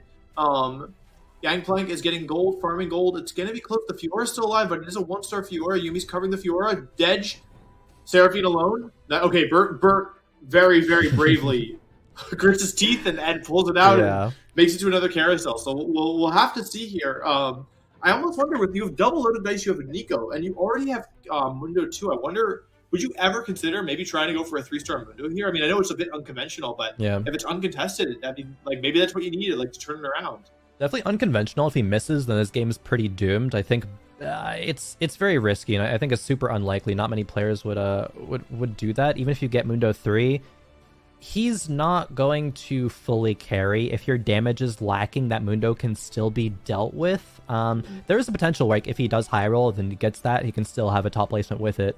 It is just, as you say, unconventional. So probably not going to lean that way. I do think Bert has made the correct decision here. I think he has correctly identified that his board is very strong with what we see here, even before he makes any improvements. So he's unlikely to lose any rounds. I think it was almost a bit of a fluke that he lost the previous one versus that Heimer. And now does find an extra Urgot, so gets to start making these transitions happen. This Jinx can be an item carrier as well because he's farmed so many extra components. Really wants to hit a Tom Kench. I think that would be fantastic. Buys Fiora's, though, has used both of his loaded dice and doesn't Nico's. Very, very, very brave. Puts the Shiv on the Jinx, but Jinx gets grabbed by the Blitzcrank to the backline. Cyan applying a big burn to the whole board there, thanks to the Morellos, but it's only Cyan 1, so it gets melted pretty quickly. Big Yumi ult. Lysandra has Yumi on her, going to ult 1 more time, looks like. Another Blitzcrank pull, but it's not going to be enough here, and the Gen turns into long-range form. Another big win for Bert. And actually, Nostr is we weren't really watching them, but Nostr suddenly is in danger, is actually on 1 life. So, going to be interesting to see what this final augment brings to our competitors here. We'll see in just a few moments, as soon as this last fight between Setsuko and Solus ends. And Solus is losing now, so he's not invincible, but this is the point where it's kind of okay to start losing. He already had such a good early game. Sharpshooter? Portable Forge? Makeshift Armor actually might be good here because most of his items, in fact, almost all of them are offensive. Those bruisers would be super, super tanking the front line, but I mean, it's hard to pass up on Sharpshooter and Portable Forge, though. Yeah, I feel like Portable Forge is another. It's a little gambly, but it can have very high highs, especially when it's good. But I do agree with your call here that makeshift armor, yep, and we do see it there as actually a pretty good shot. We see both Jace and Urgot 2 show up, and Yeah. I see that he's holding Fiora on the bench. I imagine getting that Enforcer in is a little tempting, especially like because I feel like Bruiser's health starts to fall off a little bit in the late game, but looks like they're going to hold the Fiora instead of the Jace. I can't say I blame them. Since you'd probably rather have Fiora 2 than Jace 1. Yeah, this board probably won't lose right now. The Fiora is also nice when we think about the synergy with Kai'Sa later, both being challengers. If that Lissandra does get sold, selling the Lissandra 2 is probably not going to happen, right? It'll only happen once you think about, a Kai'Sa 2. But we're super far away from that one. Going up against Noster, who is on an Arcanist board in a pretty scuffed Victor build, honestly. It's a Shojin, a Shiv, and just a sword there. Probably going to go out here. Yeah, that's unlucky one for Noster there. We didn't really see much of that position, but it looked just kind of scuffed from start to finish almost. Yeah, that can be rough when you have trouble getting something going. We actually see Bert sell both Fiora here, so choosing valuing Econ over potential Fiora 2, which I agree with, because if you can hit a Jinx 2 here, you have a Nico. Today, as you mentioned, Ken should be super strong, so yeah, but I feel bad for Noster because it always feels really bad to go out before that final creep round where you don't have all your items, jumping on board with JD here, who is level 7 but rolling a bit. Looks like they're trying to get more Shakos online, as they have already 7 of them. Shaco 3, even rolling during neutrals, and I actually don't dislike this, rolling down to 40, making sure they still have time to roll it all the way down next round at the sacrifice of maybe 1 gold, right? Maybe the Raptors will give you some gold, you'll get back up to 50, but just making sure you can do everything in time. Really wants a sword to drop here. That would give IE, and it's going to be a tier instead. So probably just a Hodge Slam on the Shaco. That's not great. JD really feeling the pressure now to hit the Shaco 3 to try to stabilize with that, because the items are not perfect. Yeah, absolutely. There's Desire 2, which they were definitely lacking in, doing some quick rolling here, trying to follow along. There's Braum. Braum 2, that's a pretty big hit. It's a much better front line. Janna 2 can be good as well. But there's down to 9 gold and still are 2 Shaco away. Are they going to keep rolling? Yeah. 1 roll, 2 rolls, no Shaco 3. Any No Shakos? gold left, have to sell, keep rolling, Echo. Oh, there's a one. Shaco, there's 1 away, but no Nikos. No Nikos, no gold. This feels like it's been an unfortunate game start to finish for JD here, because as you can see, they still have that mercenary crest on the on the left there, and it doesn't look like they were able to put it to good use here. We do see, I believe that's Cutthroat active. It's a little bit hard to say. So Shaco's dropping low, but the Hodge, you're talking about it, kept him alive for a bit longer than perhaps would normally be happening. But Ascension goes off, and the timer, I feel like every time we look on the timers board, it's just deleting something without fail. That's what it does. The Ziggs 3 is there as well. Going for a lot of tier 3 Yordles actually on that bench, and is still just winning rounds. Bert's win streak continues as we move on over to Soju, who has a pretty solid board. That misfortune that we saw in the early game, those items, 2 of them went to the Urgot. The Lock is still finding value on this Zac, and he can be backlines because there's enough frontline with these phonies, little dummies, and the Lissandra as well. Finds a Jinx too. I think this Jinx is really good. Jinx, I think a lot of people kind of underrate her, give her not enough credit by saying that she's, the worst 5-cost unit, but she can still put in some work, and I think she's going to do so in these fights. Absolutely, and she has both Sister and Twin Shot buffing her, so that's kind of a big deal. Would have been nice to have Scrap and get an item out of that tier, but, beggars can't be choosers, and at least I'd probably rather have Jinx 2 than tier being upgraded. Going up against Solus, though, who level to 9 does not have the Dragon online, but does have self-repair going on. Jinx unfortunately drops into the backline and landed on a Frozen Heart, unfortunately. But it looks like it's not going to be enough to stop Soju here. And Solus, who, whole game we were saying Solus is a game to lose, Solus is a game to lose. No Jace for Solus, and they're level 9 0 gold, and they've lost half their health. So maybe I don't want to say it. It's possible we spoke too soon. If they don't get the Dragon online, they're still carrying a Trundle, Khroen. Yeah, that's true. Solus is, I think, good at playing playstyles where he leverages, early leads, sacrifices some HP, and then hits a super cap board. So I'm not super worried about Solus quite yet. He didn't have a lot of gold to work with, though, so maybe I should be worried, right? This is not the point where you want to still be continuing to carry a Trundle. Had a couple eliminations that round as well. JD didn't hit the Shaco 3, I don't think, and actually went out. Setsuko also fell. They both were on -1, but Setsuko takes the 7th, JD takes the 6th. Yeah, jumping on board where we have Bert going up against Soju. Now, Bert hasn't lost since they cashed out, except for that one time when they did lose, but other than that, they haven't lost. Jinx in the backline. Bloodthirst is actually a pretty good item for her. She got some attack speed. Soju's team, or Bert's team is really low. I don't know if it's going to be enough here. It is very close here. The GA and I wonder if it's going to be a Rage Blade diff. It is. Bert loses still alive very nearly with 2 HP, but a huge win for Soju. Yeah, thankfully, Bert's loss that he did have after that cash out, you know, he lost by the perfect amount of units, right? If there was 1 unit more, Bert would be dead right now. But he still has a very real chance, I think, at going top 4 because his board is so strong. Just barely wasn't strong enough to deal with Soju's. I thought it was going to be a BT diff, but no, it wasn't. It was the Rage Blade diff there. And Soju's board still did have the Yuumi alive, right? So a little bit of Yuumi help there as Soju grabs a Death Blade, probably for the Jinx, but moving over to Goobums. Another redemption. And Scion 2, that's big. Scion 2, yeah. I really like backline redemption personally because of the effect where it, you know, it causes you to take reduced damage from kind of those AoE spells. So having one in your front line, one in the back line is definitely good. This looks kind of like a standard Jhin board, but not having Braum 2 is a big deal, and not having Janna 2 doesn't help either, and only just hitting Scion 2. So we'll have to see if it's enough here. 2-item Jhin is normally not ideal, but you can actually see that the binary airdrop here is helping a lot. Giving Bramble the Scion, Chalice on the Orianna, and Rage Blade on the Jhin. Honestly, not pretty bad. good items. Yeah. What we do to the souls, it's the Jace. Oh man, hits the Jace. All right, still missing one, it looks The like. Seraphine. He doesn't have the Seraphine, I think. Oh wow, I mean, he'll hit that soon, right? I mean, he has to. It's not that hard to hit one Seraphine. He is still taking really big losses though. Solus is down to 34, and now with that loss down to 18. That is some of the quickest we've seen 100 HP fall, and wow, Bert cannot make that mercenary cash out work and still ends up bottom 4ing. Wow, that is...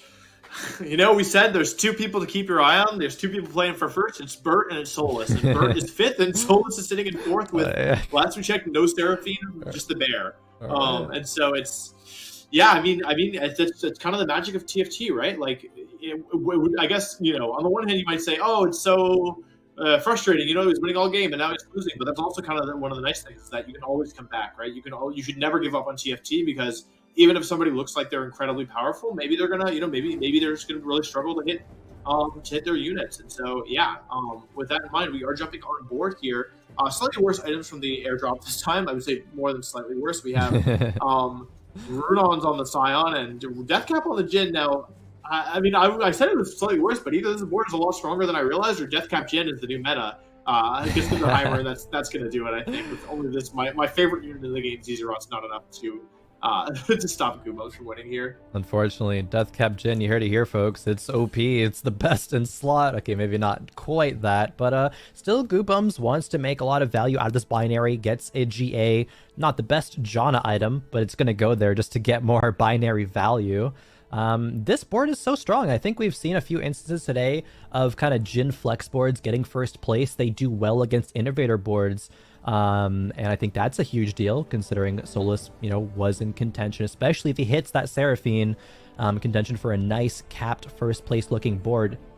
Kivix though, I mean, that was the Heimer board we just saw lose, but as soon as he hits these tier 3s, I think is 1 Lulu away, 2 Terex away, and a couple, like, yeah, 2 Heimers away from Heimer 3 as well. So probably going to hit those relatively soon and has good HP to do that with. And yeah Solus absolutely hits the dragon.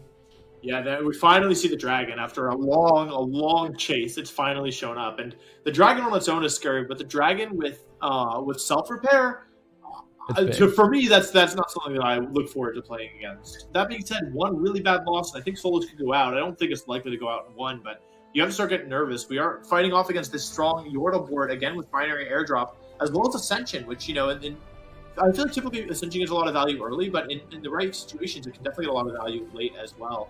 Heimer not really a great item here on the Morellos, but it will take out... No, actually, it won't take out the Dragon. I'm sorry, the Dragon's hanging on, and Ascension activates, but it's a bit too late unless the Ziggs is a different unit. It's not. Kivix takes a ton of damage, and Solus hangs on, and Soju, after what was looking like a really strong position, drops to 4th place and is in danger of being our next player eliminated. Oh, Kivix hits the Heimer 3. This is just a strong lobby. Everyone who's made it to the top 4 has kind of insane compositions. Kivix with some tier 3 Yordles has a very, very nice Vex as well. in the front line. Goobums having this sniper board, right? Solus having 7 innovators. I don't know. It's rough for for Soju being on 2 losses in a row. This Jinx is strong. Urgot's strong. What can he do though?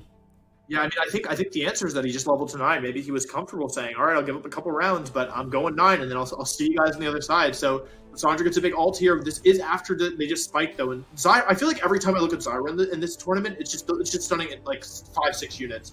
Big ult from Jinx there. Is it going to be able to take out the Vex? It does, but it's probably not enough. It's too little too late. Is Soju going to go out here, picks up another kill? That might be enough to keep him alive. Zyra? No, by perfectly lethal damage. Soju goes out in 4th, but it was a very good attempt. It was well played game overall from Soju, especially identifying how he had to kind of repair winning too early on Mercs. Went on a win streak, was able to get top 4. Definitely not a bad way that game could have gone for him overall. Moving over to Kivix is on 5 Scholars. The Lulu 3 has found her way onto the board. Has hit the Heimer 3, still 2 Tarks away. Tark 3, honestly kind of a good unit, still wants to play for that potential. Yeah, absolutely. Though I feel like you prefer almost a Yumi 1 over Tark, at least Tark 2 at this point. Yeah. Big Zephyr, by the way. Zephyr with the Scion is really big against these Jhin boards because that is the primary frontliner. If you can start targeting somebody else, it can be a big deal. Triple ult from this Heimer 3. It does not delete the Scion, though. We're seeing the power of Scion as Jhin starts wailing away at the backline, but stuck on the Lulu, who heals itself back up. Oh boy, huge stun from Zyra. I'm pretty sure Zyra's the best unit in the game. I don't believe anybody who says otherwise. And Heimer picks up the KO on the Jhin and actually ensures the top 2 for Kivix. All right, Goobums goes out in 3rd. Now, Goobums, reminder, needed a good placement this game. 3rd might be enough if Goobums can get a top 2 in the next game, right? This is game 5 out of 6. It is coming down to the wire and come down to the top 2 players in this lobby. Solus versus Kivix. Solus on that dragon still has not hit Jace 2. And Kivix's board is almost as capped as it can be. I mean, that Tark 3 is about the only other upgrade that he has. Yeah, absolutely. But I feel like in this fight in particular, there might be a bit of variance depending on where things land, you know, where the attacks land, where the units target. And one other thing is the Thieves' Gloves. And if you look at the Thieves' Gloves on the Orianna, it has rolled double Zeeks, giving that Jace very significant attack speed, which is going to combo very well with that Shojin, which gives it mana every time it attacks. Keep our eyes on the Jace here. The Shroud ordinarily would slow it down quite a bit, but 5 seconds of the fight, it's already got a full cast off, and that Vex just got deleted. But the Zyra, stunning the entire backline. Oh, but the Orianna goes into the opposing backline. Looks like this Jace is just deleting the opponent's board. Kivix is not going to go down here, but he's got to find an answer to the Jace, and Zyra's not going to do enough here. This is so good. What can Kivix do? I mean, you mentioned maybe it's a little bit of, fight RNG. What units target what? Maybe the Thieves' Gloves roll. Maybe, okay, hits the Tark 3, actually. If the Shroud is good, which it probably will be, because I don't think Solus is moving this Jace out of the Socialite Hex, can stop that ultimate from happening a little bit. This Jace value, though, even with it still being Jace 1, it provides that acceleration gate to the whole entire backline, and there's not just the Jace threat. There's the Orianna threat. There's the Heimer threat. Seraphine ults are going to be impactful as well. How's it going to go? The Heimer rolls into the Hextech Gunblade, actually providing healing for the whole team thanks to the rework of Gunblade a while ago. And that actually might be a big deal. Ascension's online if Heimer can stay alive. I don't think it's going to be a big deal. I don't think Heimer has stayed alive, and I do not think that this one ZZ is going to be able to keep up with the immense power of the Dragon and that very scary Jace 1. And Solus, it was a roller coaster. I doubted him at times, but in the end, it is enough, and he does, after that very strong start, a bit of a shaky middle, but he does pick up the first place. Congratulations. Yeah, Solus playing that game phenomenally. I called it. I was a little hesitant. I was like, okay, I think Solus is playing for first here. Everyone else is playing for second, and it did end up coming true, even though it was a little shaky because he hadn't found the Seraphine. That doesn't usually happen that way. You don't usually find your Jace before your Seraphine. But when he got the Dragon online, it was almost just kind of clean walk to the finish line there, only dropping, I think, like one round before he ended up claiming that victory there. Definitely touch and go for Solus, though. I was sitting on the edge of my seat. I was like, is Solus going to hit? Is it going to happen? I'm glad that it did, so that Solus could get that first place in that lobby. You know, but Wolfey, it was Solus and Bertosaurus that were really setting the pace of that lobby, and we ended up with some really strong compositions in the end. Do you think that had anything to do with the pacing, or was it just people hit? I think actually, Nekkra, a big part of it was the augments, to be honest, and I think the pacing was a big deal as well. But felt like we had some really impactful gold augments there with the binary airdrop in particular. Feels like because by the end of the game, you're getting basically 3 or 4 additional items on your units, and on top of that, you're also itemizing multiple carries like in that way. And so I think for me, that was probably one of the bigger things is that the gold augments felt very impactful there. But yeah, I think also probably Solus's and Bert's effect on the rest of the lobby was that it made people feel like they had to greed a little bit more, like they had to play stronger boards because the boards at the top were so meaningful, were so impactful. And so yeah, I think that there was probably a number of factors going on in that lobby, and in the end it did have a very, very high ceiling. Yeah, I mean, on that note, I think you're talking about Kivix as one of those players that was able to utilize that binary airdrop and actually make Yordles work with that Heimerdinger carry. Khroen, there were so many different compositions that we got a chance to see in this lobby. Do you think that is just people trying to stray away from contestation? We haven't really seen a whole lot of that today. Yeah, I mean, not everybody can run the most cap boards, especially if they're, everyone's trying to run Urgot or Innovators, which seem to be kind of coming out as the top 2 popular compositions. Sometimes you got to make do with, you have early good Heimer items. You are putting yourself in a position to where you have Yordles and you can farm Heimer 3. That's what Kivix does. Kivix has seemed to like going those 3-star, 3-cost carries, does it again, gets a solid placement, even though he doesn't get the first, right? Solus's board was almost always going to win that. Just still impressively done. Let's go ahead and take a look at the lobby winners for all 4 of our lobbies. Yubin getting on the board there. That's really exciting to see, especially knowing that they are, newer to the TFT competitive scene. Yeah. But we've got Aniko, Socks, and Solus, of course, taking a big win there. Whew, I mean, Khroen, this is super, super cool to see. It is. Yubin was, I think, actually in last place coming to this game. Maybe there's some kind of miracle run that can happen with double firsts. Yubin is new to the, TFT competitive scene, right? Talked about how they want to just kind of get their name out there. Hey, winning lobbies being on the screen, that's a great start to try to do that. And Socks bouncing back as well, Dad Buff back online. And great to see, Aniko, one of the up-and-coming players, think doing well as well. So, not everyone can win a lobby, but once you do, it's because you played that game super well. Yeah, absolutely. And pulling up just the overall standings for all of our lobbies. I mean, Wolfey, I feel like this is going to really shake up where people stand points-wise when it comes down to who's going to be in that top 16. Yeah, I mean, absolutely, Nekkra. I think what'll be interesting is that it was so close coming into this lobby, and I'm curious to see how players have differentiating themselves, or if they've differentiated themselves. I do want to call out, I think it's funny, Socks went first and then 8th and then first. There might have been a game in the middle there as well, but I we always talk about, first or 8th play style, but I mean, that's, having out of 5 games, having between the, 3 firsts or 8ths in there, I think is quite funny. So it's fun to see. And we do see now our total scores, and still pretty close, I would say. Still feels like anyone's game, doesn't it?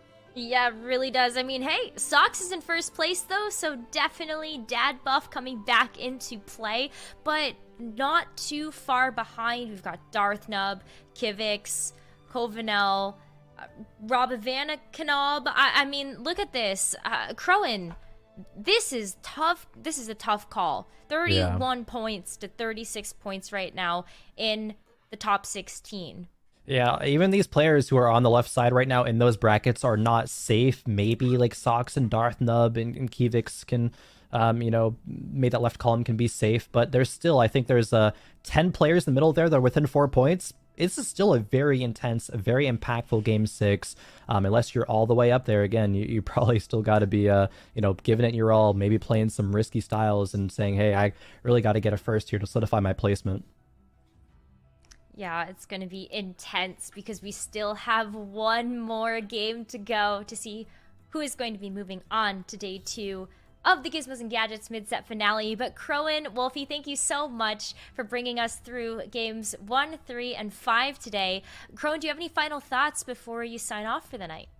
I'll keep it short and sweet. I love TFT competition. This is a big tournament. Good luck to all the players that are on that middle of the cusp there. I know it's real stressful game 6, but yeah, hopefully you can pull it out. Wolfey, what about you? Yeah, I mean, I feel very similar to Khroen. I feel very lucky to have watched such great TFTs today, and I'm really excited to see which of the players, with all the pressure on the line, knowing it comes down to the final game. I'm really excited to see who really uses that to forge them and really kind of clutch one out and advance to tomorrow.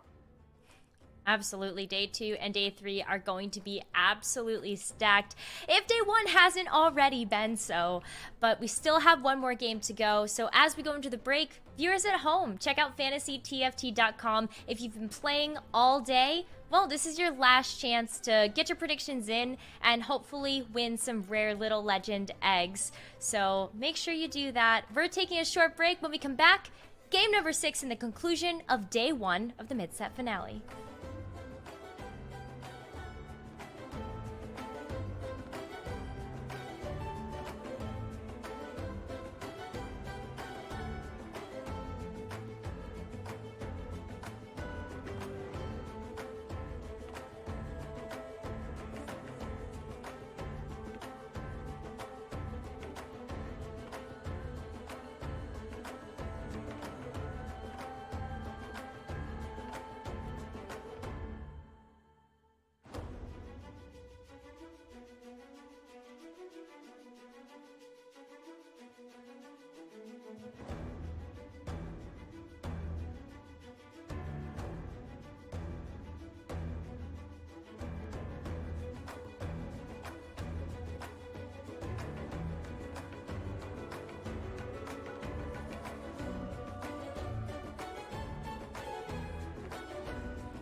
We are in the final stretch of day number 1, where this last game is going to decide it all. Which players are going to make it into the top 16 to move on to day number 2 of the Gizmos and Gadgets mid-set finale. Admirable and Khroen coming back to the casting desk to take you through this final game. And boy, Khroen, when we took a look at the overall scoreboards, going into this next lobby C, this is for all the marbles. Yeah, there's a lot of players who are very close in points. You have players like Exniamo and Burt and Spencer, like 26, 27, and they are what feels like to be safe, right? They're like 13th, 14th, 15th. They should be in the top 16 there. That moves on. But you go all the way down to even Aikapiki and Iniko at 21 points, and they're 10 places down. So just by 3 points separates an entire half of this field. It's pretty nuts, and you have to just really put your best foot forward. Right now, we're kind of estimating maybe around 32 points is what you should be aiming for to be in the safe range. But those who are like 30, 31, they're going to have to pray for the tiebreakers. TLDR, just win. Just win. Go first, put as many points as you can on the board, and leave the rest. But if you're going to get, even a 4th place, you could be in for some world of hurt when it comes to the tiebreakers. Yeah, I mean, Admirable, you pointed out that consistency is going to be an incredibly important part of day number 1, and it's proving to be so, but I feel like everybody's been consistent, so it really is going to be a photo finish to see who is going to be making it into the top 16. But when we talk about storylines, players in this last lobby that are really looking to make a name for themselves or break out, I mean, Pickle Onion really trying to prove themselves to be one of the top players in North American TFT. Pokigam's kind of saying they're coming in with the master buff, so let's see whether or not that's going to play out. And Broccoli, especially, very, very motivated after the Zon Cup. So, Admirable, what do you think it's going to take for people to differentiate themselves in this last lobby? Yeah, well, for Pickle Onion, this this wasn't exactly their ideal day number 1. It's hats off to you. Making it to this point was difficult enough. So at least be proud of that factor on this one. For Pickle Onion, they are locked out of day number 2 at this point. But Dan, I think, really struck the chord here, which is how close the center of this lobby is right now. I've been trying to do a bunch of different math problems and really assemble this together, but because players are spread out all across all the different lobbies, there's just a lot of different scenarios that can be cooked up here and really cause that that big jam at the 16th place and see who's going to break through at that point. And so that's kind of where we arrived on that 32 point thing being like the safe mark. If you're at 32 points, you're probably in day number 2. And so 2 of the big things I look at there are just with Sox and with Darth Noob being at the 1st and 2nd place in this one. Both of them are going to be in on this lobby, and I'm going to tend to focus in specifically on this lobby as we go through with it. Sox has just had a massive day here, and it just really is no surprise whatsoever. It feels like every single time Sox is really put onto that mark and put to the test, he steps forward and really breaks out of it. 36 points is where Sox sits right now. He cannot fall into the bottom 16 at this point. The same thing for Darth Noob. Darth Noob is at 35 points. They cannot be knocked into the bottom 16 of this right now. So those 2 are locked while they're in this lobby. But you start looking at that center point, and my gosh, does it just get out of hand. Pokigam needs a big finish. Broccoli needs a big finish. Spencer has put themselves into just a massively strong spot considering how they started the day in this one. And for Pokigam and for Robin, it's still possible for them to make it through. They just have to have some strong finishes in this one. But again, it's close across the entire board, but you're competing against several other players in this one. And that's why Dan and I chose a lobby C to focus in on. Yeah, I mean, honestly, you could look at any single lobby that has played out for the Gizmos and Gadgets mid-set finale, and you are seeing some of the toughest competition that the North American scene has to offer. But it's time for game number 6. Let's bring it home. Khroen and Admirable, do your thing. All right, here we go. Game 6, the final game of day number 1 here at the Gizmos and Gadgets mid-set finale. This is the most prestigious TFT tournament in set 6 that we have. $20,000 on the line and a spot for regionals. Let's take a look at Sox, the winner of the previous lobby. Sox went into regionals saying that this is some of the hardest he's ever practiced for a TFT tournament. And I mean, that's a lot considering that he is a father, and we know that storyline's been played out a lot in terms of how he's been able to juggle his dad responsibilities. And yet he's still able to show that he is one of North America's finest. Off to a good start. 5 gold to buy the entire shop. We take a look at the mutant trait for this game. It is Voracious Appetite, which is reminiscent of Darkstar from Teamfight Tactics Galaxies in set 3. Every time an ally dies, you get a bunch of AD and AP. Yeah, let me ask you a question. Let's say you're in Sox's spot. You're competing in this tournament. You're locked up for day number 2. Is this final game, or are you testing something? Or are you just trying to absolutely squash everybody else's hopes and dreams? Yeah, I think that's a really good question. And I think that if I'm in Sox's perspective, I think I go for the experimental side. I think there's some ideas that I want to try out and see if it works in a competitive lobby. And I'm not going to try necessarily to feel like I have to play the meta hard sweat comps. So maybe if Sox wants to try a really interesting reroll strat, I'm down to see if he can do that. Speaking of reroll, we have one of the more interesting, prolific rerollers on our screen right now, in Pokygom. Pocky has been kind of taking a little bit of a break. He said set 6 has been a little bit of a different speed for him, and he's been playing less TFT, thinking about it more, hanging out with friends. For him, he feels like he's kind of here showing up because he's a strong tournament performer, but he himself says that he's also just having fun right now, and playing this tournament is also just icing on the cake. It's part of the way it has to go. I feel like if you're not enjoying yourself in this one, why would you be playing the tournament? That's kind of, it's like my first question on it. It is a game at the end of the day. If you're not enjoying yourself, it's probably not going to be at this point. But when you are enjoying yourself and you're just kind of like really relaxing, enjoying it that much more, I do feel like that some of these players have strong intuition. They just tend to perform so much better in those instances. And honestly, Pocky has kind of been demonstrating that, I'd say, throughout the tournaments for set 6 so far.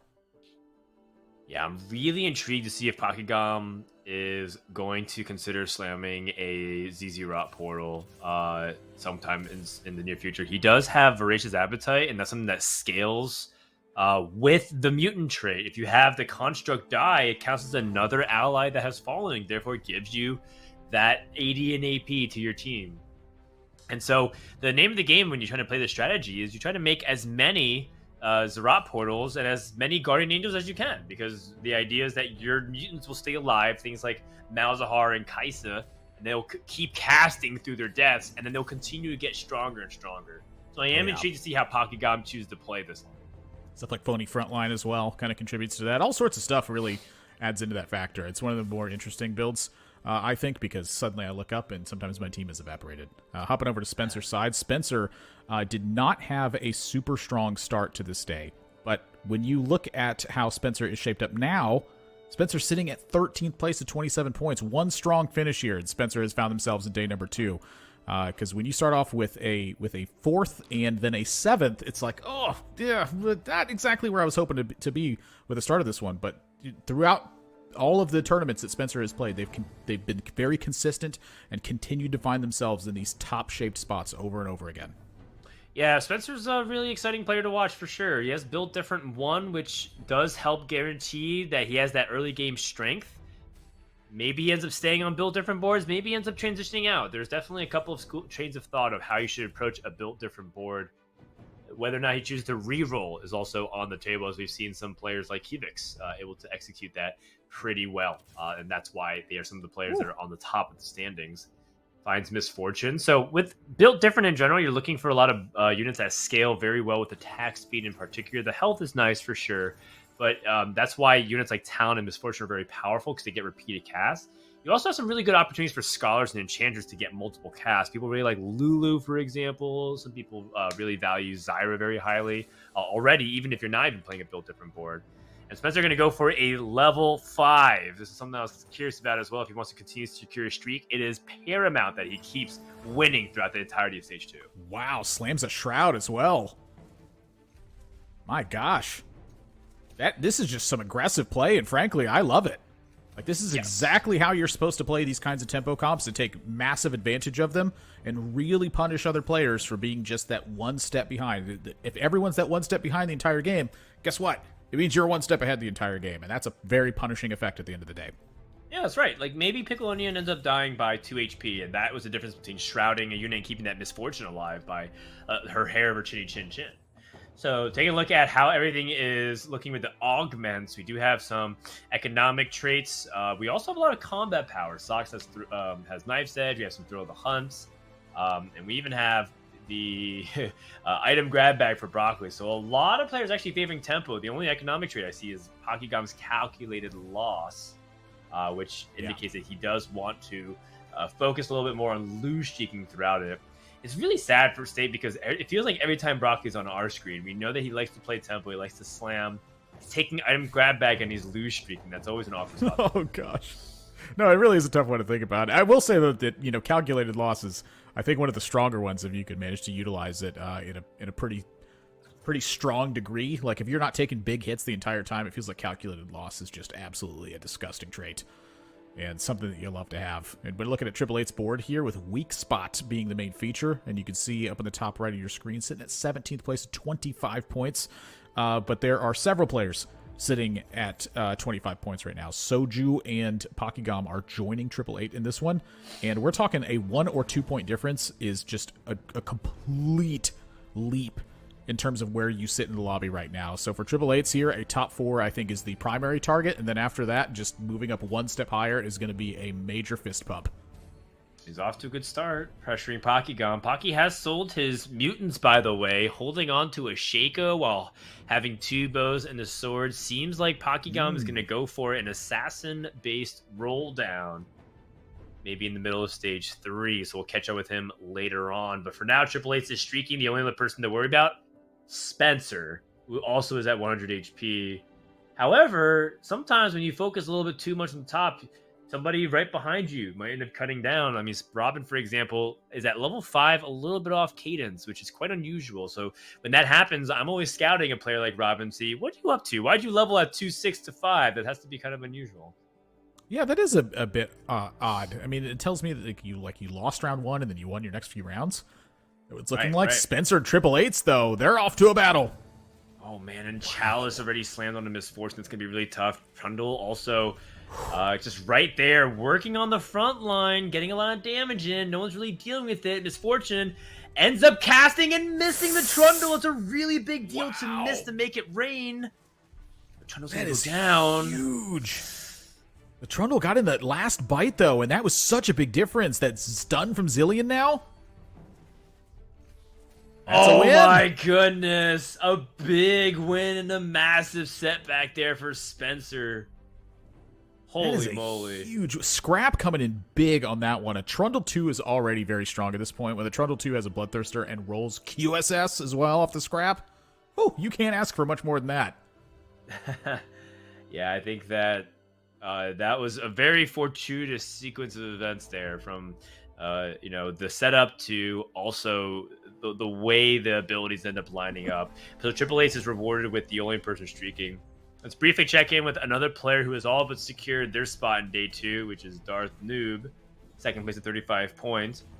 Does have a blue buff slam, but is playing for scrap. So this is an interesting approach where you can use 4 scrap just to hold serve on your items. Could spread out components even further, keep himself even more generic, but say glove or cloak or anything else that he wants to on this Ezreal, and still just stay quite flexible with how he wants to approach his mid game. But when you see blue buff, that does also kind of narrow down a little bit of what you can end up playing in terms of your itemized carry. Yeah, this is a natural 4 scrap as well. I'd say a little bit more of a rare sight where the scrap is concerned. But are you going to play another scrap item at all? It feels like that these are the ones you want scrapped right now. So there we go. Ooh, Zephyr gets thrown as well, and that's onto the Gangplank. Big difference in this fight. Yeah, Sox is not really likely to win this fight, but after that, Zephyr onto his carry, he's going to join really late into the fight. Makes it even more difficult as Gangplank actually does end up farming. The front line does end up cracking. I thought that Darius 2 was going to be a little bit more tanky. Oh no, Ziggs whiffed! Oh my goodness, but the thrill of the hunt makes the difference and closes it out for Darth Noob, which is pretty huge. He is low eco, so to keep the streak going is really important. Let's go ahead and hop on with Pokigam, who is still calculated loss streaking, still yet healthier than Broccoli. He's rolling at 5 because he really wants to get Twitch. He hits the Twitch 3. And so the assassin of choice ends up being Twitch. And he's just 2 more items away from completing Twitch's best in slot items. The thing about Twitch is that he's very strong, but you do have to make sure you have the right itemization, which usually includes Last Whisper, Infinity Edge, and Ruden's Hurricane. Doesn't going against another assassin board. That's a Samira 2 with Assassin from Pickle Onion. Yeah, that one is not a joke either. I mean, you talked about how strong Twitch was, and these two are kind of mirrored on their items at the moment. One of them is a natural assassin, on the other hand. However, I do think that Twitch is a little bit more picky on their items. And so Pocky here taking a loss. Pickle Onion just casually strolls away. Also has Knife's Edge as well to kind of couple with that one. Is, you know, when you're a level behind and your opponent has a natural damage buff on their augment, Pokygom's just going to be a little bit of trouble there. However, Dan, I am seeing an instant injection. Yes, that is insta pick from me. Just, it's such a powerful augment, and you immediately activate the attack speed bonus for Twitch, where you can immediately start assassinating the backline carries instantaneously. So instant injection, a very powerful one, and also leans directly into what Twitch Reroll wants to do. I think people who haven't tried Twitch Reroll, you shouldn't really focus too much on going the deep assassin. Like 6 assassins is not worth it compared to the Chemtech, because it gives Twitch the survivability, and it actually ends up being a very resilient frontline because you end up rerolling for other Chemtechs like the Singe, for example, sometimes even being able to get to Warwick 3. A pretty great spot for Pokygom, assuming he's able to reverse the tides, because at a certain point he does have to stop losing, as much as calculated loss gives him a ton of value. Yeah, that definitely is you know, pretty much a primary point of the case, is that you have to get the right items on Twitch, or otherwise this whole thing kind of falls apart. However, because Pokygum has this calculated loss at the start, a lot of extra gold has been given. They found this Twitch, I'd say, like pretty much right on time in terms of where you want to start moving through with this composition. And because their loss streak has been, you know, pretty well maintained at this point, and it hasn't been like these huge losses that Pokygum's taking, they're in a great position for the carousel. So the next 2 carousels, I feel like Pokygum's going to have a great pick. You're going to be able to get this Twitch lined up pretty well, and then hopefully spike that one forward. I think that Pokygum, despite the fact that they're at 48 already, is in a pretty good spot. Right, looking at that glove immediately, see if we can beeline over towards it. I guess that was the beeline sound. Taking a look at the other augments, 2 binary airdrops, very powerful. Socks picking up Sharpshooter, quite interesting, seeing if he can make that twin shot build work. Spencer having makeshift armor and build difference, so he's got attack speed buffs, health buffs, magic resistance, and armor. And Triple Eight's making kind of an unusual choice. Sunfire board has gotten buffed in the recent 12.3 patch and has really fallen out of favor since the very beginning days of Gizmos and Gadgets. So is that going to be enough to help keep him stable? And I think Triple Eight's is playing that top 4 strategy, saying what can be generically good. I don't have to play for first. Even a 5th might be able to do it. I just want to make sure that I can keep my power curve nice and steady. Yeah, and frankly, I have always liked the Sunfire spot. The difference is that I tended to favor Morello as well very early on, and the 2 don't stack incredibly well. They do stack, though. Like, at least in a certain way. It just kind of consistently keeps that burn rolling. But for right now, I'm totally on board with Triple Eight's. They just need a pretty good finish in this one. They're sitting at 25 points in 17th place. Your primary goal is top 4, and then each spot afterwards, that's a spot you're looking to move up. So right now, play for tempo. Punish the other players, hurt them. You have a lot of players in your lobby who are sharing a similar spot. Put the pressure on them. Oh dear, speaking of pressure, Broccoli, who died before stage 4 carousel last time we saw him in our broadcast, might end up dying before we even see the stage 4 carousel once more. Does hit Dr. Mundo 2, though. 2-star Mundo is very tanky at this stage of the game, so we'll see. Meanwhile, kind of focusing a little bit more on Pickle Onion, does end up picking up Celestial Blessing as his second augment on top of Knife's Edge, and I can't state enough how important this Celestial Blessing is, because the one drawback of Samira is that she always feels like she needs 4 items because she wants healing, but she also really wants triple damage. And so to be able to fix that with an augment is massive. Jumps to the back line, can immediately flare and swipe a bunch of these units. Doesn't matter if Broccoli rolls really good units here and is not able to cash out. It makes sense. He's playing the mercenary board. Wow. And Broccoli is now down to 6 HP. He cannot cash out. We've seen a couple of Merc players die in 8th place, unable to open up that war chest. Broccoli is on the doorstep of that. I will say, however, that Broccoli, I think, is in the right spot. Broccoli sits at 20 points right now in 25th place. They need a first. This is not even a question when you look at this this chart across the board in terms of the scores.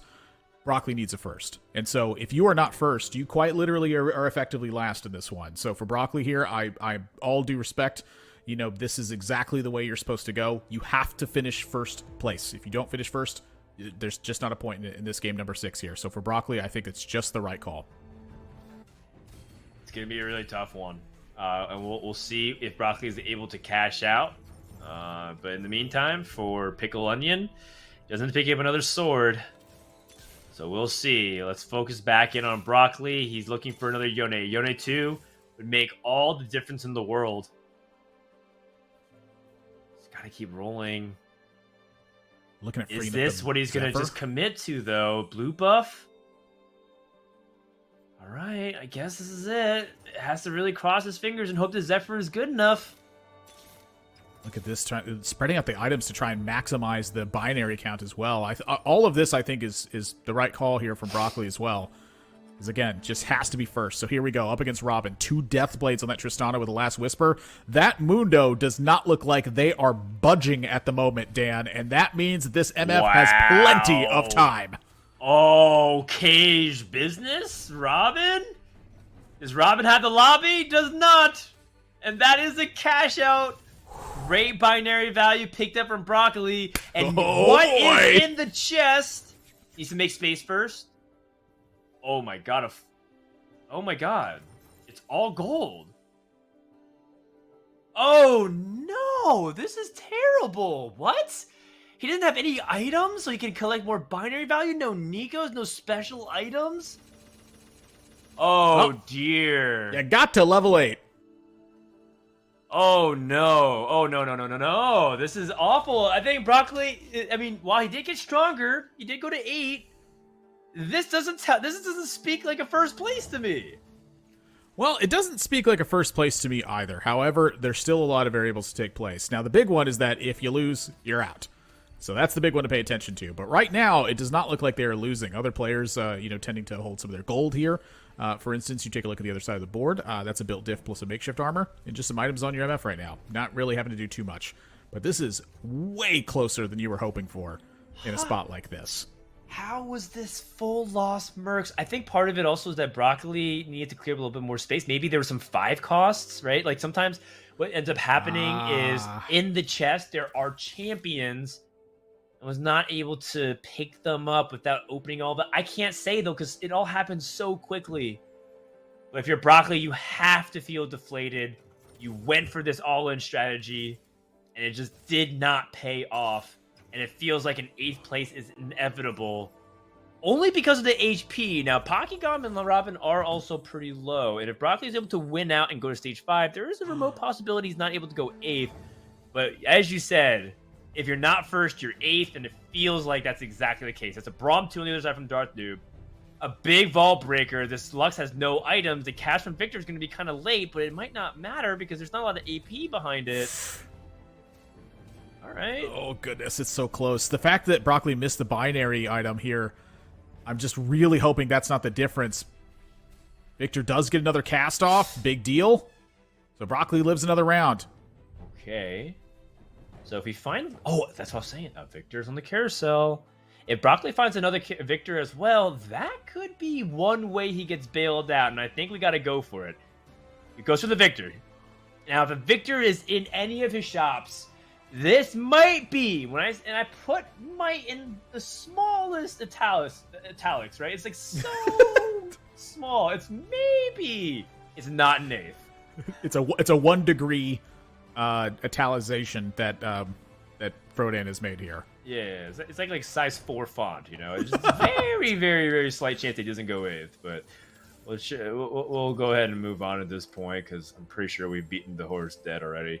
Checking on Triple H, who is transitioning right now, has 50 gold at 8, has traded a lot of his HP, focused on his itemization positioning first before the roll. Woo! A little bit interesting. I've never seen people actually consider doing that before the roll down because everybody's rolling at this point, so you might end up losing out on the champions you really need. And some people believe roll speed does play a factor. Has an all 1-star board and a 2-star singed. Uh-oh. Well, the Graves is at 2-star as well. That is true. That is true. That is double the amount of 2 stars that I stated before. So that's not going to be enough. So, wait, hold on a second. This Yone refuses to give up. The 4 Academy actually giving him a lot of AD at this point. Woo! Just unable to take down this tanky Mundo. Broccoli lives to fight for another round, and look at his 4-6 augment Robin songs. Take another loss. Well, not excited about these. Yeah, not super excited given that he spread some of his items, but Cybernetics Implants is never really bad when you want to itemize multiple carries, and when he does have an Academy board, that can be the case. Yeah, I think that's an excellent point that you're making there, is the Cybernetic Implants being spread onto Academy, because Academy just scales really well, and is exactly what they're going to take, and so like the blue buff here, you know, it's buffing a Samira. It's not the worst thing in the world right now. Okay. Oh, Singed definitely wants to get replaced. Yeah, Orion 2 is a huge one to find at this point. Really, one of the things that I found most interesting about the Academy boards, like the 4 Academy board, is that they just feel so flexible in the support that they can be provided by. You know, like how often do you see this composition played without the Leonas already in play?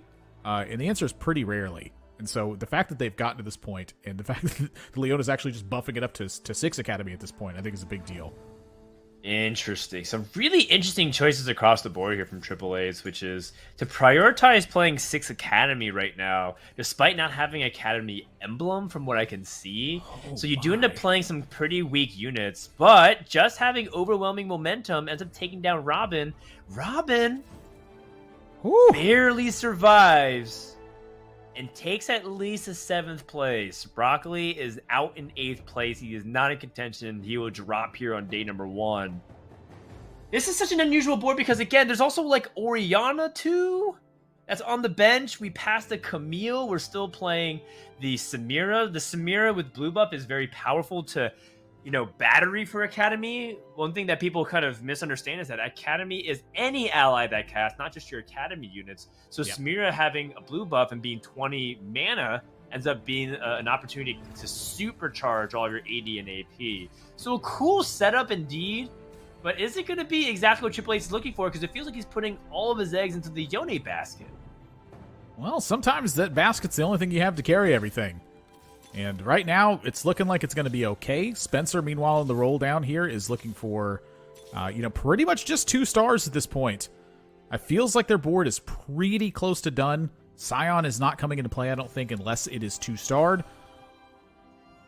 The rest of this is just how do you divide this up if you divide it up anymore? Like, was this enough to really get it done? You know, having a Socialite on Fiora, definitely a big deal, but we're talking 2 Shrouds, 2 Chalices, a Guardian Angel, and a Morello? Oh, wow. And he doesn't get the full Shrouds on either. This might have been the slowest I've seen Spencer play in quite some time. I think he got a little bit dizzy and hung up about what he should be prioritizing. I think more specifically, you can see that he has items that are all utility-based and doesn't actually have real power in terms of the traditional carry setup that you're looking for. That being said, this fight was still fairly competitive. Pickle Onion does only have 6 units, so Spencer doesn't take maximum damage. And Robin is out in 7th place as we take a look closer and see if he can hit. Seraphine Tune is a big deal. Can he find a way to go even higher up? If he's going to play Fiora, he wants to find a way to work in Jace, but he does also have this Oriana Jhin set up. So it's a little bit tricky, as right now he's split down the middle. Yeah, I'm kind of curious about the Shrouds. Like, if you think you're going to lose the matchup, should you be placing the Shrouds? And that, to me, is a very interesting thought. Like, I'm curious if that could have been one of the preservations for slamming the Shrouds last time. In this case, it's going to be overlapping the right side of your board, which feels very vulnerable. And then going to, Shrouds the left side as well. So is this enough? That's really the question, because this is pretty much all reliant on those back 3 units, plus this Fiora dealing true damage.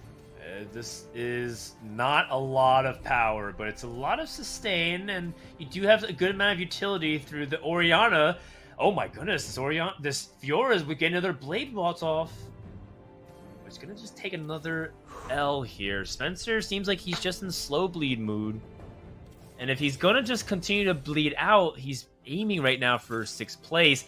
A pretty significant hit here for Pakigam, who does end up picking up that Urgot 2. Yeah. And has some items to back it up. That is a 7th Chemtech that hits play as well. Very, very big. Yeah. And it's instant injection, so you already know that there's going to be a lot of DPS right out the gate here for Pakigam. Who needs defensive items? We have the defense built into this composition right here. Makeshift armor on all this front line as well. Warmogs for this Mundo. Like, this is a very powerful composition that Pakigam has put together here. Is it powerful enough to take on what Darth Noob has here, though? Because those binary drops are looking quite good. Yeah, but the positioning of everything clumping up works really well for the piercing shot of Twitch. Woo! And that's going to be big damage to Darth Noob. Look out, Pakigam is coming for that top 4. Spencer taking a hit, falling down to the 6th place spot. 20 HP left, so potentially 2 hits there for Spencer still. And it looks like a Zephyr being presented, but gosh, Spencer needs some offense. He does. I think he's looking at Hodge right now, the Hand of Justice, because that's one of Fiora's more versatile items. Triple Eights, just pick up something pretty generic. It's actually quite a good carousel. There's a lot of high value utility. There's also just straight up power in some of these things. There's also, it's very rare that a carousel goes by and you don't see anyone take a second look at Guardian Angel, but that's just kind of the situation that a lot of people are in. And you can see that Pakigam going to prioritize, try to improve placings. He's got a lot of power. You don't need another carry item. He just wants to make sure that he can disable his opponent's carries or whatever really makes their comp go. Yeah, also, is this Yubi valuable anywhere? You're giving up Assassin to put a Scholar in play? Yeah, I agree with Pakigam here that you probably want that crit on Twitch. It's not a ton, but that can absolutely be the difference here. Also, you're freeing up the Zephyr as well, so that's going to bounce that Yone into the air. Big difference.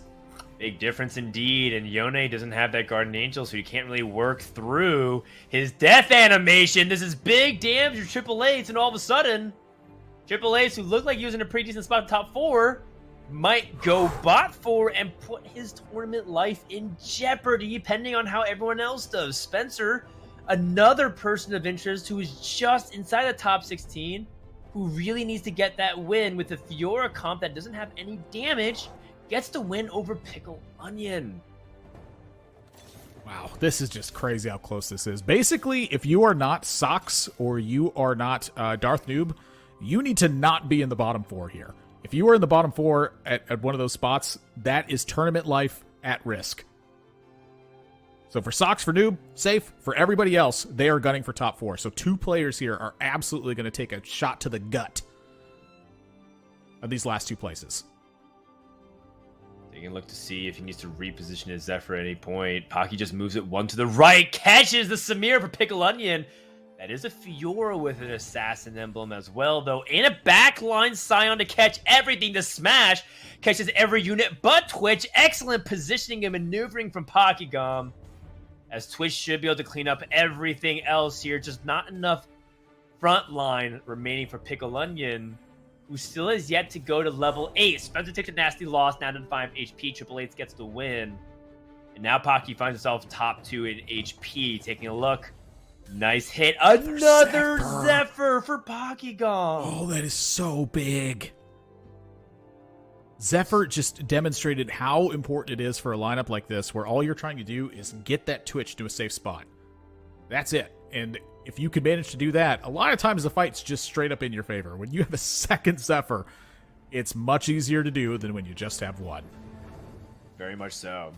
Does lose a little bit of makeshift armor value, for example, in the Singe, but I think that's well worth the trade-off. Here we go, stage 6. Who is going to be able to stabilize and move on to day 2? Who is going to fall here? Triple H's rolling down, looking for, I guess, 3 stars of his existing board. Everything is upgraded. And here's the criticism against playing Academy in general, is that you have to play a lot of weak units. We're at the stage of the game, and we're still playing Graves 2 to try and just get synergies. It feels like you're fighting 7v8 just based off that. Oh, unless gosh. his smoke is able to disarm in a meaningful way. He's going up against Pickle Onion, who did level up. Oh my god, there's a big board. And Lux is going to get grabbed immediately by the Blitzcrank that has the Assassin. No final flash And that is going to be the elimination of all his backline DPS. It's purely up to Yone.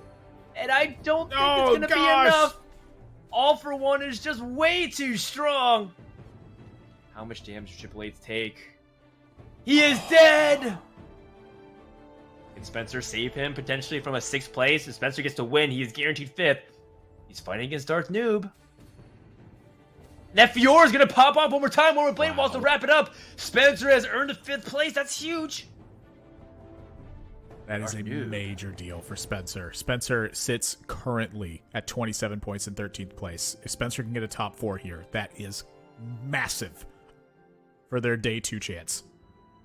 It's huge. And Darth Noob, again, playing with extra credit, not really super important. Playing AP Jin with binary airdrop. That is something that you see every day.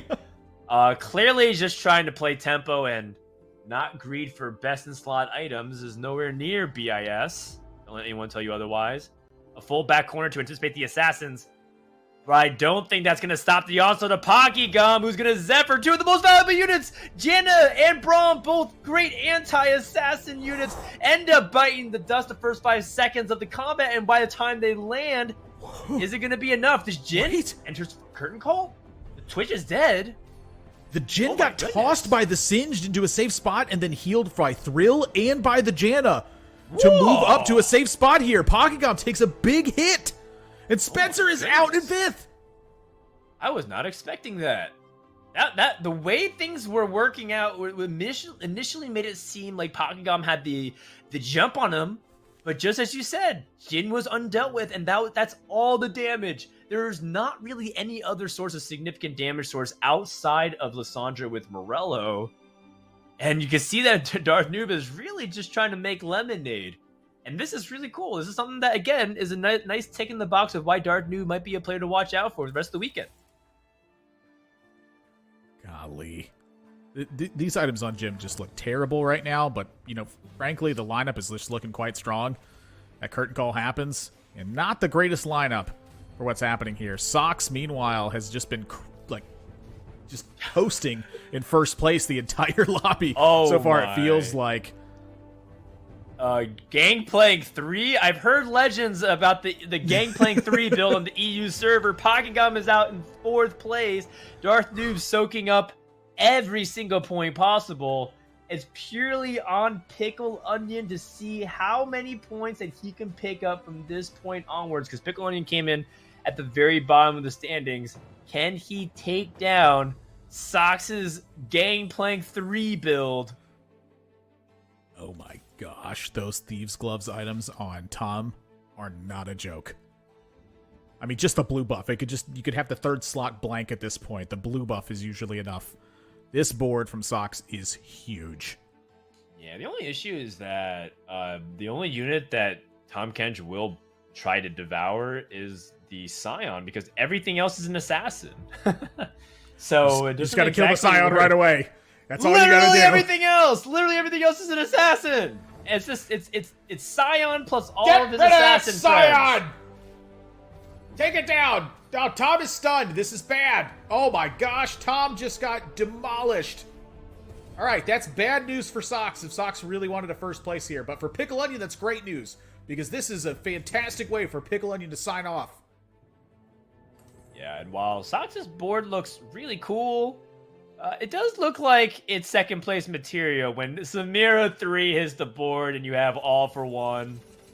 It's a wrap. It's a wrap. He's got fully capped Imperial Assassins with great augments, pretty good items across the board, even some unusual things like a Assassin Fiora for extra measure. It's going to be really difficult for Sox to get it done. That being said, he has Frozen Heart and Trap Claw, which is much better this time around for a fight versus Assassins. We'll see. The Enforcer does land onto the Samira, but the other units are ignoring it. Scion does smash across the majority of the units, though, and Samira finally wakes up. The Imperial buff is going. Sox is going to try to make it happen. Wow. Is this enough to kill? 3 units survive. Not enough. Stage 7.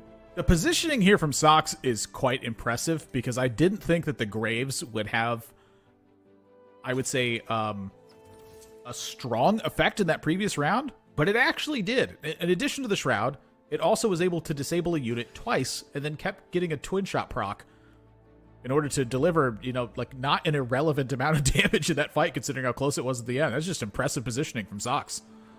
Yeah, I mean, on the one hand, you have Pickle Onion playing an unusual comp that you don't see in the meta very often because it just kind of requires a lot of things to go right.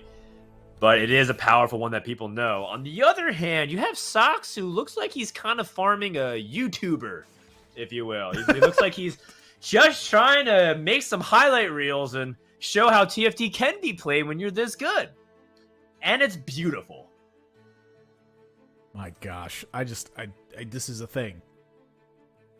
And so right now, this fight, can it be the same? I mean, because the items on the Tahm Kench are not nearly the same as the previous round that they fought.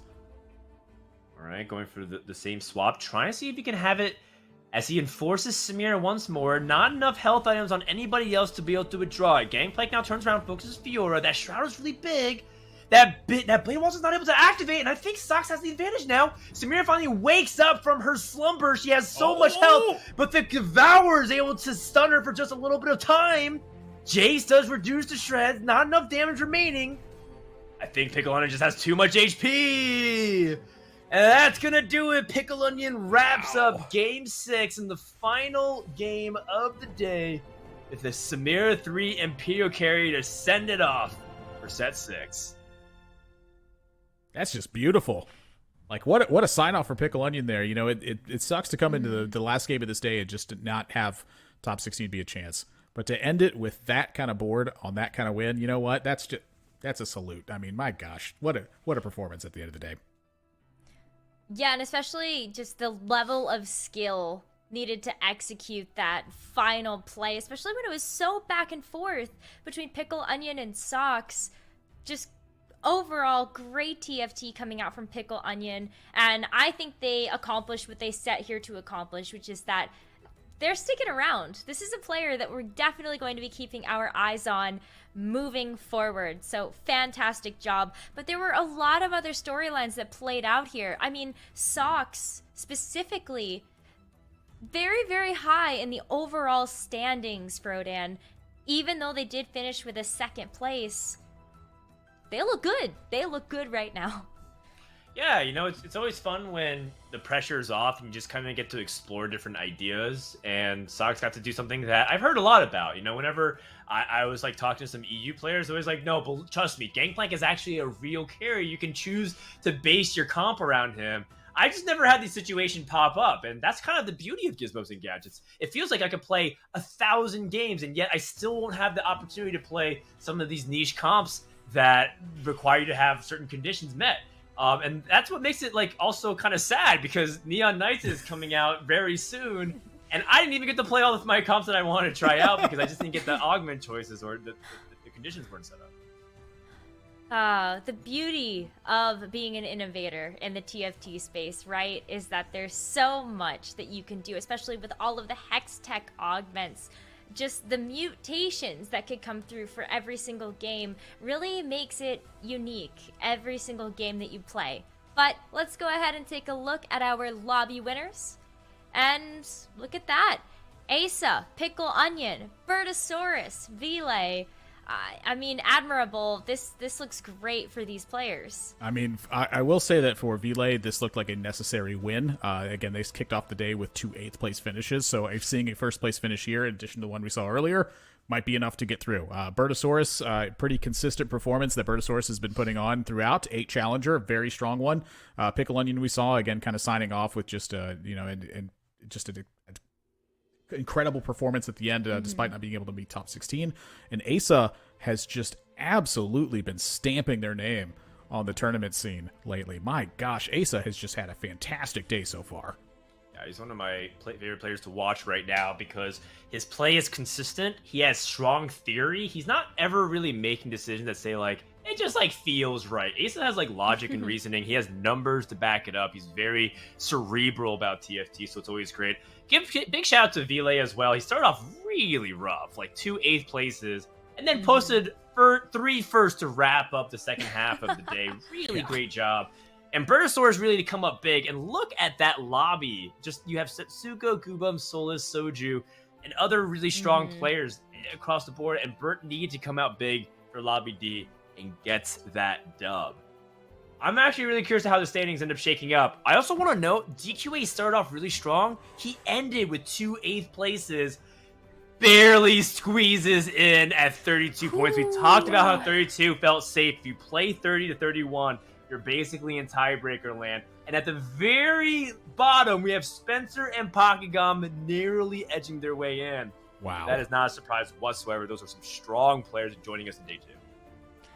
I mean, just look at how close the competition was throughout the day, though. And this is what we expect from 32 of our top North American TFT players. But congratulations to our top 16 that are advancing on to day number 2. Admirable. I mean, what a treat day 1 was. This is just fantastic to see. This is one of the things I love about competition, but also, one of the things that does kind of... it aches just that little bit, that bittersweet moment of when players are not able to make it through to that next stage. This is some of the toughest competition you're going to face, and it just doesn't get much closer than this one. I will say the Sox though, Sox has just absolutely destroyed the competition today. 1 finish below 3rd place is what Sox had today. One singular. Absolutely incredible stuff coming out from that player. And also just to prove to everybody, yes, you can be a dad and still be very, very good at TFT. You love to see it. But Frodan, what a great day number 1.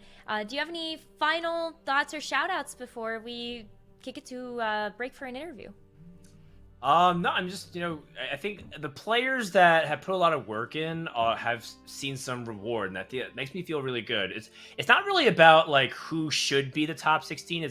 Are the 16 players who are joining us, are they the players who also feel like they get the recognition for the amount of skill that they've displayed, and also the amount of work that they put in? No one who's at this stage is here by accident. They qualified via ladder. They also played in tournaments and they performed well. So it's a great mix. We have some people through the points qualification. We have some people from tournaments in this past month. I'm really happy to see that, and I can't wait to talk to Sox in the interview after this break.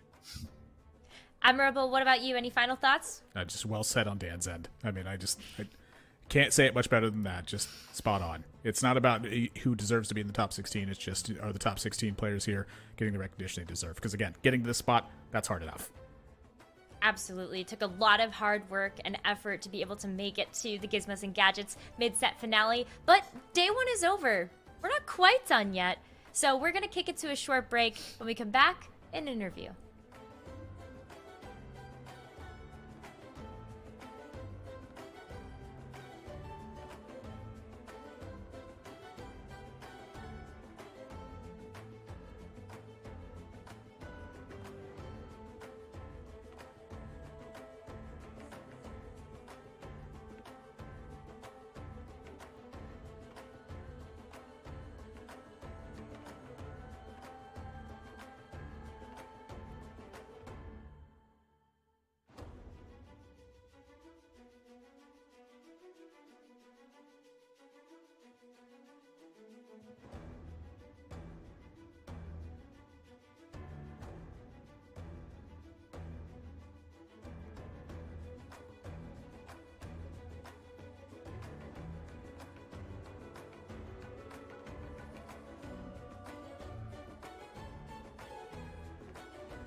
Hello, everybody, and welcome back to the Gizmos and Gadgets mid-set finale. We are here with our day one winner, Mismatch Socks, and Ryan.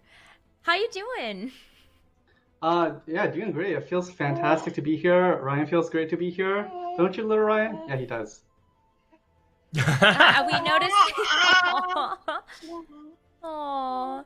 We noticed on Twitter that Ryan might have been backseating you during the tournament. Is Ryan really the star of day one of the mid-set finale? Wait, how'd you guys know? How'd you guys find out? Who leaked it? Yeah, it was Ryan. It was Ryan playing the whole time. It was Ryan playing the whole time. I don't think I made a single decision. All he did was point at the units, and I just clicked on them. That's it. Aw. Well, it worked out because according to your results from today, it was all top threes except for one game. So that is absolutely incredible. I mean, Socks, this is, as you said, the first tournament taken seriously in a long time since the set for regionals. You want to talk a little bit about why you took this tournament so seriously? Yeah, so let me also talk about the 8th place, because I want to go into this interview just a bit about the 8th place. But first, so at the end of set 4, it's okay. At the end of set 4 was set 4 Worlds, and like that was the last tournament I took seriously, because the entirety of set 5, I thought that was the most garbage set of all time. I regret any games I played on it. I regret it. So then all the tournaments that I played, I didn't prep a single one, and every single one was just a disaster. It's okay. And then You said set 5 and Ryan started crying. I think you two are linked pathologically. Yeah. So then for set 6, the first few tournaments I couldn't take seriously because both of them I was either moving or I was in mid transition to doing something. So then I never got enough prep for either of the two tournaments. And this tournament is the first tournament where I like organized a lot of in-houses, did a lot of in-houses, watched a lot of odds, and prepped a lot. That's awesome. You want to talk about March of Progress and how you don't like that argument? Yeah. Okay, so game 3, I went 8th, and I was offered March of Progress plus 2 other prismatic augments. They were both good, but then basically every single person who I ever talked to in lobby 2, everybody said March of Progress is broken and I should always take it. I might have to give Ryan to my partner. But anyways, so now when I in my solo queue games, I have never placed below bottom 2 taking March of Progress. So I was like, oh, March of Progress must be OP. And then in tournaments, people don't have bad boards.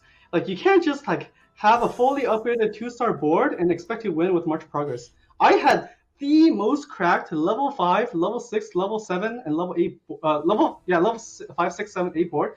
I have like full 2-star everything, full 3-star everything on my late game board. I didn't win a single fight, and every single fight was a huge prismatic gap. And it blows my mind because March of Progress has the highest like win ratio and like average placement on meta TFT, and that augment is completely trash and completely unpickable in tournament. It's so bad. It's like unbelievably bad. And there you go. When people ask what's the difference between ladder, solo queue versus tournaments, you can clip that from Socks. Yeah, please do, because like, okay, March of Progress is the biggest noob stomper augment of all time, and that's like my hot take. All right. Nathan, you got any questions for Socks? I feel like all my questions have been answered at this point. I guess like I want to hone a little bit in on the tournament players don't have bad boards kind of perspective of it. Like what what does that mean? Like at some point you just have a bad board because you just nothing has gone in your favor. But I guess what you're saying is like at the end game board, players are just kind of salvaging things and putting things together in a reasonable manner, even if they're kind of having bad luck. Am I correct in saying that? Well, let's just say if you take a look at your average solo queue lobby, like at every stage of the game, like let's just say level 6, people's boards are actually pretty weak. So let's just say if you have like a 2-star board, you can probably win most of your games. So I had a 2-star board. I lost every fight like 6-0, and like how can I possibly? Like, why is there... Okay, let me go do this to my partner. Let me give Ryan to my partner. He's really... I'm sorry. We're family friendly here on this Yeah, show. yeah. Yes. The child is now yelling at me for trying to back up the March of Progress augment here too, because I also think it's pretty good. Sorry. But basically, I remember at level 7, I had a fully capped 5 innovator board with everything 2-star and like best in slot on every unit, and I was losing 7-0 every single fight. And like people's boards were just that much better because they have like say they have a featherweights that gives them 55% bonus attack speed, and I can't keep up with it no matter how many 2-star units I get. Yep, that makes sense. Let's talk a little bit about player storylines here. Is there any surprising players that either qualified or didn't qualify for D number 2? Okay, I briefly looked at the player list, and okay, so some of the players that are on my radar for a long time, well, not for a long time. Asa just recently popped up on my radar. I was watching him, watch his Fight Night games. That man is extremely good at TFT.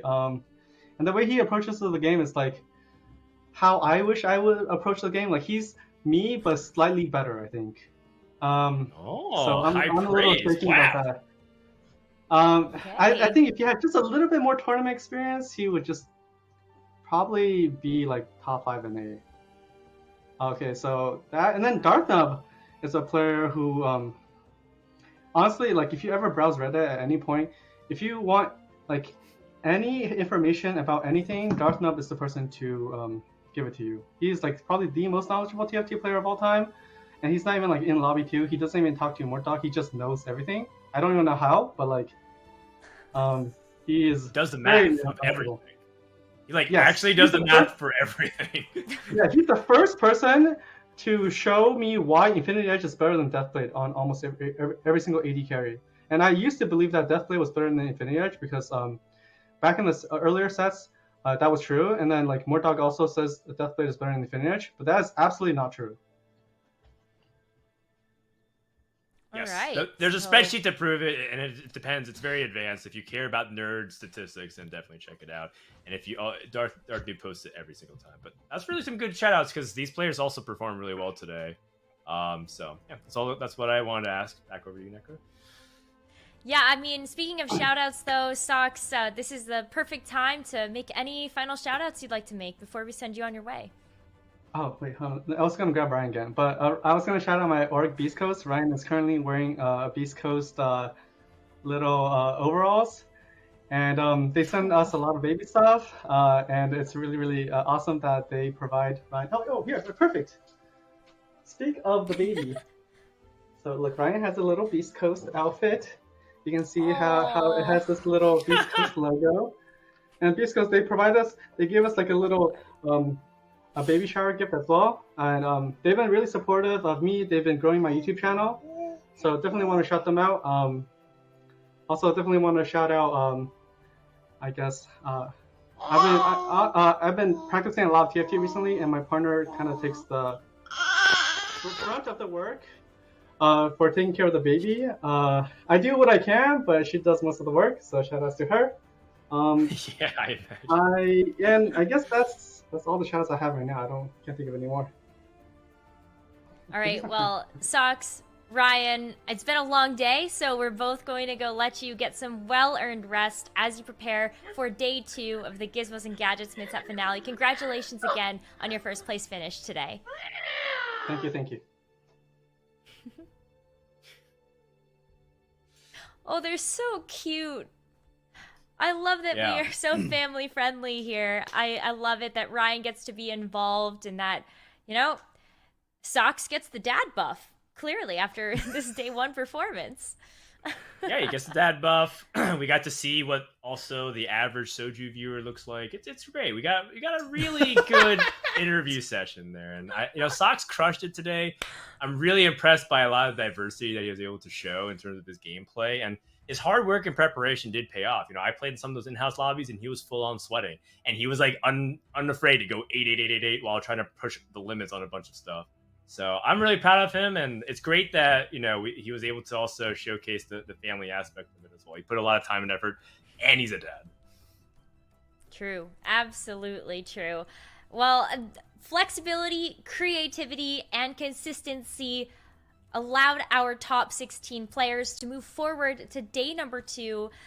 Let's go ahead and take a look at those players one more time to see who is going to be competing. These lobbies right now, Admirable, they are absolutely stacked. We thought day 1 was stacked. Day 2, gonna be even sweatier. Yeah, it continues to hone in just day after day, and this is, again, the part that excites me the most, is that this competition now steps up. You know, these are the players who demonstrated that they were likely the most prepared for today. They performed through that as well, and now they have to do it again. You're trying to move through that top 8, and it's basically just as hard as it was today, except it's a little bit tighter on the gameplay as it comes through than this one. So I am really looking forward to tomorrow, but I really have my eye now on the Darth Noob and Asa. You know, I've had my eye on them anyway, but when Sox prices them that highly, my gosh, those are players that I'm just going to laser focus at this point, because it's, you know, Dan pointed out as well, they also performed right behind Sox in this one, 2nd and 3rd place for Darth Noob and Asa coming into today. And if Sox is going to praise them that highly and they're going to finish that strong, there's got to be something promising there. Yeah, absolutely. It's going to be an incredible showing of TFT because we still have 2 more days of action. So, wow, 16 players tomorrow. We're going to cut that in half for day number 3, where there's prize money and invites on the line. Admirable, Frodan, Khroen, and Wolfey, thank you so much for bringing us the action today. We're going to see you again tomorrow and on Sunday. And thank you so much to our viewers for tuning into the broadcast today. And of course, our partners at Ball Street for providing such an interactive way to take part in the tournament that we've got going on this weekend. I've been Nekkra, and this has been day number 1 of the Gizmos and Gadgets mid-set finale. We'll see you all tomorrow.